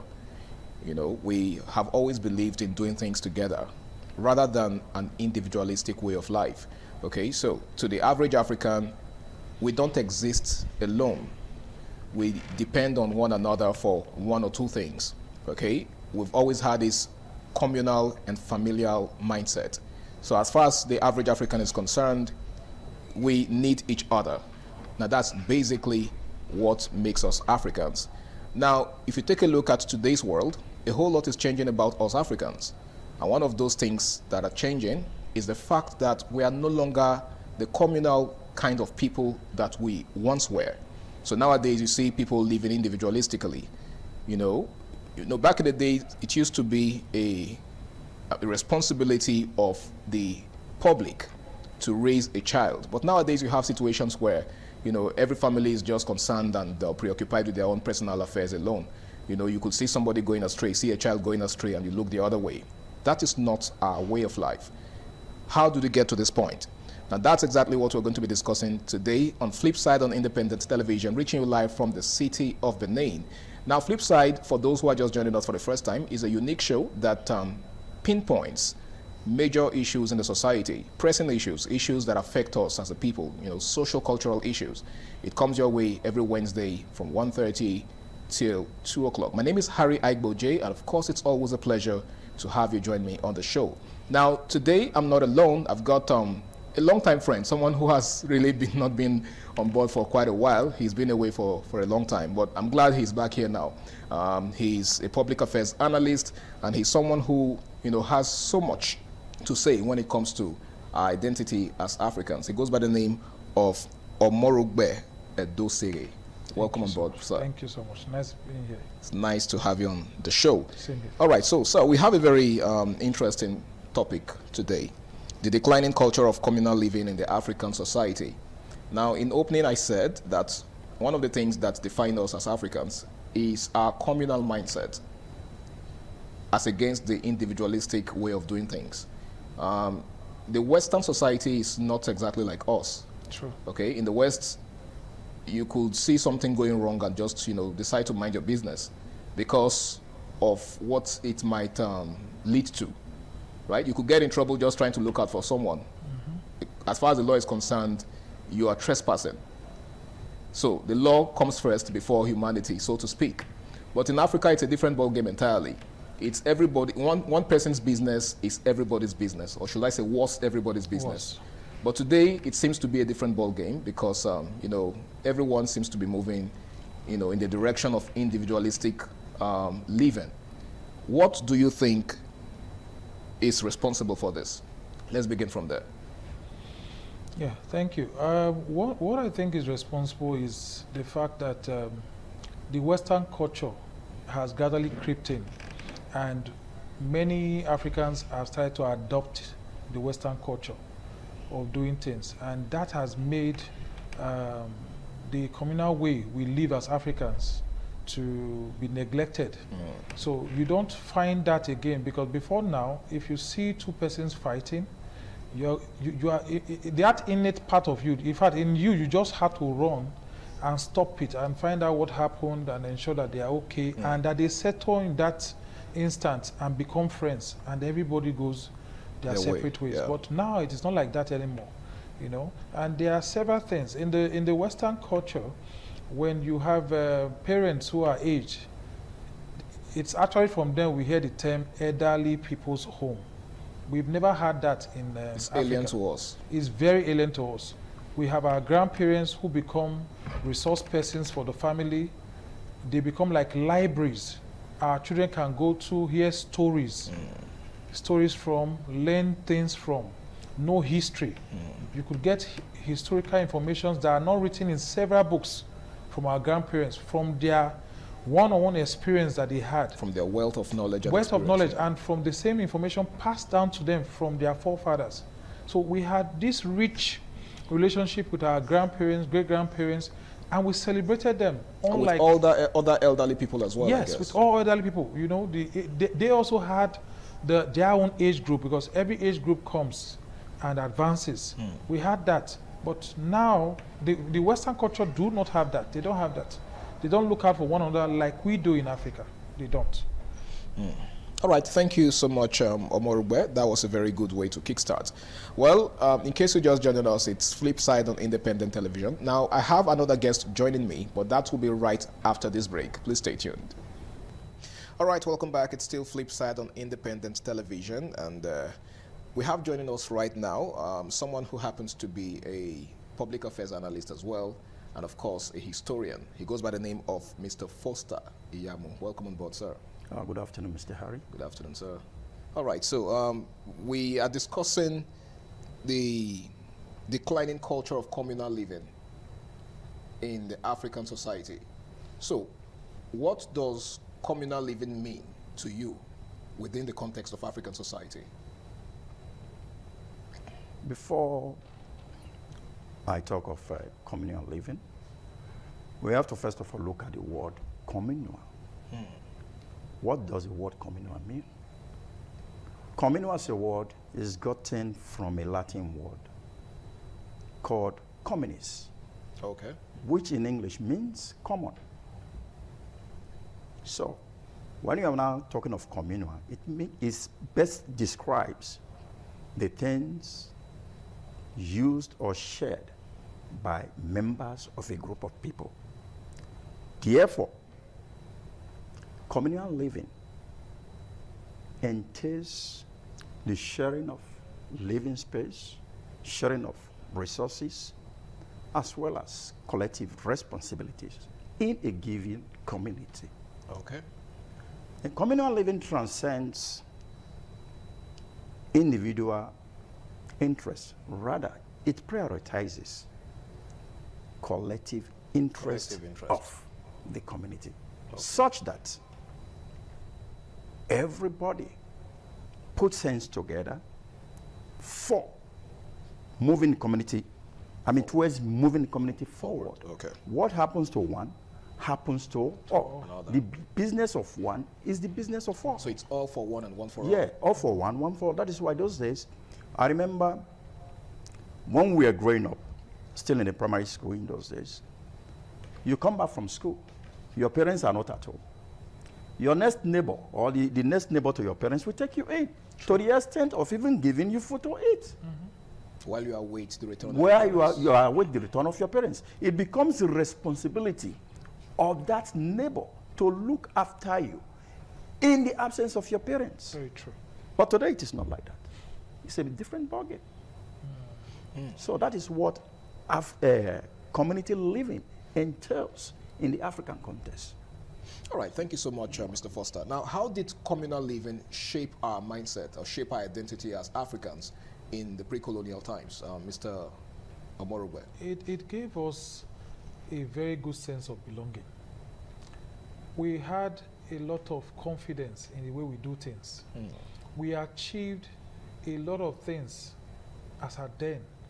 We had better crops, we had good farmlands, we had workforce, we had, our social life was very balanced as at then.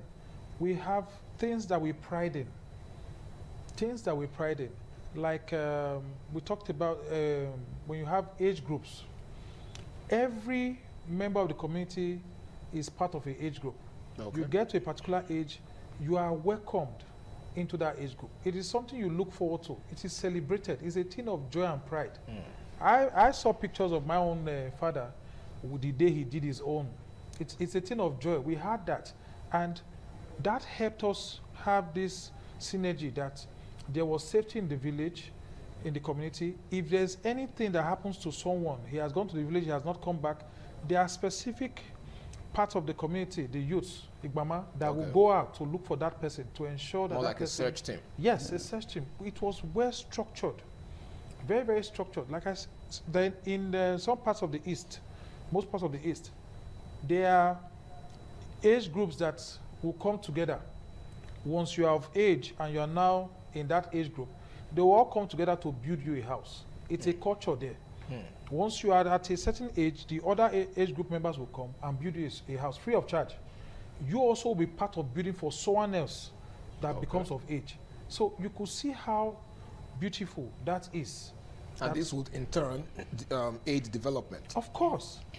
So it means every youth in that community that has come to that certain age group has a house that was gotten effortlessly with joy. It is something they did with joy. Okay. So that will bring development to such a community and confidence in everything that they do in that community. All right, so what roles, I'm asking you this now, Mr. Foster, what roles did extended families play in sustaining communal values? Because one of the things that define us as Africans are our values.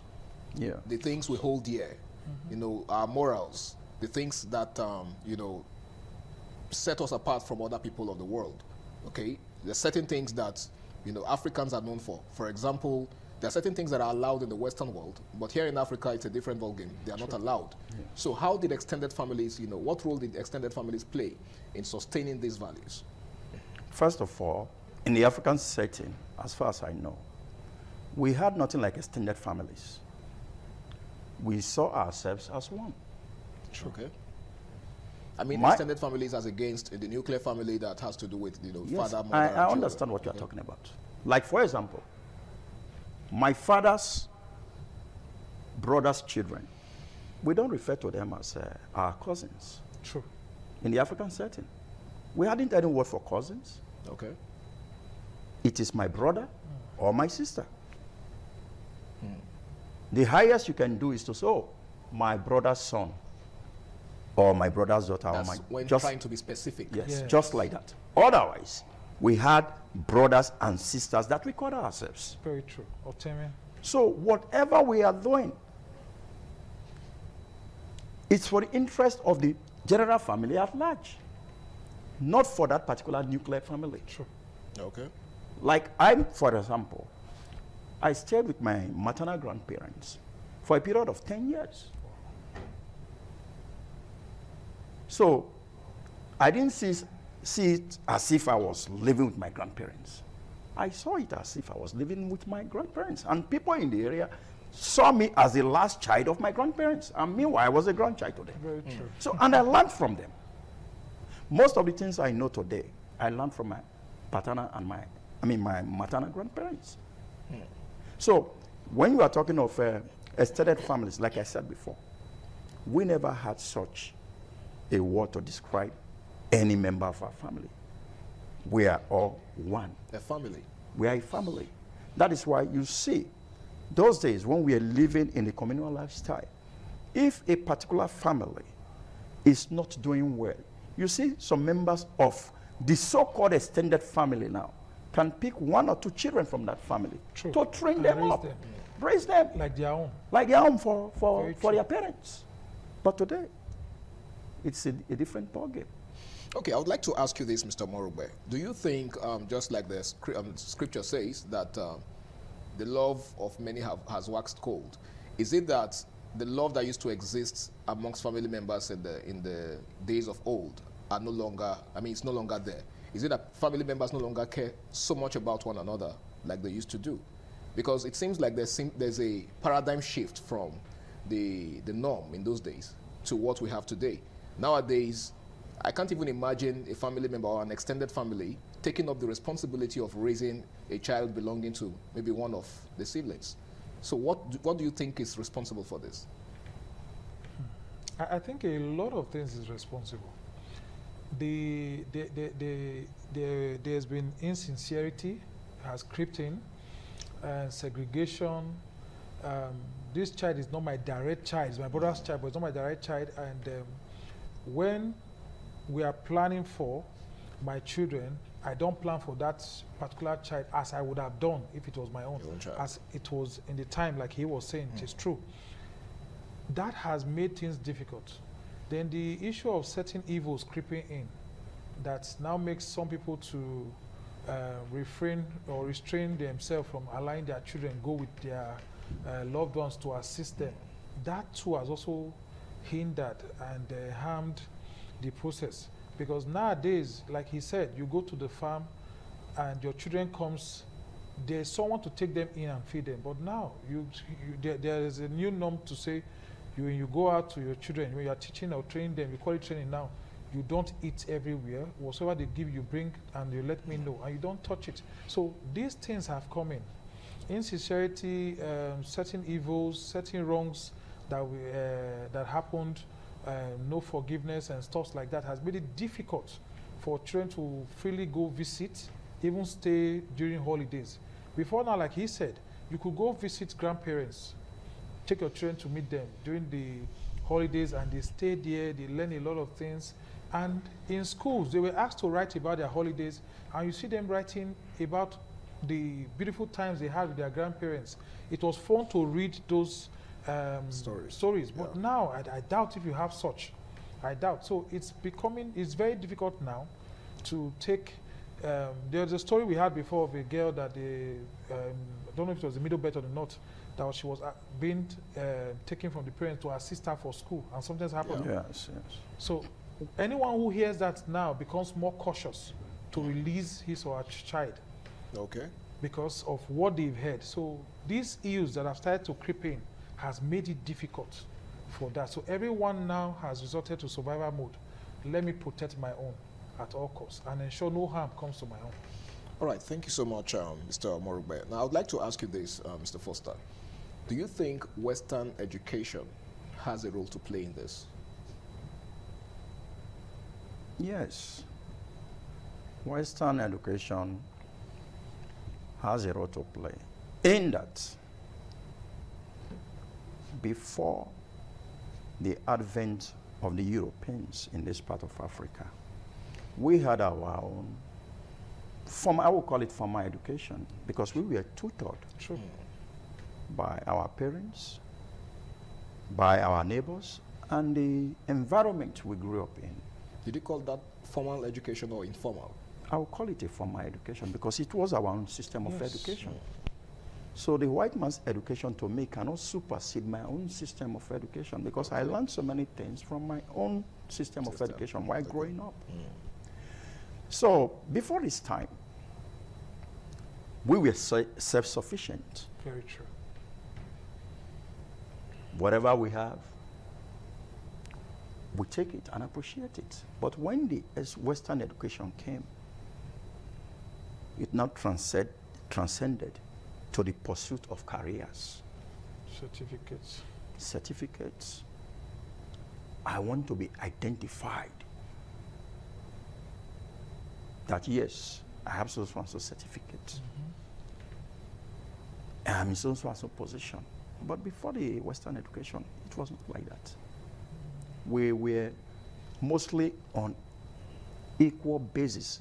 Why? There was a ground for that, because we were an agrarian society.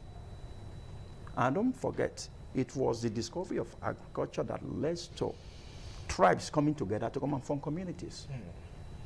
You understand? So from there, industrial revolution came. Then colonialism came because of the raw materials the white man they needed for their industries.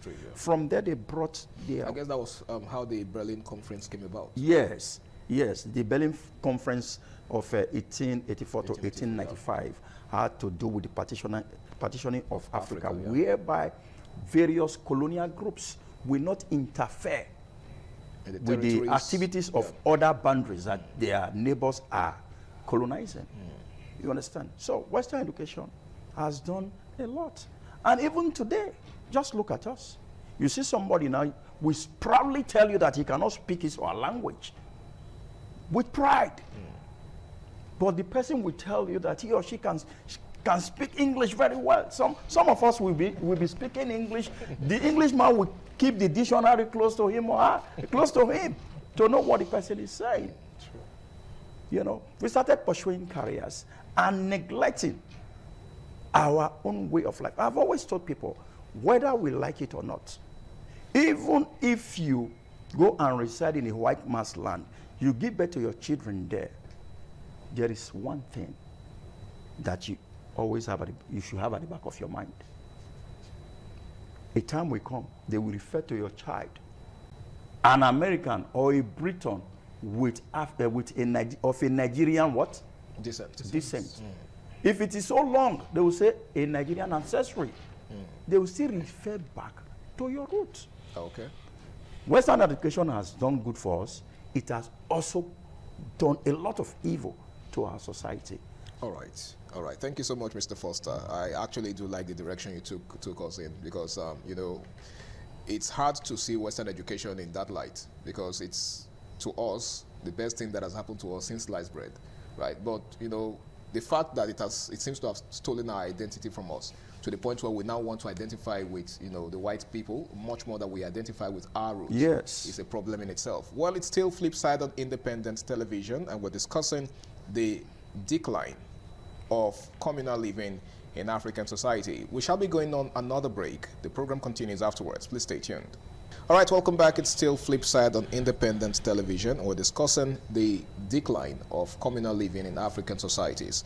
Now, there's this burning question that I would like to pose to you, Mr. Edosei.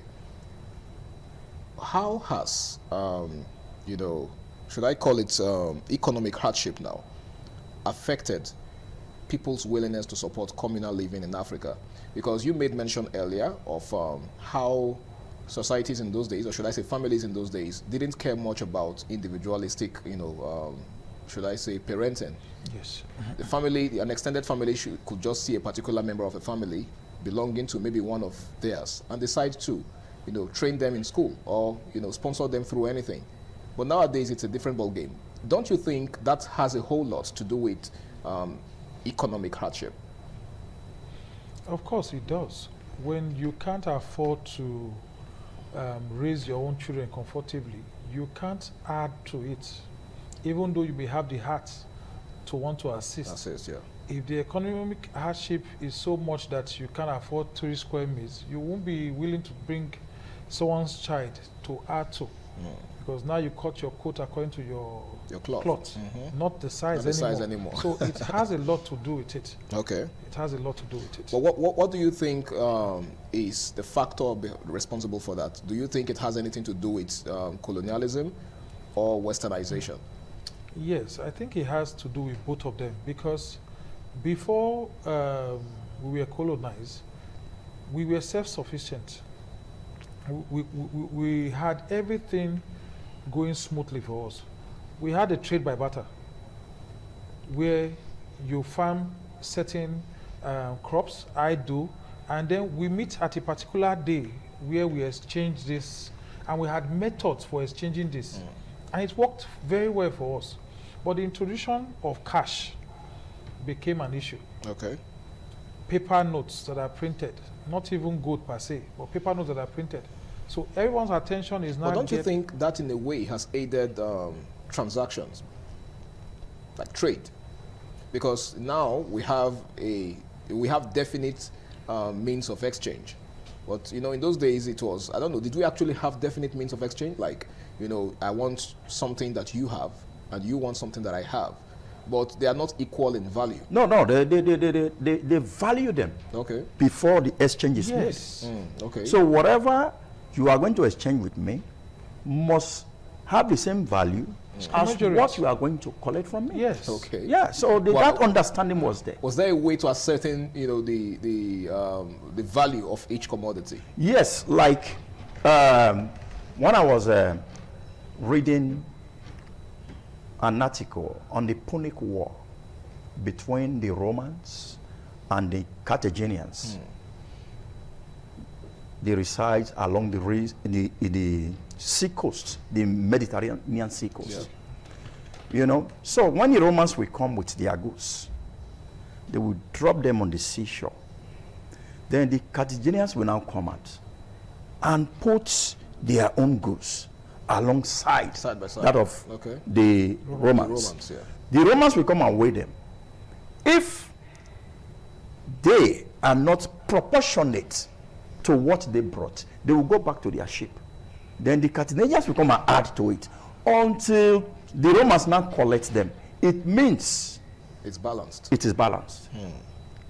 So that understanding was there. Yes. Okay. So whatever we went through as communal societies those days, even the white men, they went through them. as well. Otherwise, where did the word communal come from? Anything that does not exist does not have a name. True. So if communalism or communal living did not exist in the Western world before this, our modern day society, the word communal wouldn't have been there. True. Talk more of adding living, attaching living to it. All right. Thank you so much, Mr. Foster. Now, I would like to ask you this, of course, still in line with the question I asked earlier. Has migration affected us in any way? Because nowadays we have lots of Africans jetting out of the shores of the country for greener pastures. Now, some of these people come back with the mindset of the Westerners. Okay, so do you think this also has a role to play in it? Yes. Now, migration in the first place has both affected us positively and negatively. Let me first of all address the positive side. Migration is one of the essence of our modern day development, both infrastructurally and technologically.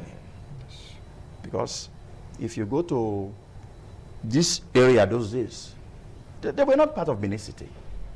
True. Oh, really? Yes, Iguosa happens to be a village of its own. Even Uselu happens to be a village of its own. Outside the moat. From 5 Junction upwards, that is where you call Benin. From 5 Junction down to this way, they are villages of their own. Very true. Autonomous villages. Autonomous villages, but paying homage to the Oba of Benin. Palace, okay. You understand? So you see the kind of houses we now, modern day houses, we now find in Iguosa now. So as a result of those that migrated out of the country, let me put it that way, to come and redefine the kind of structures that we are now seeing. Yes. But negatively, those that are supposed to impact our societies positively with what they have in them, they are all using them in the white man's land. And at the end of the day, when they now become old and useless to the society, they want to return back home. And by then it's to impart us with what? Nothing. So migration has done a lot for us. Like I said before, both positively and negatively. If you go to look at the way doctors, our medical doctors, they are migrating from this country. Doing so well. Brain drain. Like one of my friends, I even said it this morning, who was a professor, a full-fledged professor in Uniben, University of Benin.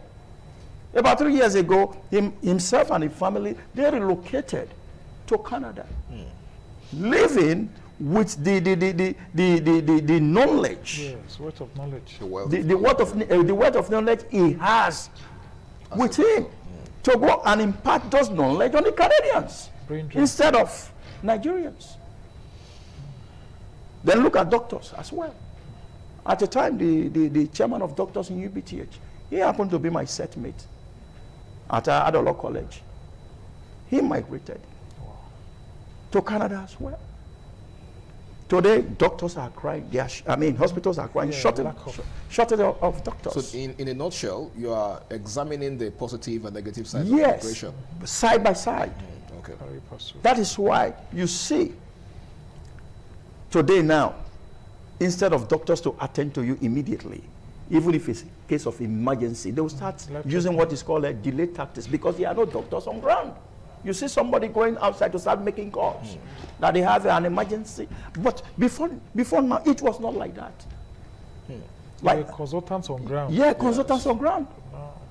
I remember when I broke my leg in 1985. I was in class 2 in the secondary school. They rushed me to UBTH. They took me to the casualty section. Before you knew it, doctors and nurses, they were all around rallied around you. You know. So, all right, that's actually something that calls for serious concern because if this continues, only God knows what the future holds for us. Now let's examine the role of should I say the erosion of communal living affected the care for elderly and vulnerable. He made mention of elderly people's homes, how that the fact that we no longer have the interest of one another at heart is now beginning to tell on the elderly ones amongst us. In those days, when a person grows to a certain age, just the same way it is with a child. He or she becomes the responsibility of, everyone. And then I think in Benin we'll say EA and all of that. But nowadays it seems like we barely even have respect or have regard for, elderly people anymore. And elderly people are sole responsibilities of their children. Whereas there are people around who could also, be of help in taking care of them, but they barely care. Why do you think that is? It's still the same Western influence. Because it was a thing of joy where we had, in fact, we had grandparents who lived longer, 90, 110, 120 years. And it was a thing of joy to go visit them when you were not in school. And they always had relatives around them. Always had relatives around them. There were never times where grandparents, these are EAs and grandfathers, were alone in the house. There was always a nephew, a cousin, a grandchild, great-grandchild that was always with them. There were even some that were assigned to them to ensure that anywhere they would need to go to, it goes with them. So either when they want to go to the market, it's carrying the bag and following the EA. We had that well and good. But now with this Western influence, most people don't go to visit their parents anymore, their grandparents, they just leave them there. And you see them alone. And then, if you move around Benin, in some places you see some elderly people's home now. We never had this before. So, but now it means people are now, some people are now tired of their grandparents that they rather would just put them in a home, like they see from the Western part, and then send money and leave them. No. There were times they would tell our children stories. There are times they would caution us. They would talk about certain things about the tradition and culture and tell you, oh, no, this is the way this should be done. You meet them as libraries. They had wealth of information they will pass to you, and they will let you know certain information. I had an uncle that could tell almost everybody's age and the scenario regarding their births. The day they gave birth to them, was it on a sunny day, was it in the afternoon? He knew this information, and it helps us. It helped us. Now that he has passed on, we don't even know at times who is senior to who. Yes. And there's nobody to tell us that. No. So it has not helped us in that light at all. We had a rich culture, a rich family value amongst ourselves as a whole family, not as this one brother, like he said. It was seen as a whole big family. And then when that family name is mentioned, everybody can identify as, oh, okay, this guy is from this family. Okay. And they know the strength of that family. And that's how it is seen. It is not said that, oh, he's the son of this, of that family. No. It's just, okay, he's from this family. So that's the way it is. So I wish we could have that again. We start rebuilding it. And even our grandparents then would teach our children better ways to speak this language, deep ways, deep parts of the language. Communicating. And that has helped a lot. When they see or they travel or they're in their space, they could communicate better. Okay. Yes, they could communicate better. Not like now that, like he said, some can't even speak the basis. And yet, when we need to travel to Germany, you have to go and learn their language. Yes. If you don't, you are at a loss. You are totally lost. Yes, you have to learn their languages, and if you don't do well, they don't even regard you. And we have our own, but. Anyways, it's still flip side on independent television, and we're taking a look at the declining culture of communal living in African societies. Now, we shall be going on our final break, and when we return, it will be time to wrap things up on the program. Please stay tuned.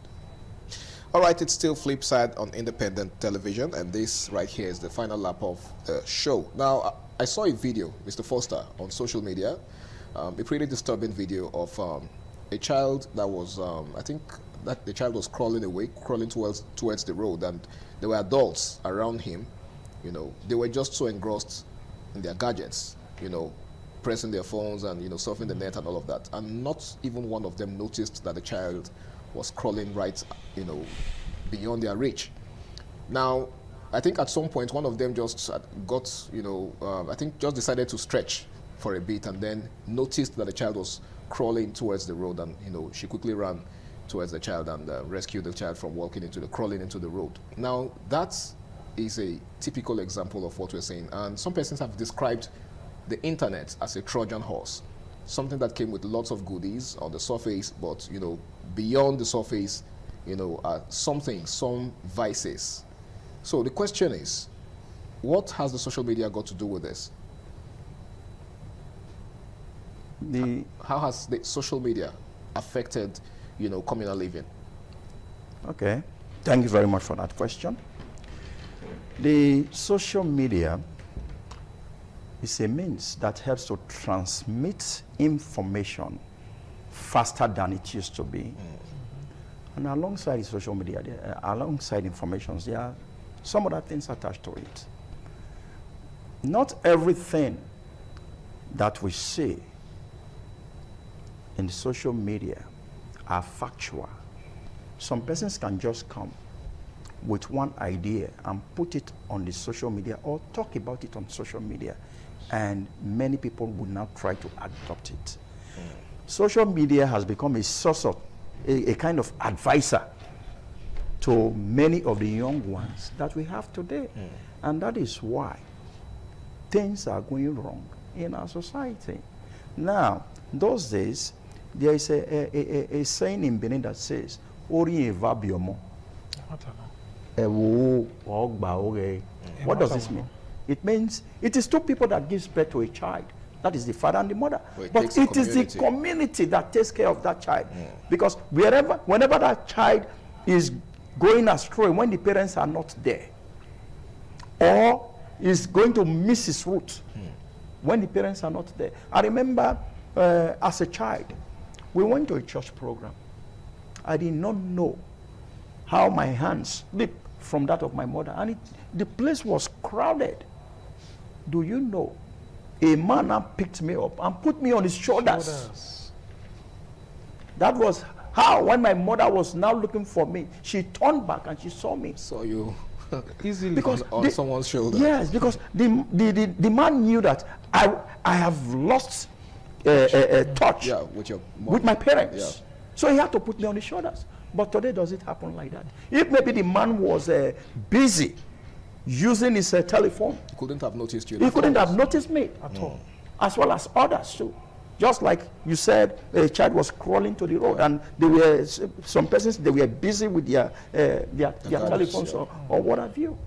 The one that went to pick that child up still has a sense of awareness in her. Otherwise, that child could have been killed, crawled to the road, and maybe crushed by a vehicle. You know. Now, look at it. Even the white man that invented these gadgets that we are using, they don't abuse them the way we abuse them. If you look at the number of accidents that happen on our roads, some of them are caused by those pressing their telephones while driving. I happen to know a girl who is now in UK now. Though she was not driving, she was a passenger in a vehicle. 7 of them occupied that vehicle. 5 passengers. I mean, yes, 7 of them. 6 passengers and the driver. Could you believe she was at the front when the accident happened? The 6 of them died. She was the only one that survived. Wow. And she didn't even know how the accident happened. Why? She was busy pressing her phone. So you will say that when you are driving, you see somebody will be driving as well. The phone to the ears and one hand on the steering. You have lost concentration in your driving. Divided. Then you see now, I was watching a video. I didn't finish watching it. Somebody came on social media. Oh, my husband did this. My husband did that. In the Western world, it is not like this. I will do this. I will do that. And you see our women copying those things, cheering her on, forgetting that we do not live in the same environment with the white persons or wherever that thing is happening. Even we within ourselves as Africans, we still have our own various ways of doing things. Very true. All right, thank you so much, Mr. Foster, for that very brilliant one. Okay, as we begin to wrap up now, I'd like to ask you this, Mr. Morugbe, in less than a minute, because we actually do not have much time left. Do you think there is hope for us as a people, as far as communal living is concerned, or you think there's nothing that can be done about it again? I don't think, personally, I don't think there is hope. I think we are gradually phasing that party way, because there are a lot of things that have happened that trying to correct them now will take a whole lot of time.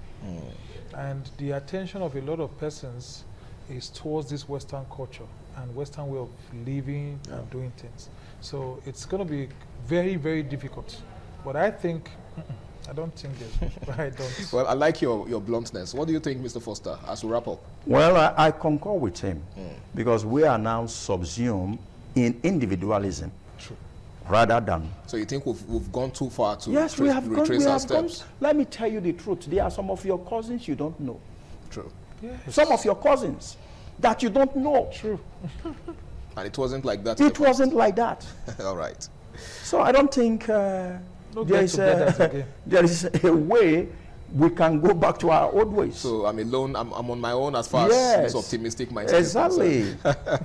All right. Thank you so much, gentlemen, for doing me the honor of being on the show with me today. It's been an amazing show indeed. And I'm hoping that everyone who is affected by this is learning a thing or two, or has learned a thing or two so far. Communal living is who we are as Africans. Yes. This is our identity. We are not the type that should be so comfortable living individualistically. You know, your business should be my business. Of course, like Mr. Foster said, that also has its own downside, but I think we should focus more on the positives than the negatives. Well, it's been an amazing show, and I want to say a big thank you to every single one of you out there for being with us from start to finish. My name is Harry Aigboje, and until I come your way again, same time, same station next week, do the right thing, stay out of trouble, and bye for now. ITV, certainly the best.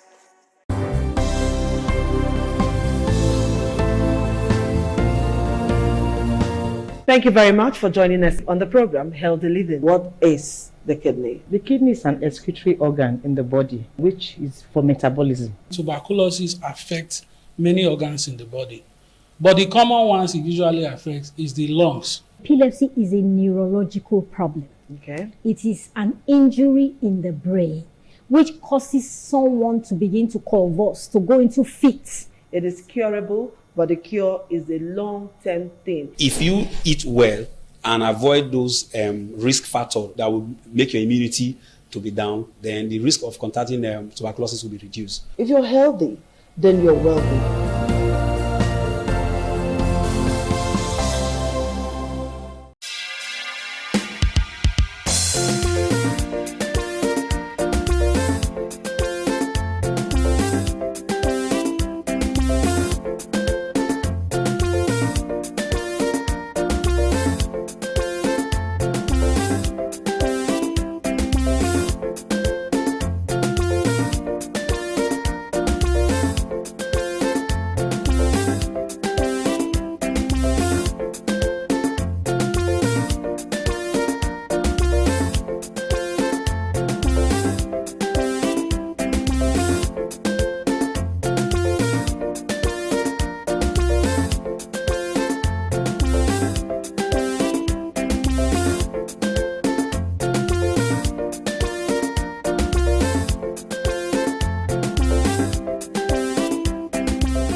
ITV, certainly the best.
Oṣòdì aṣáájú ẹ̀ abẹ́rẹ́ tó pẹ́ ẹ̀.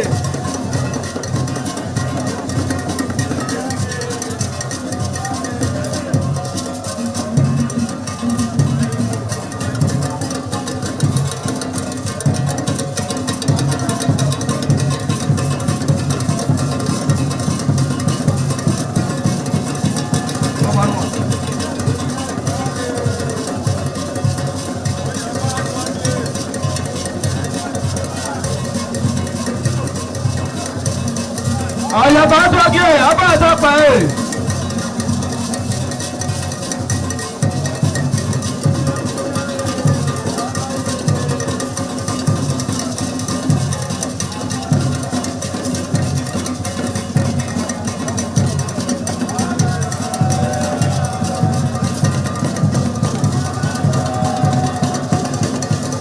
Àdàyè aṣáájú ẹ̀ abẹ́rẹ́ tó pẹ́ ẹ̀.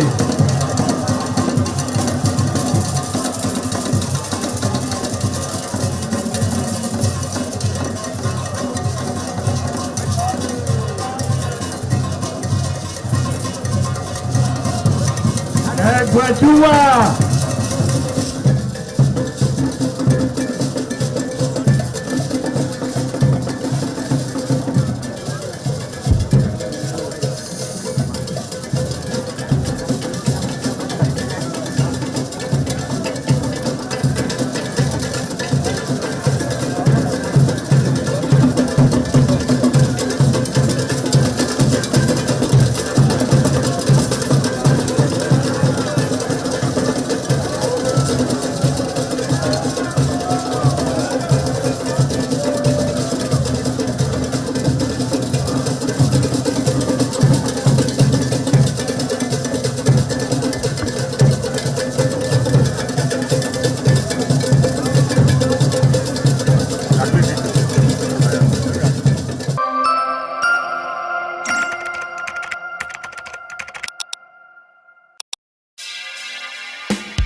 ITV, certainly the best.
Thank you very much for joining us on the program, Healthy Living. What is the kidney? The kidney is an excretory organ in the body, which is for metabolism. Tuberculosis affects many organs in the body, but the common ones it usually affects is the lungs. Epilepsy is a neurological problem. Okay. It is an injury in the brain which causes someone to begin to convulse, to go into fits. It is curable, but the cure is a long-term thing. If you eat well and avoid those risk factors that will make your immunity to be down, then the risk of contracting tuberculosis will be reduced. If you're healthy, then you're wealthy.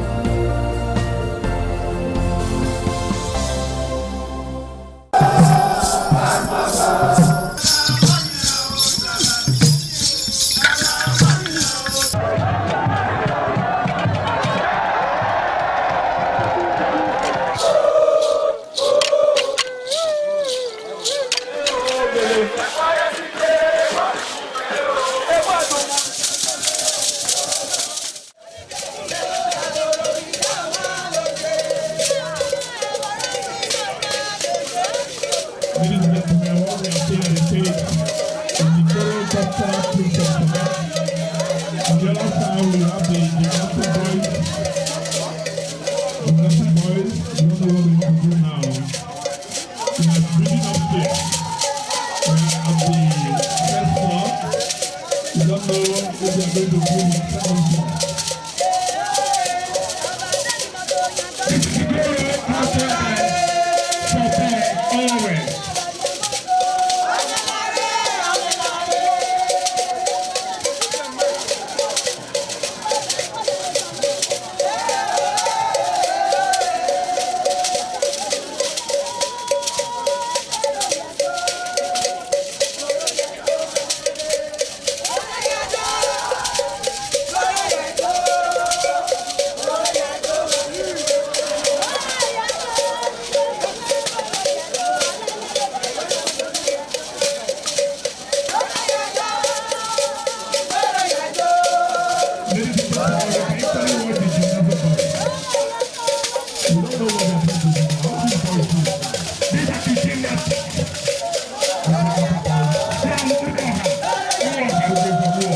ITV, certainly the best.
waya bege now ugi bota we se ni wan e do lo pe o do lo wa yire wa na yi ma service en ma agwa kadere na ugi bota na okay ga ohoge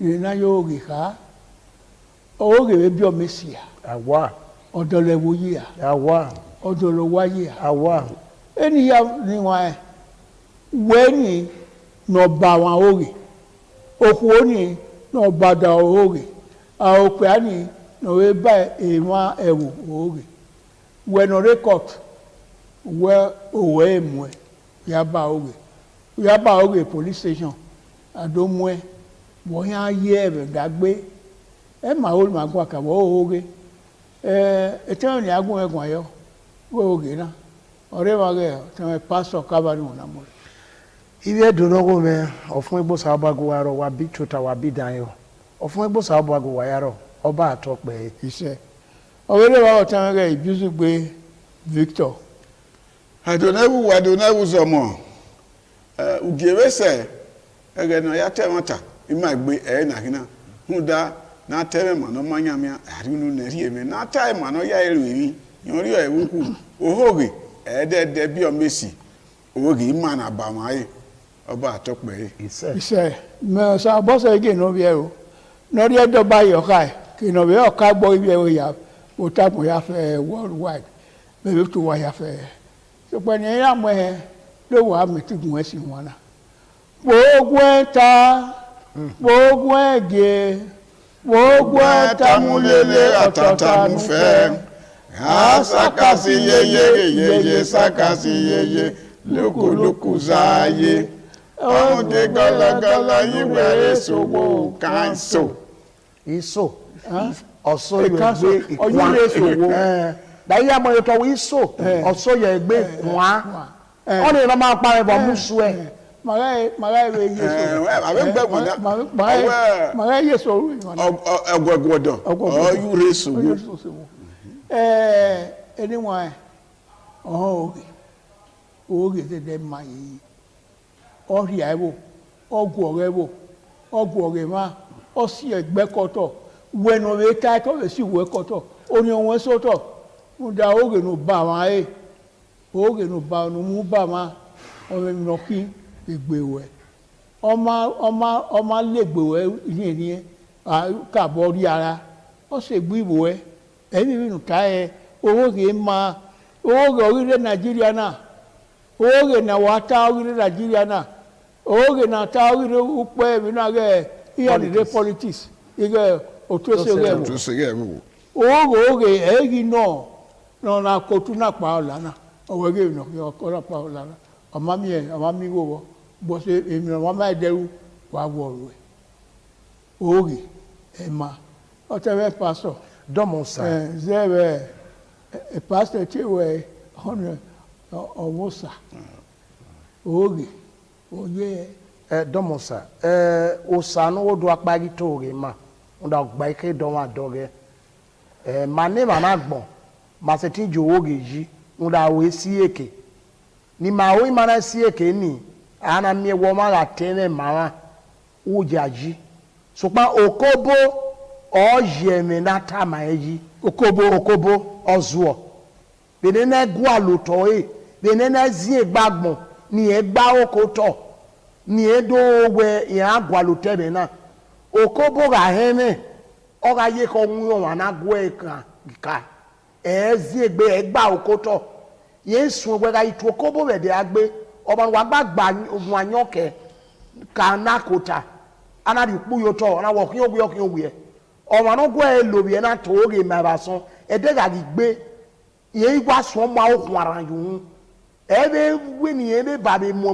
ge damani ni ege ya yo bo no gba okoto o wa sun e wa mu yo mu gbera mu gbiri bo ma ni anyewe a wo ki suru da mi se abada o se no abada sun ma ye so ma ti aro de mo me ma ti aro ma wanjo ne da do na la wa lobi e bo na mu yo mu re won go ko bono ebe nwa ndo o me nwa ga eme ogba okoto ogwa loto nde na soro no no siezo yu webwe odoba me uwebo seva uwebwe odion we kekebe okage loge uwe bwe man awo se vada bakoko ikia kugbe no no ligi ewa oma ga do teme ma we ugba akoto ugwa loto e wa emi oto lo ti o mani we lare oma ka gume gwa ke na de ba yayi so osenegi aweki I osana gbada yin we ose agbo gemi ne no mata mane igele gba akoto ri ogele no egbe mi ni malawo wo kiyan we ni kiyan bo mi igo ma wa gu egun a odo no soro yuwa eva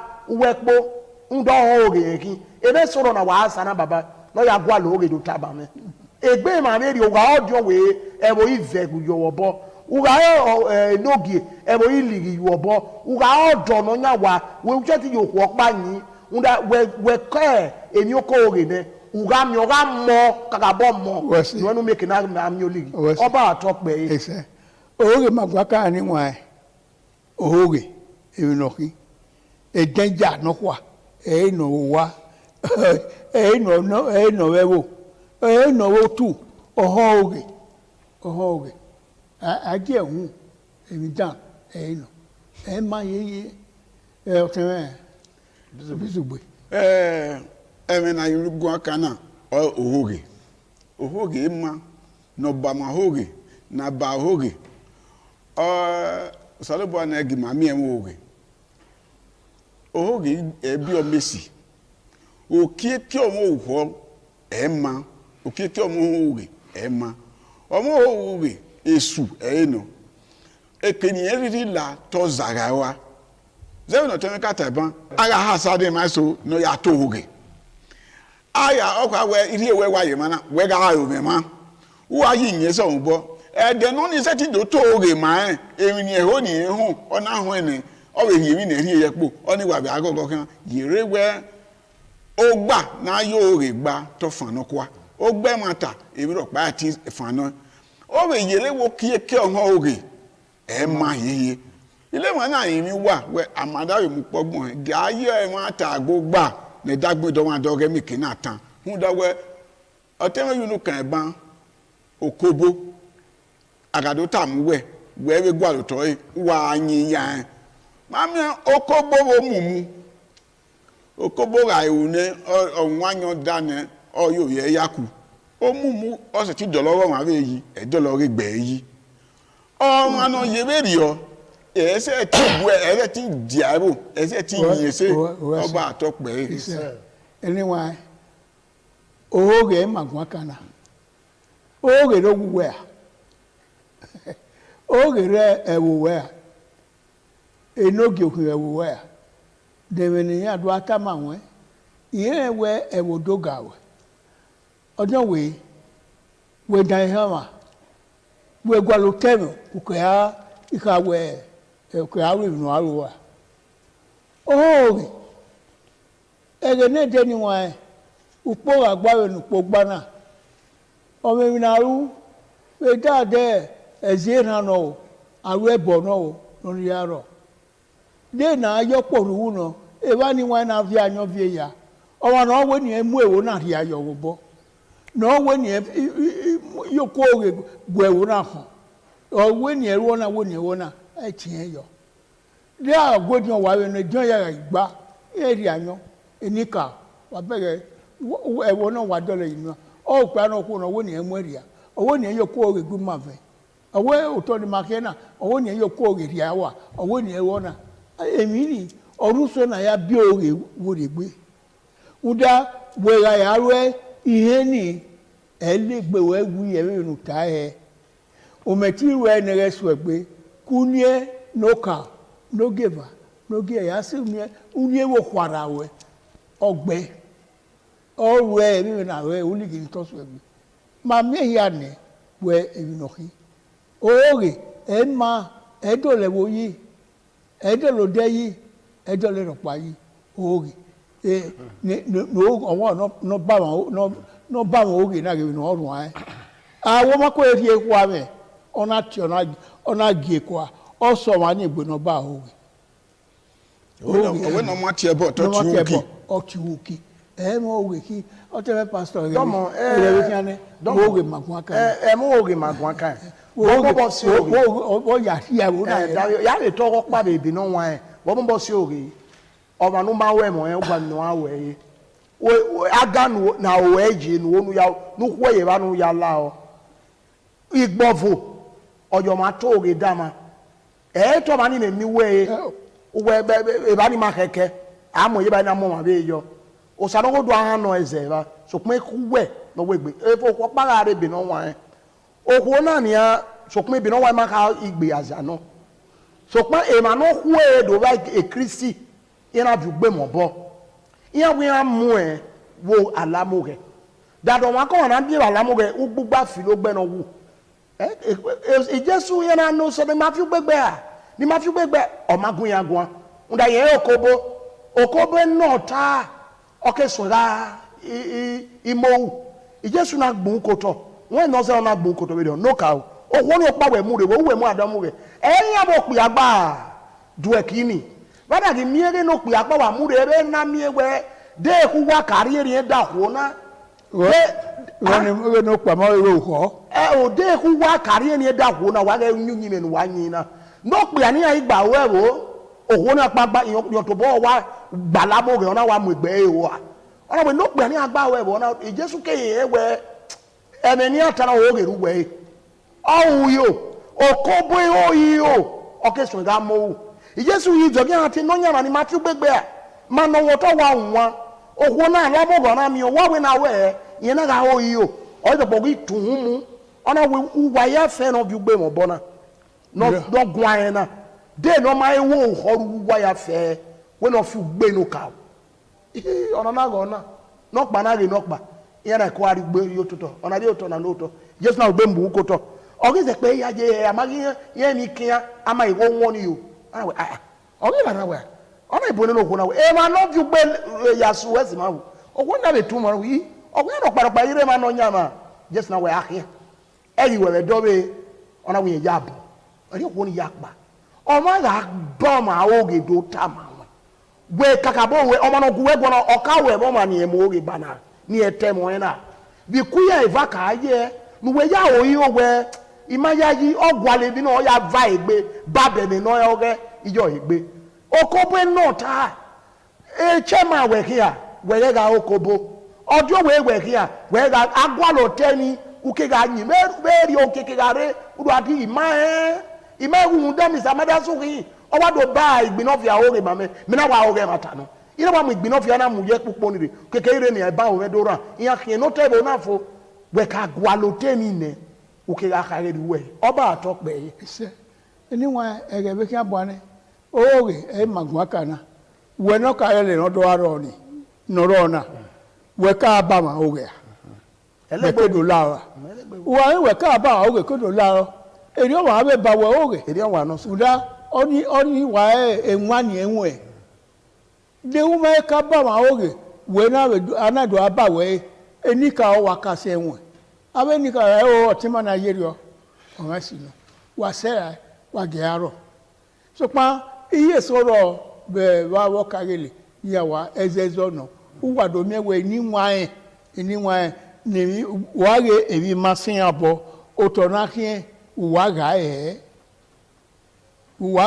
o se so bora opolo lo so na bora ari ene so a e ma so video o wa we ro o we a de ni ari ai ya be ni e ko se na o we ri egwa o eni awa iwo na o ya ru emi so o ya la to na ma de mu ne o ya mu hie o wa we fie be la dia o ge na ba ma o wa we si eni wa na me we ne ma na do so bi aba e wo na ba gbo oge e wo ni eduna egbe ya fe na hie owe be ga ro ebe ka di ro ati ebe eti sa ro gidan ri aki o logo kwa ya ba gbo oge iya ni eyan we mu ye police station se pe ni akata si eyan ezozo oro ezo ga we re wo be ri o awe gwa lo to e ni wa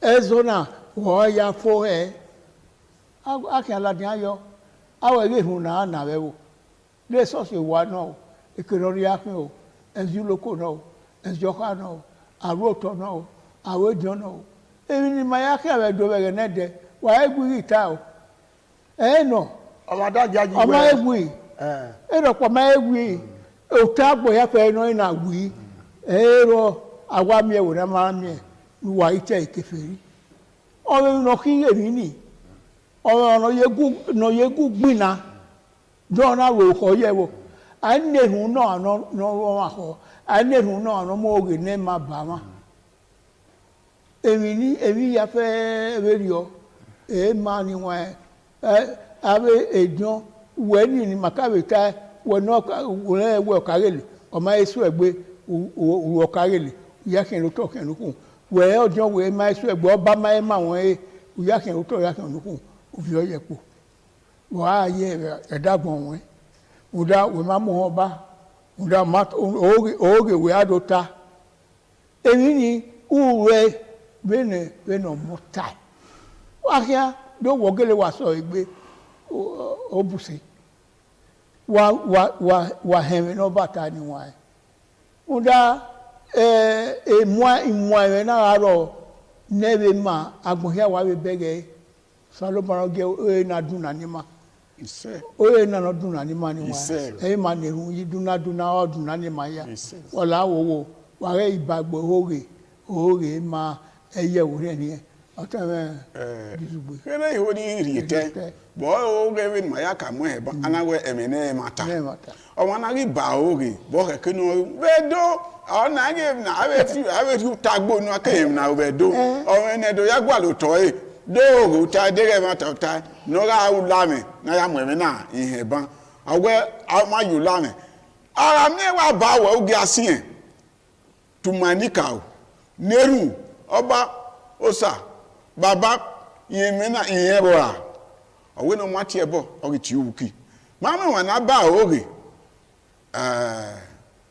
owe na ya ha ewegbo owe no ya we me agbon ile ma tu e abeteme ni re e kabeto wa ge oge gwegbe yin wa ye mata gwegbe yin na meke na to na mi egbe ahen aro ewo ni odo dagme odo hen oba atokpe oge ke sin la edagbon ma mu dawe no timata e bange Victor Ibizugbe oge sin oge be gwoge edagbon ma ogwoge igiowa we ga ta uga ligi we ga gogo owe you kodo zuo o ka ge yin agbewi yin agbe o ma ikene na gbe wa e o ga be so igbe o se gbogi o ma edo be we ga done igu toge ya mo mani yukpore unda mani ya iyo we bo mi e bo gbe bo e mama mi agbede o ga pa bare ba ba utabona ya mo ene we age wa you be varo o teme o ga ya to mani no o ga to mausa o ga to maso o ga to ma van o ga to ma obi ode o ga to ma da o we no ma tie bo oga tiuki eve no vie you wake on ameve no vie you wake beni iye no sanogo doa igagele opa eva e pe mi no ko na tana iye opa oga itoni maya ka we ayame no ane wa obo wa yopin yo ene orion rada bo ta lo kian na soro wa ta lo kian ku do ge na mu bae eyin mi ga dan yo e na soro ovieve ogun alade amunu onundemi egbo ogwa ezira agbon me yimi no runwe ra ni e dani o iya de do ka kine we iye go oge we ari bae we no lele o ka ge le kian we no rebo we na ye mo eji e we kian o ni we nu de mi nu wu atake aso ba lo yo ma gbe okeke ma nu da iye ni gare o ga gbo agbe mo e me soro baba no ri yen ni me wa yen o vezebe unyime no wa ke no gbo ka ge lo oyin ni ware o mamudia no yen wu ne ona ka so be gbo mo obi ona ya kinke ona be la no giver ona ya kin anye o ona la no gia ona ya kin no zuwa ne ya de ibesa ye ra gbono ba mi yin na ba mi o ba lo ni ona ba mo jo wa ware ayo egbe ona ye meso kin o meme no ma o pa eva wi e ga gele e be soro be no timakata be ene nwa si we o ma na duyen ona wi emi emi na ga ikobo ye ga lu emi enara ore igisen ya gwa lo to wi ye ga gele o pa eva de mi no wu na ọwọ́ ẹ̀rẹ́ ni mi ẹgbẹ́ n'ala awowo wẹ̀rẹ́ ga gọ́gọ́ wẹ̀ sí ó balọ̀ yẹ̀dàgbọ́n wà nínú dẹ òkè kí ó họ ẹ̀ ma ọba àtọ́ pẹ́ yìí. Anyway, ya iwe oge ẹ ma gún akana ẹ mọ oge ẹ ma yẹ ba ma oge mo da ọ̀nà wẹ bá oge ẹ̀yin ha ìwẹ̀ wa sọ ẹ̀yin ha ìwẹ̀ wa fún ẹ nù ta ẹ ọ akẹ́ òdó ọkẹ́ òdúgbò owó ká bá oge ìrà ọ̀pá yẹn bá ọwọ́ iná gbé nà dẹ́gẹ̀ ọwọ́ mi ò hàn ẹ̀ tù ẹ̀ ọ ní ìwòrí tó ẹ bá ọ̀nà tó wukpo 1944 1942 enadege ekpo ọha agbe lẹ́gẹ̀ yìí lọ́dẹ̀ atọ́ka náà ekpo ọha agbe yìí kọ̀ gbàrọ̀ ọ̀nà ọ̀yẹ́ gbogbo yẹn sí ẹ̀yọ̀ ìgbọ́ ọ̀yẹ́ gbogbo ìdè ọmọ ipa gbé iye ìrẹ̀ ọ̀nà wo tí wọ́n wá gbìyàn mọ́ náà ọ̀nà tó kú sẹ̀ láàrẹ̀ ìmẹ̀ wá mi ẹ̀rọ àrẹ mọ́tà yé kéré rẹ̀ ní ọwọ́ kíkọ́ ọ̀tọ̀ ẹ̀rẹ́ mẹ́ ọwọ́ kíkọ́ kí ọ̀nà wà viema mọ́tà èèmọ̀ àwọn ọ̀bọ̀wọ́ èyí àṣẹ àánà yẹ àṣẹ ọ̀wọ̀ náà gbé náà dẹ́rẹ́ àmì àwọn ẹ̀ tó mẹ́ ẹ̀ o èwọ́rì tó mẹ́ bá mú dẹ́bọ̀ náà tó èníwọ̀n ọmọ náà mú òrè bàwẹ̀ èrè òye ó bà náà tìyẹn náà o ó má bà náà o èmi ni wọ́n á tà máa tọ́sọ̀ máa ní ègbé ẹ̀ mọ̀ náà yà bò rẹ̀ bà máa òrè ọ̀tá rẹ̀ bá bò bá èyí àrọ̀ ni wọ́n ẹ̀ èmi náà sí ẹ̀dọ́ owó dé sábàdà gíga síwá òde kè. òṣèré ni èèmọ̀ ni màá bẹ̀rẹ̀ yìnyín ní àmà ẹ̀ ọ̀yìn máa tẹ́ nínú ayáfẹ́ máa wà náà pàtẹ́ náà dẹ́ka ẹ̀ mọ́ tọ̀ nẹ́ náà dẹ́ka ayáfẹ́ èmi náà wọ́n máa rú wà mọ́ ẹ̀ báyìí àdùn àgbọ̀ wọn ní báyìí ẹ̀ ò ẹ̀ máa èvè náà ọ̀fìẹ́ mà níkà ọ̀fìẹ́ mà gbọ́n ọ̀fìẹ́ mà yìí ìrónì tó bọ̀ ẹ̀ kíá bueno tó rẹ̀ ní ìrónì ọkà dẹ́kun wẹ̀ ìdáná níwọ̀n ẹ̀ bá máa mọ̀ ẹ̀ gírí bọ́tà ọ̀rẹ́ dìnnẹ́ náà yóò tọ̀ ọ̀sàrọ̀bọ̀ ọ̀la wàdàmú pò ẹ̀ náà nàìjíríà yàfẹ́ rẹ̀ ọ̀sàrọ̀bọ̀ ọ̀la ẹ̀dọ́ wà má láwọ̀ dá o wà ní gbé mara ọ̀sàrọ̀bọ̀ ọ̀la gé gbé náà wà wà ní ọdún ẹ̀kì wà ìdú ẹ̀kì mọ́sá ẹ̀wọ̀n àmì ìwé gbẹ̀dọ̀ ọba àtọ́pẹ́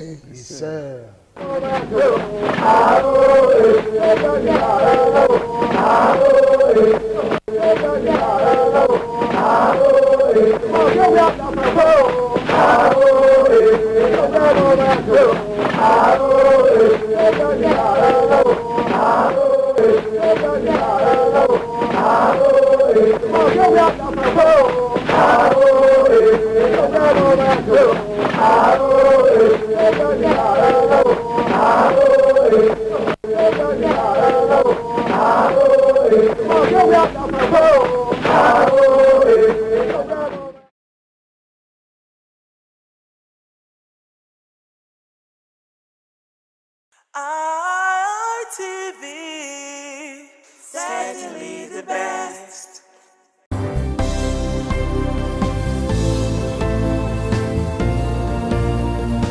Thank you very much for joining us on the program, Healthy Living. What is the kidney? The kidney is an excretory organ in the body, which is for metabolism. Tuberculosis affects many organs in the body, but the common ones it usually affects is the lungs. Epilepsy is a neurological problem. Okay. It is an injury in the brain which causes someone to begin to convulse, to go into fits. It is curable, but the cure is a long-term thing. If you eat well and avoid those risk factors that will make your immunity to be down, then the risk of contracting tuberculosis will be reduced. If you're healthy, then you're wealthy.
ITV.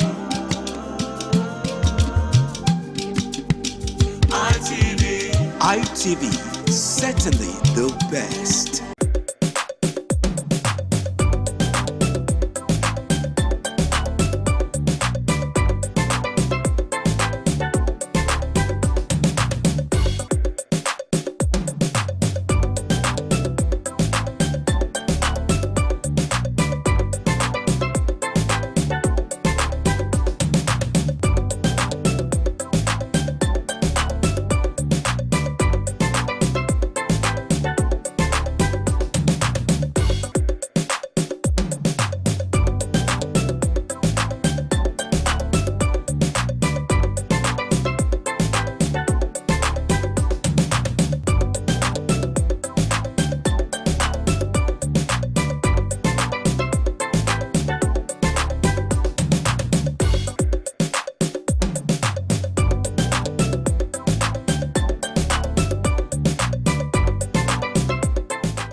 ITV, certainly the best.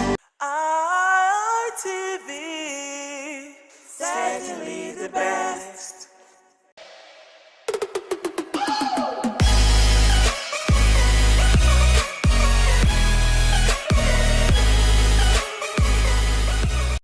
All right, guys, it's another lovely Monday evening, and it's my pleasure to have you join me on yet another beautiful episode of the Guys Hangout Show on independent television, reaching you live from that city of bronze. You know, I love to call it that city where the king is truly king. Now, for starters, the Guys Hangout Show is one show that, teaches men to prioritize themselves and, of course, to be the best that they can be, just so that they can give the best that they can give. It airs on this station every Monday. All right, my name is Harry Aigboje, and of course, it's my pleasure to have you join us on this episode of the show. Now, today, we're going to be taking a look at a very, very important topic, something that actually caught my attention of recent.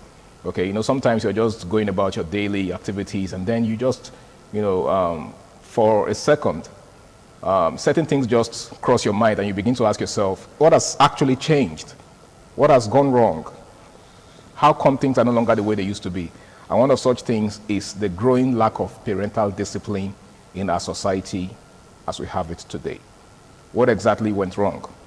Whether you like it or not, you must have noticed that things are no longer the way they used to be, especially between parents and their kids. Those days when we were growing up, some of us had this reverence for our parents, right? Even in their absence. There were things we're not bold enough to do, we're not courageous enough to do, even in their absence, because of the kind of discipline that they gave us, right? So, for instance, I remember as a kid, I used to live within my boundaries as a child, right? I was not allowed to go to the next compound. Now, that was how I was raised. Not because my parents didn't like us being free, but they just wanted to ensure that we lived within the boundaries that they set for us. Now, I'm sure a lot of you out there can also relate. Now, if you take a look at the parents of today, it doesn't seem to be like that anymore, right? A lot of parents seem to be more flexible in raising their children. Is it a good thing or is it a bad thing? My name is Harry Aigboje once again, and it's my pleasure to have you join us on this episode of the show. Now, like you already know, I'm not alone. I've got an amazing person in the house with me, and together we're going to be taking a look at this topic.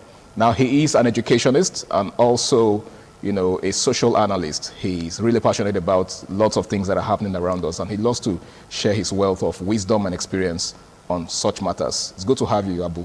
Thank you very much, Mr. Harry. And as usual, it is good to be on the show today again. It is always a pleasure talking about issues that concerns us in society, especially issues like this, where if we keep quiet, things will get deteriorated and it will get out of hand. True. So, bad things try because good men decide to keep quiet. Absolutely. So we must say something. Definitely, we must say something, and that's basically why we're here. I mean, we really can't help not to say something, all right? Now, we're going to be taking a look at this issue as we begin to look at it one after the other, right? Okay. Let's look at it from this angle. Parenting is serious business, right? And I don't think a lot of parents realize that, a lot of parents of this generation, because there seems to be this trend of people just giving birth without recourse to the responsibility of taking care of those children. So let's start from there. Why would anybody want to, start having kids without, considering what it will take and what it will cost, to take care of those children? Yeah, procreation is one biological gift that God and nature has given to humans. So any adult who has gotten to a certain stage can procreate, except he or she has a medical condition. Okay. But procreation is not a yardstick to be called a parent. So we have so many fathers and mothers who are not parents. Being a parent means you are ready for the job after birth. Birthing a child is your God-given talent or God-given gift. The natural ability. That natural ability. But the idea of training this child, parenting, is a full-time job. I say full-time job because it's one thing that people just overlook, and because of that they think because they are fathers they could be called parents. No. We have so many fathers but few parents. So it's because of these few parents that we have in society that you see there is a growing lack of discipline in terms of parenting and all that. So I think the few parents that we have, if you see their children outside, you can distinguish them from those that have fathers and just mothers. So I think we should be seeing this thing from the idea of who are parents, to be precise. Okay. A parent is that person who is a father or a mother and has indulged herself into the act of bringing up this child. You know, children, the mind of a child is like a tabula rasa. Whatever you imprint on that mind is what goes a long way to determine what the child will become in life or how the child will behave and all that. But we really have people imprinting these things on the mind of the child. That is the question. I think that's $1 million question, because this is one question I believe a lot of parents do not ask themselves before they begin to procreate. Like you've rightly established, there's a clear difference between procreation there is. and parenting. And I think that's what we need to begin to establish. What exactly is it with parents of nowadays? You know, just like I said in opening, you know, when we were growing up, it was a different ball game, right? We were raised with a very high level of discipline. So much so that parents of this generation will probably see that as you being too hard on your child. Okay. Now, what's the place of discipline in parenting? Let's begin. Yeah, there are different factors that I think I will tie to this lack of parental discipline. Number one, the infiltration of Western culture into our traditional belief and norms.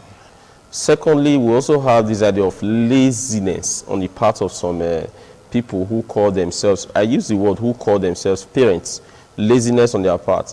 And thirdly, there is this idea of the growing new normal, where people advocate that children should be treated with, like adults, they should be treated with kids and gloves and all that, so that you not hurt them, and so after all, they are human beings. So, but let me start with this infiltration of Western culture into our traditional culture.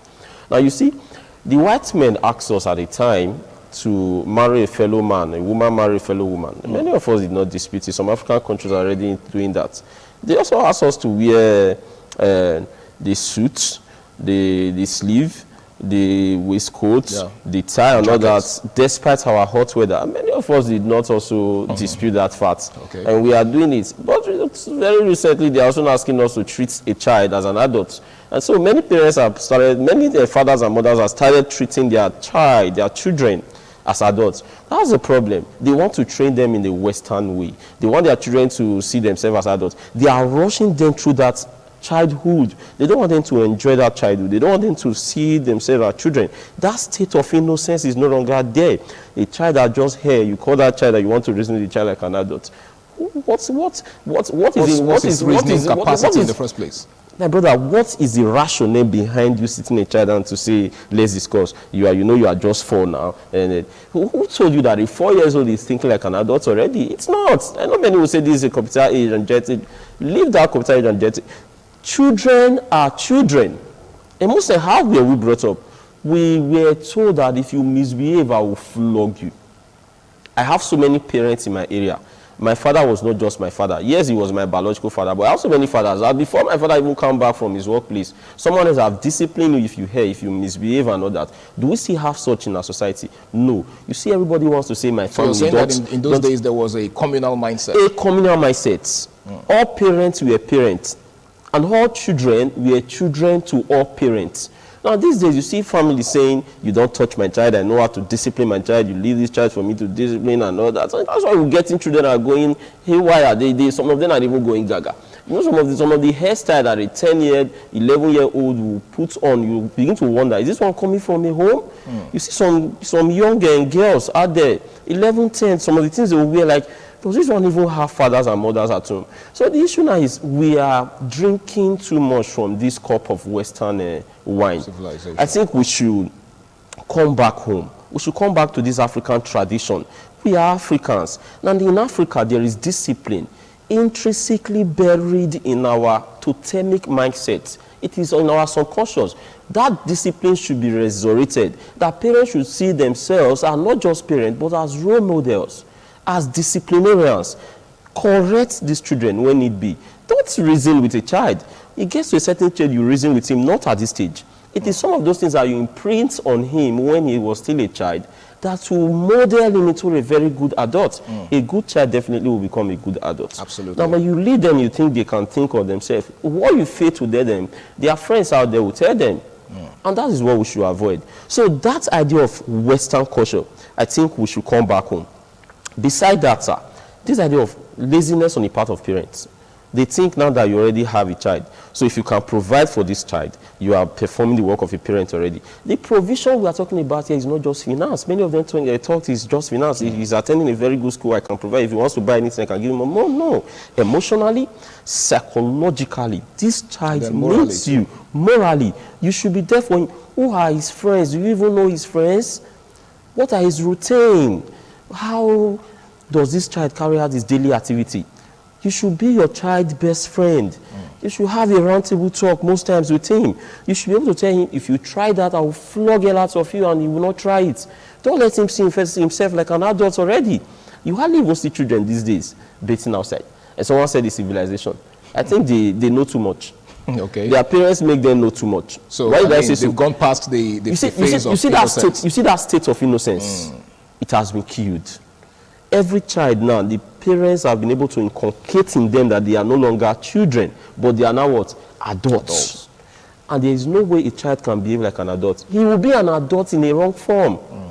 So let these children grow. Okay. Correct them. Discipline them. Be a disciplinarian. Right. You don't rub men with a child of 5. Okay. Now, you've actually said a lot. Now, talking about the infiltration of Western culture, just recently I saw a video on Facebook of this American comedian, and veteran comedian, Steve Harvey, of, he was actually interviewing a kid, a 5-6-year-old girl. So he was asking her why she liked her brother, why she loved her brother. And she was saying, well, she loves her brother because, her big brother, of course, because he's always there to protect her and to comfort her when, her parents whooped her. And then, of course, the crowd, reacted in laughter and all of that. Now, I went through the comments as usual, and I saw a lot of persons asking questions, and it's a lot of people, complaining that it was totally out of place for the parents to, whoop her or to discipline her. And, of course, it became a debate as usual. Now, that pretty much reminds me of something. The fact that this is also becoming a major issue in this part of the world, whether or not to discipline a child. Because some people see the use of corporal punishment as a sign of hatred for the child. That how can you, use corporal punishment for a child that you love? So they see it as, you doing too much. They believe you shouldn't use corporal punishment on your child, that there are other ways. Just like you said, some of them believe you can reason with your child. But how do you reason with a child whose mind is not even matured enough to, look at things from that perspective? I think what we have is actually a problem, because people want to mistake smartness, intellectual exposure to maturity. Yeah. And I think that's a problem. I would like you to speak in that regard. You see, words get their meaning from their context. Okay. What they call maltreatment in a particular context, in another context might be called discipline. Discipline. So when that person say you are hitting that child too hard, you're beating this child and all that. But I think in the right context, when it comes to my child or any other child, or any other child around me, it should use that right word, discipline. We were once children, sir. They did not kill us. Of course not. We are what we are today because of how our parents decided to straighten our life. At least our parents are not beasts.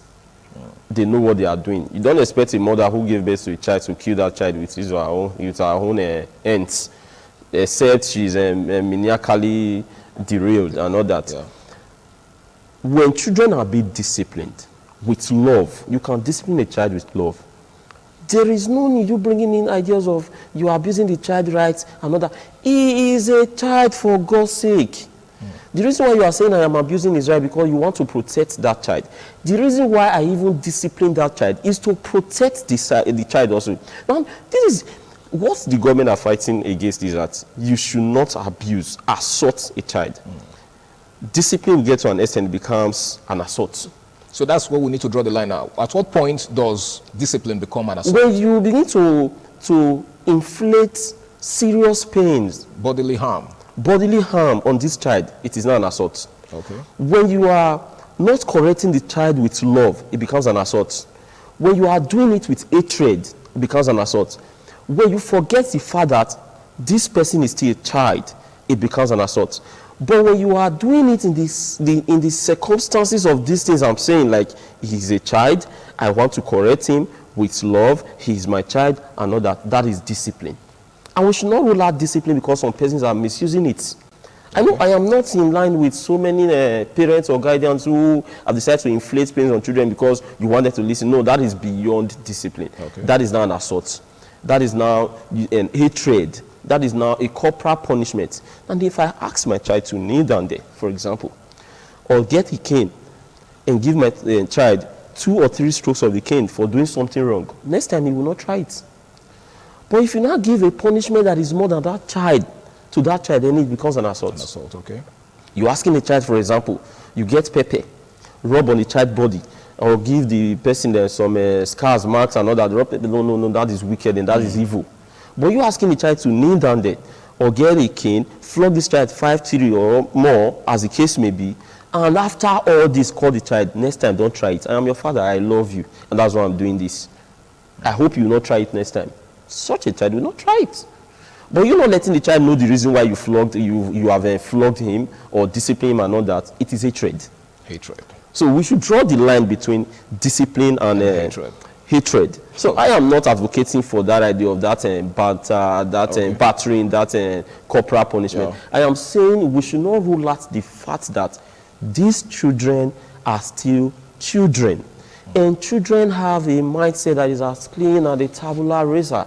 So we have to imprint something that they will take up into becoming a very good adult. I guess that's why the Holy Book says that you should train up your child in the way he should go, that when he's old, he will not depart from it. All right, guys, it's still the Guys Hangout Show on Independent Television. Just in case you're just joining us, we're talking about the decline in discipline, parental discipline.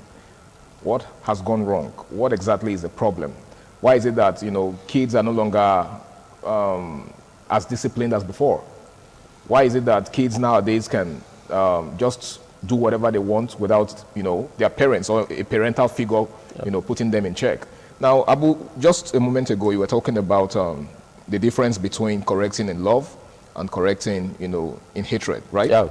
Now, it's no longer uncommon to see children just walking past an adult without greeting. And that was actually one of the things that we were taught as, children. And that was exactly one of those values that we grew up with, which is why we cannot see someone who's older than us now and not greet. Don't you think that's also a function of this lack of discipline? The dysfunctionality of the society, that's one of the factor, one of the things we got from the dysfunctionality in the society. Why did I say so? I just told you not quite long that all parents were parents to all children. An elder can call you back and say, so you don't know how to greet. Where are you from? You say, I'm sorry, sir. Good morning, sir.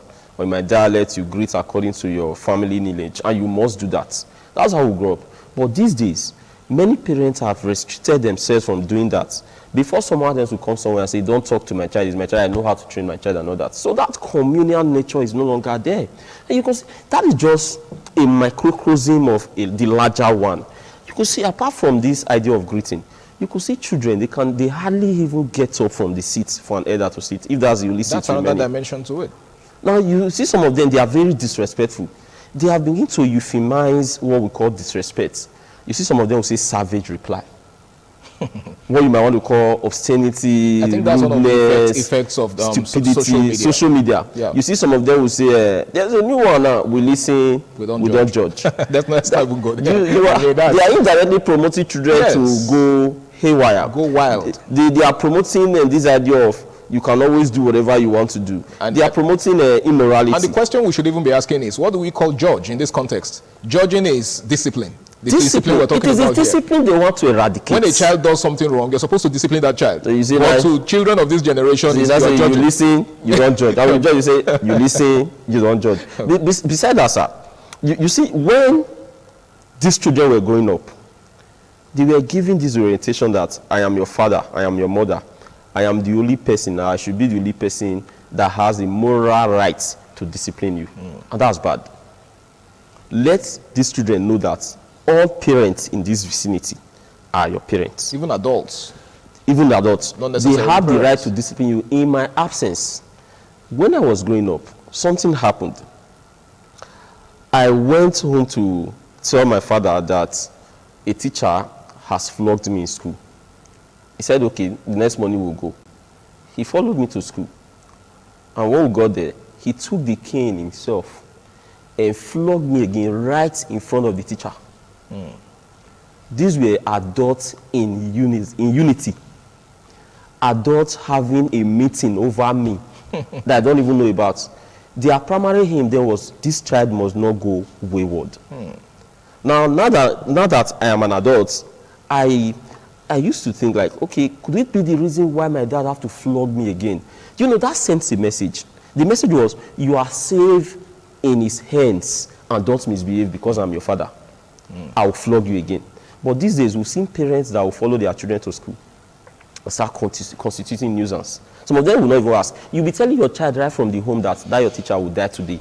You are giving that child an impression that he or she can disrespect an elder and get away with it. I'm your mother, I will always fight for you. You are creating a small problem that will blossom into a bigger one in society tomorrow. A child you couldn't discipline today will end up in prison. And they'll start crying. Discipline your child. Teach these children societal value. The values, one of the values I will hold tenaciously to in Africa is respect.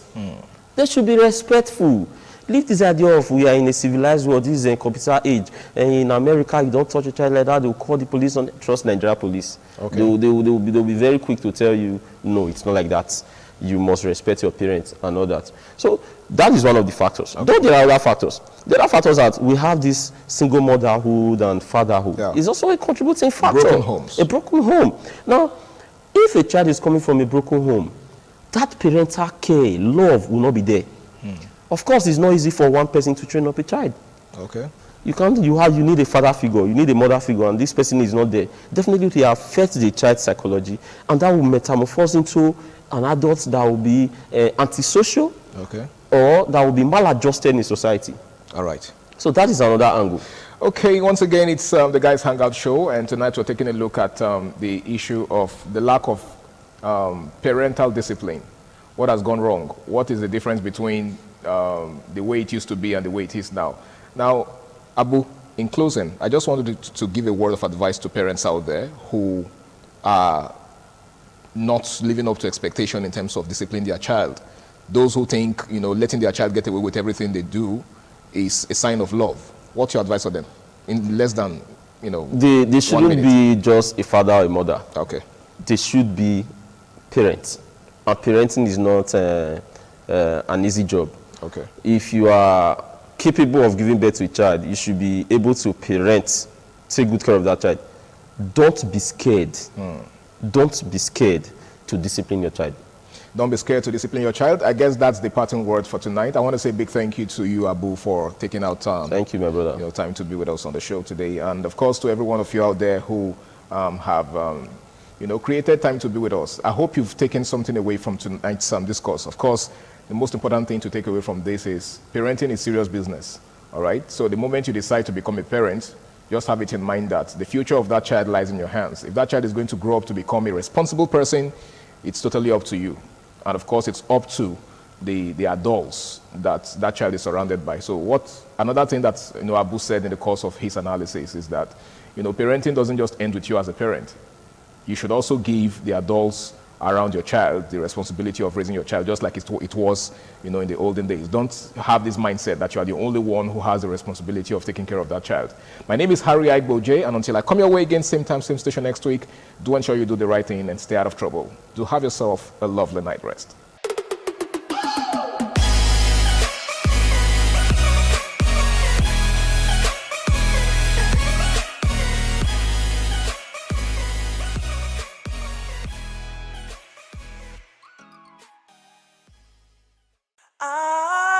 RTV, certainly the best.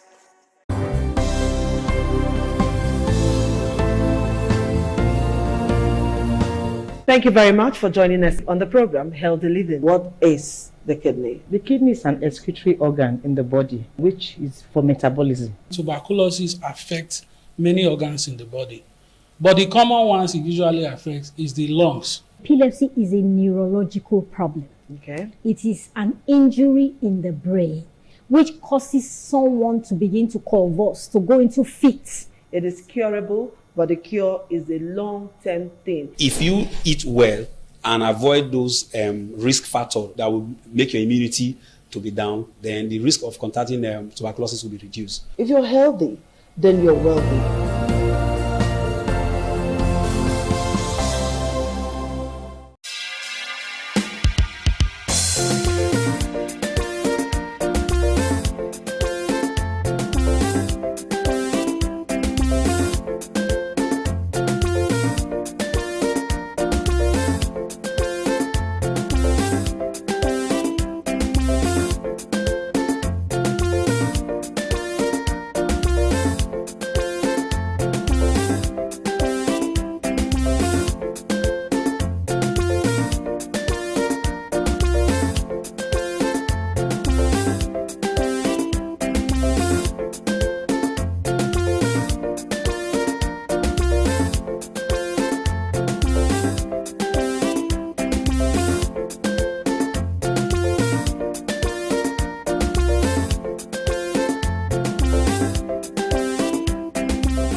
ITV, certainly the best.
We expect that our vast viewership may have need for varying fitness concern, and in respect to these, we have made provisions for personal training sessions available for everyone, for we are poised to giving you a satisfactory one-on-one training. So, hire our service today and get a visible but lasting result. I am your host, Higato Destiny. You can call me the Man of Steel.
Oṣòdì aṣáájú ẹ̀ abẹ́rẹ́ tó pẹ́ ẹ̀.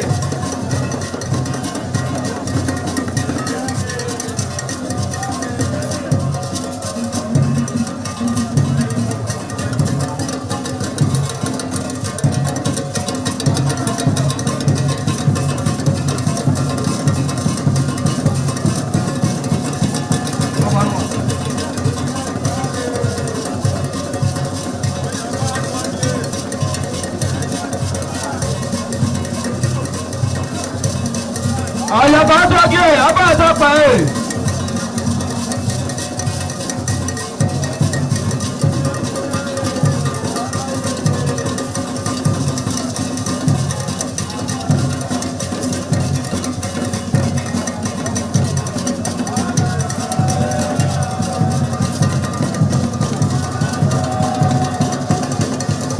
Àlàyé àtọ́jú ẹ̀ abẹ́rẹ́ tó pẹ́ ẹ̀.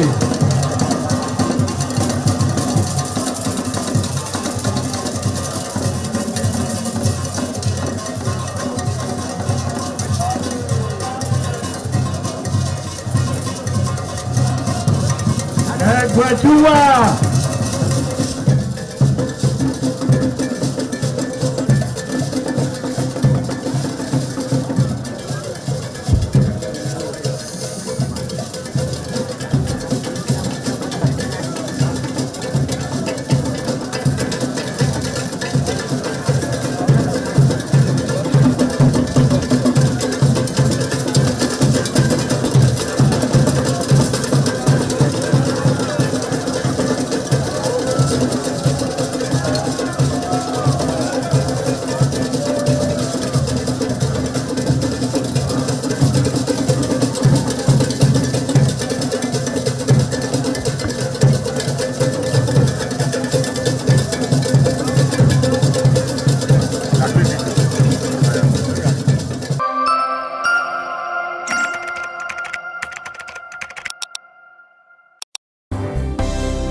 Thank you very much for joining us on the program, Healthy Living. What is the kidney? The kidney is an excretory organ in the body, which is for metabolism. Tuberculosis affects many organs in the body, but the common ones it usually affects is the lungs. Epilepsy is a neurological problem.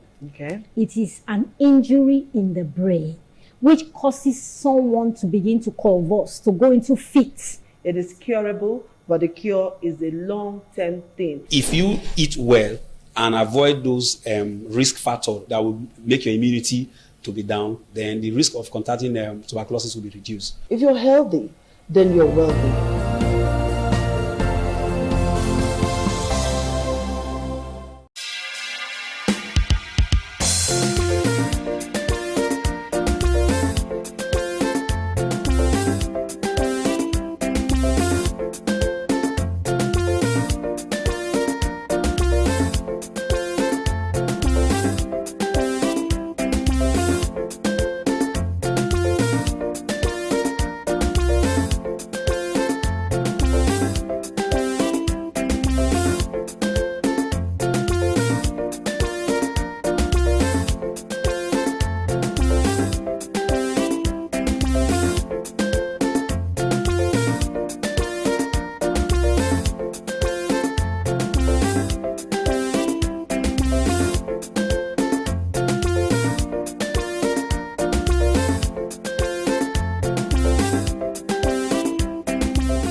ITV, certainly the best.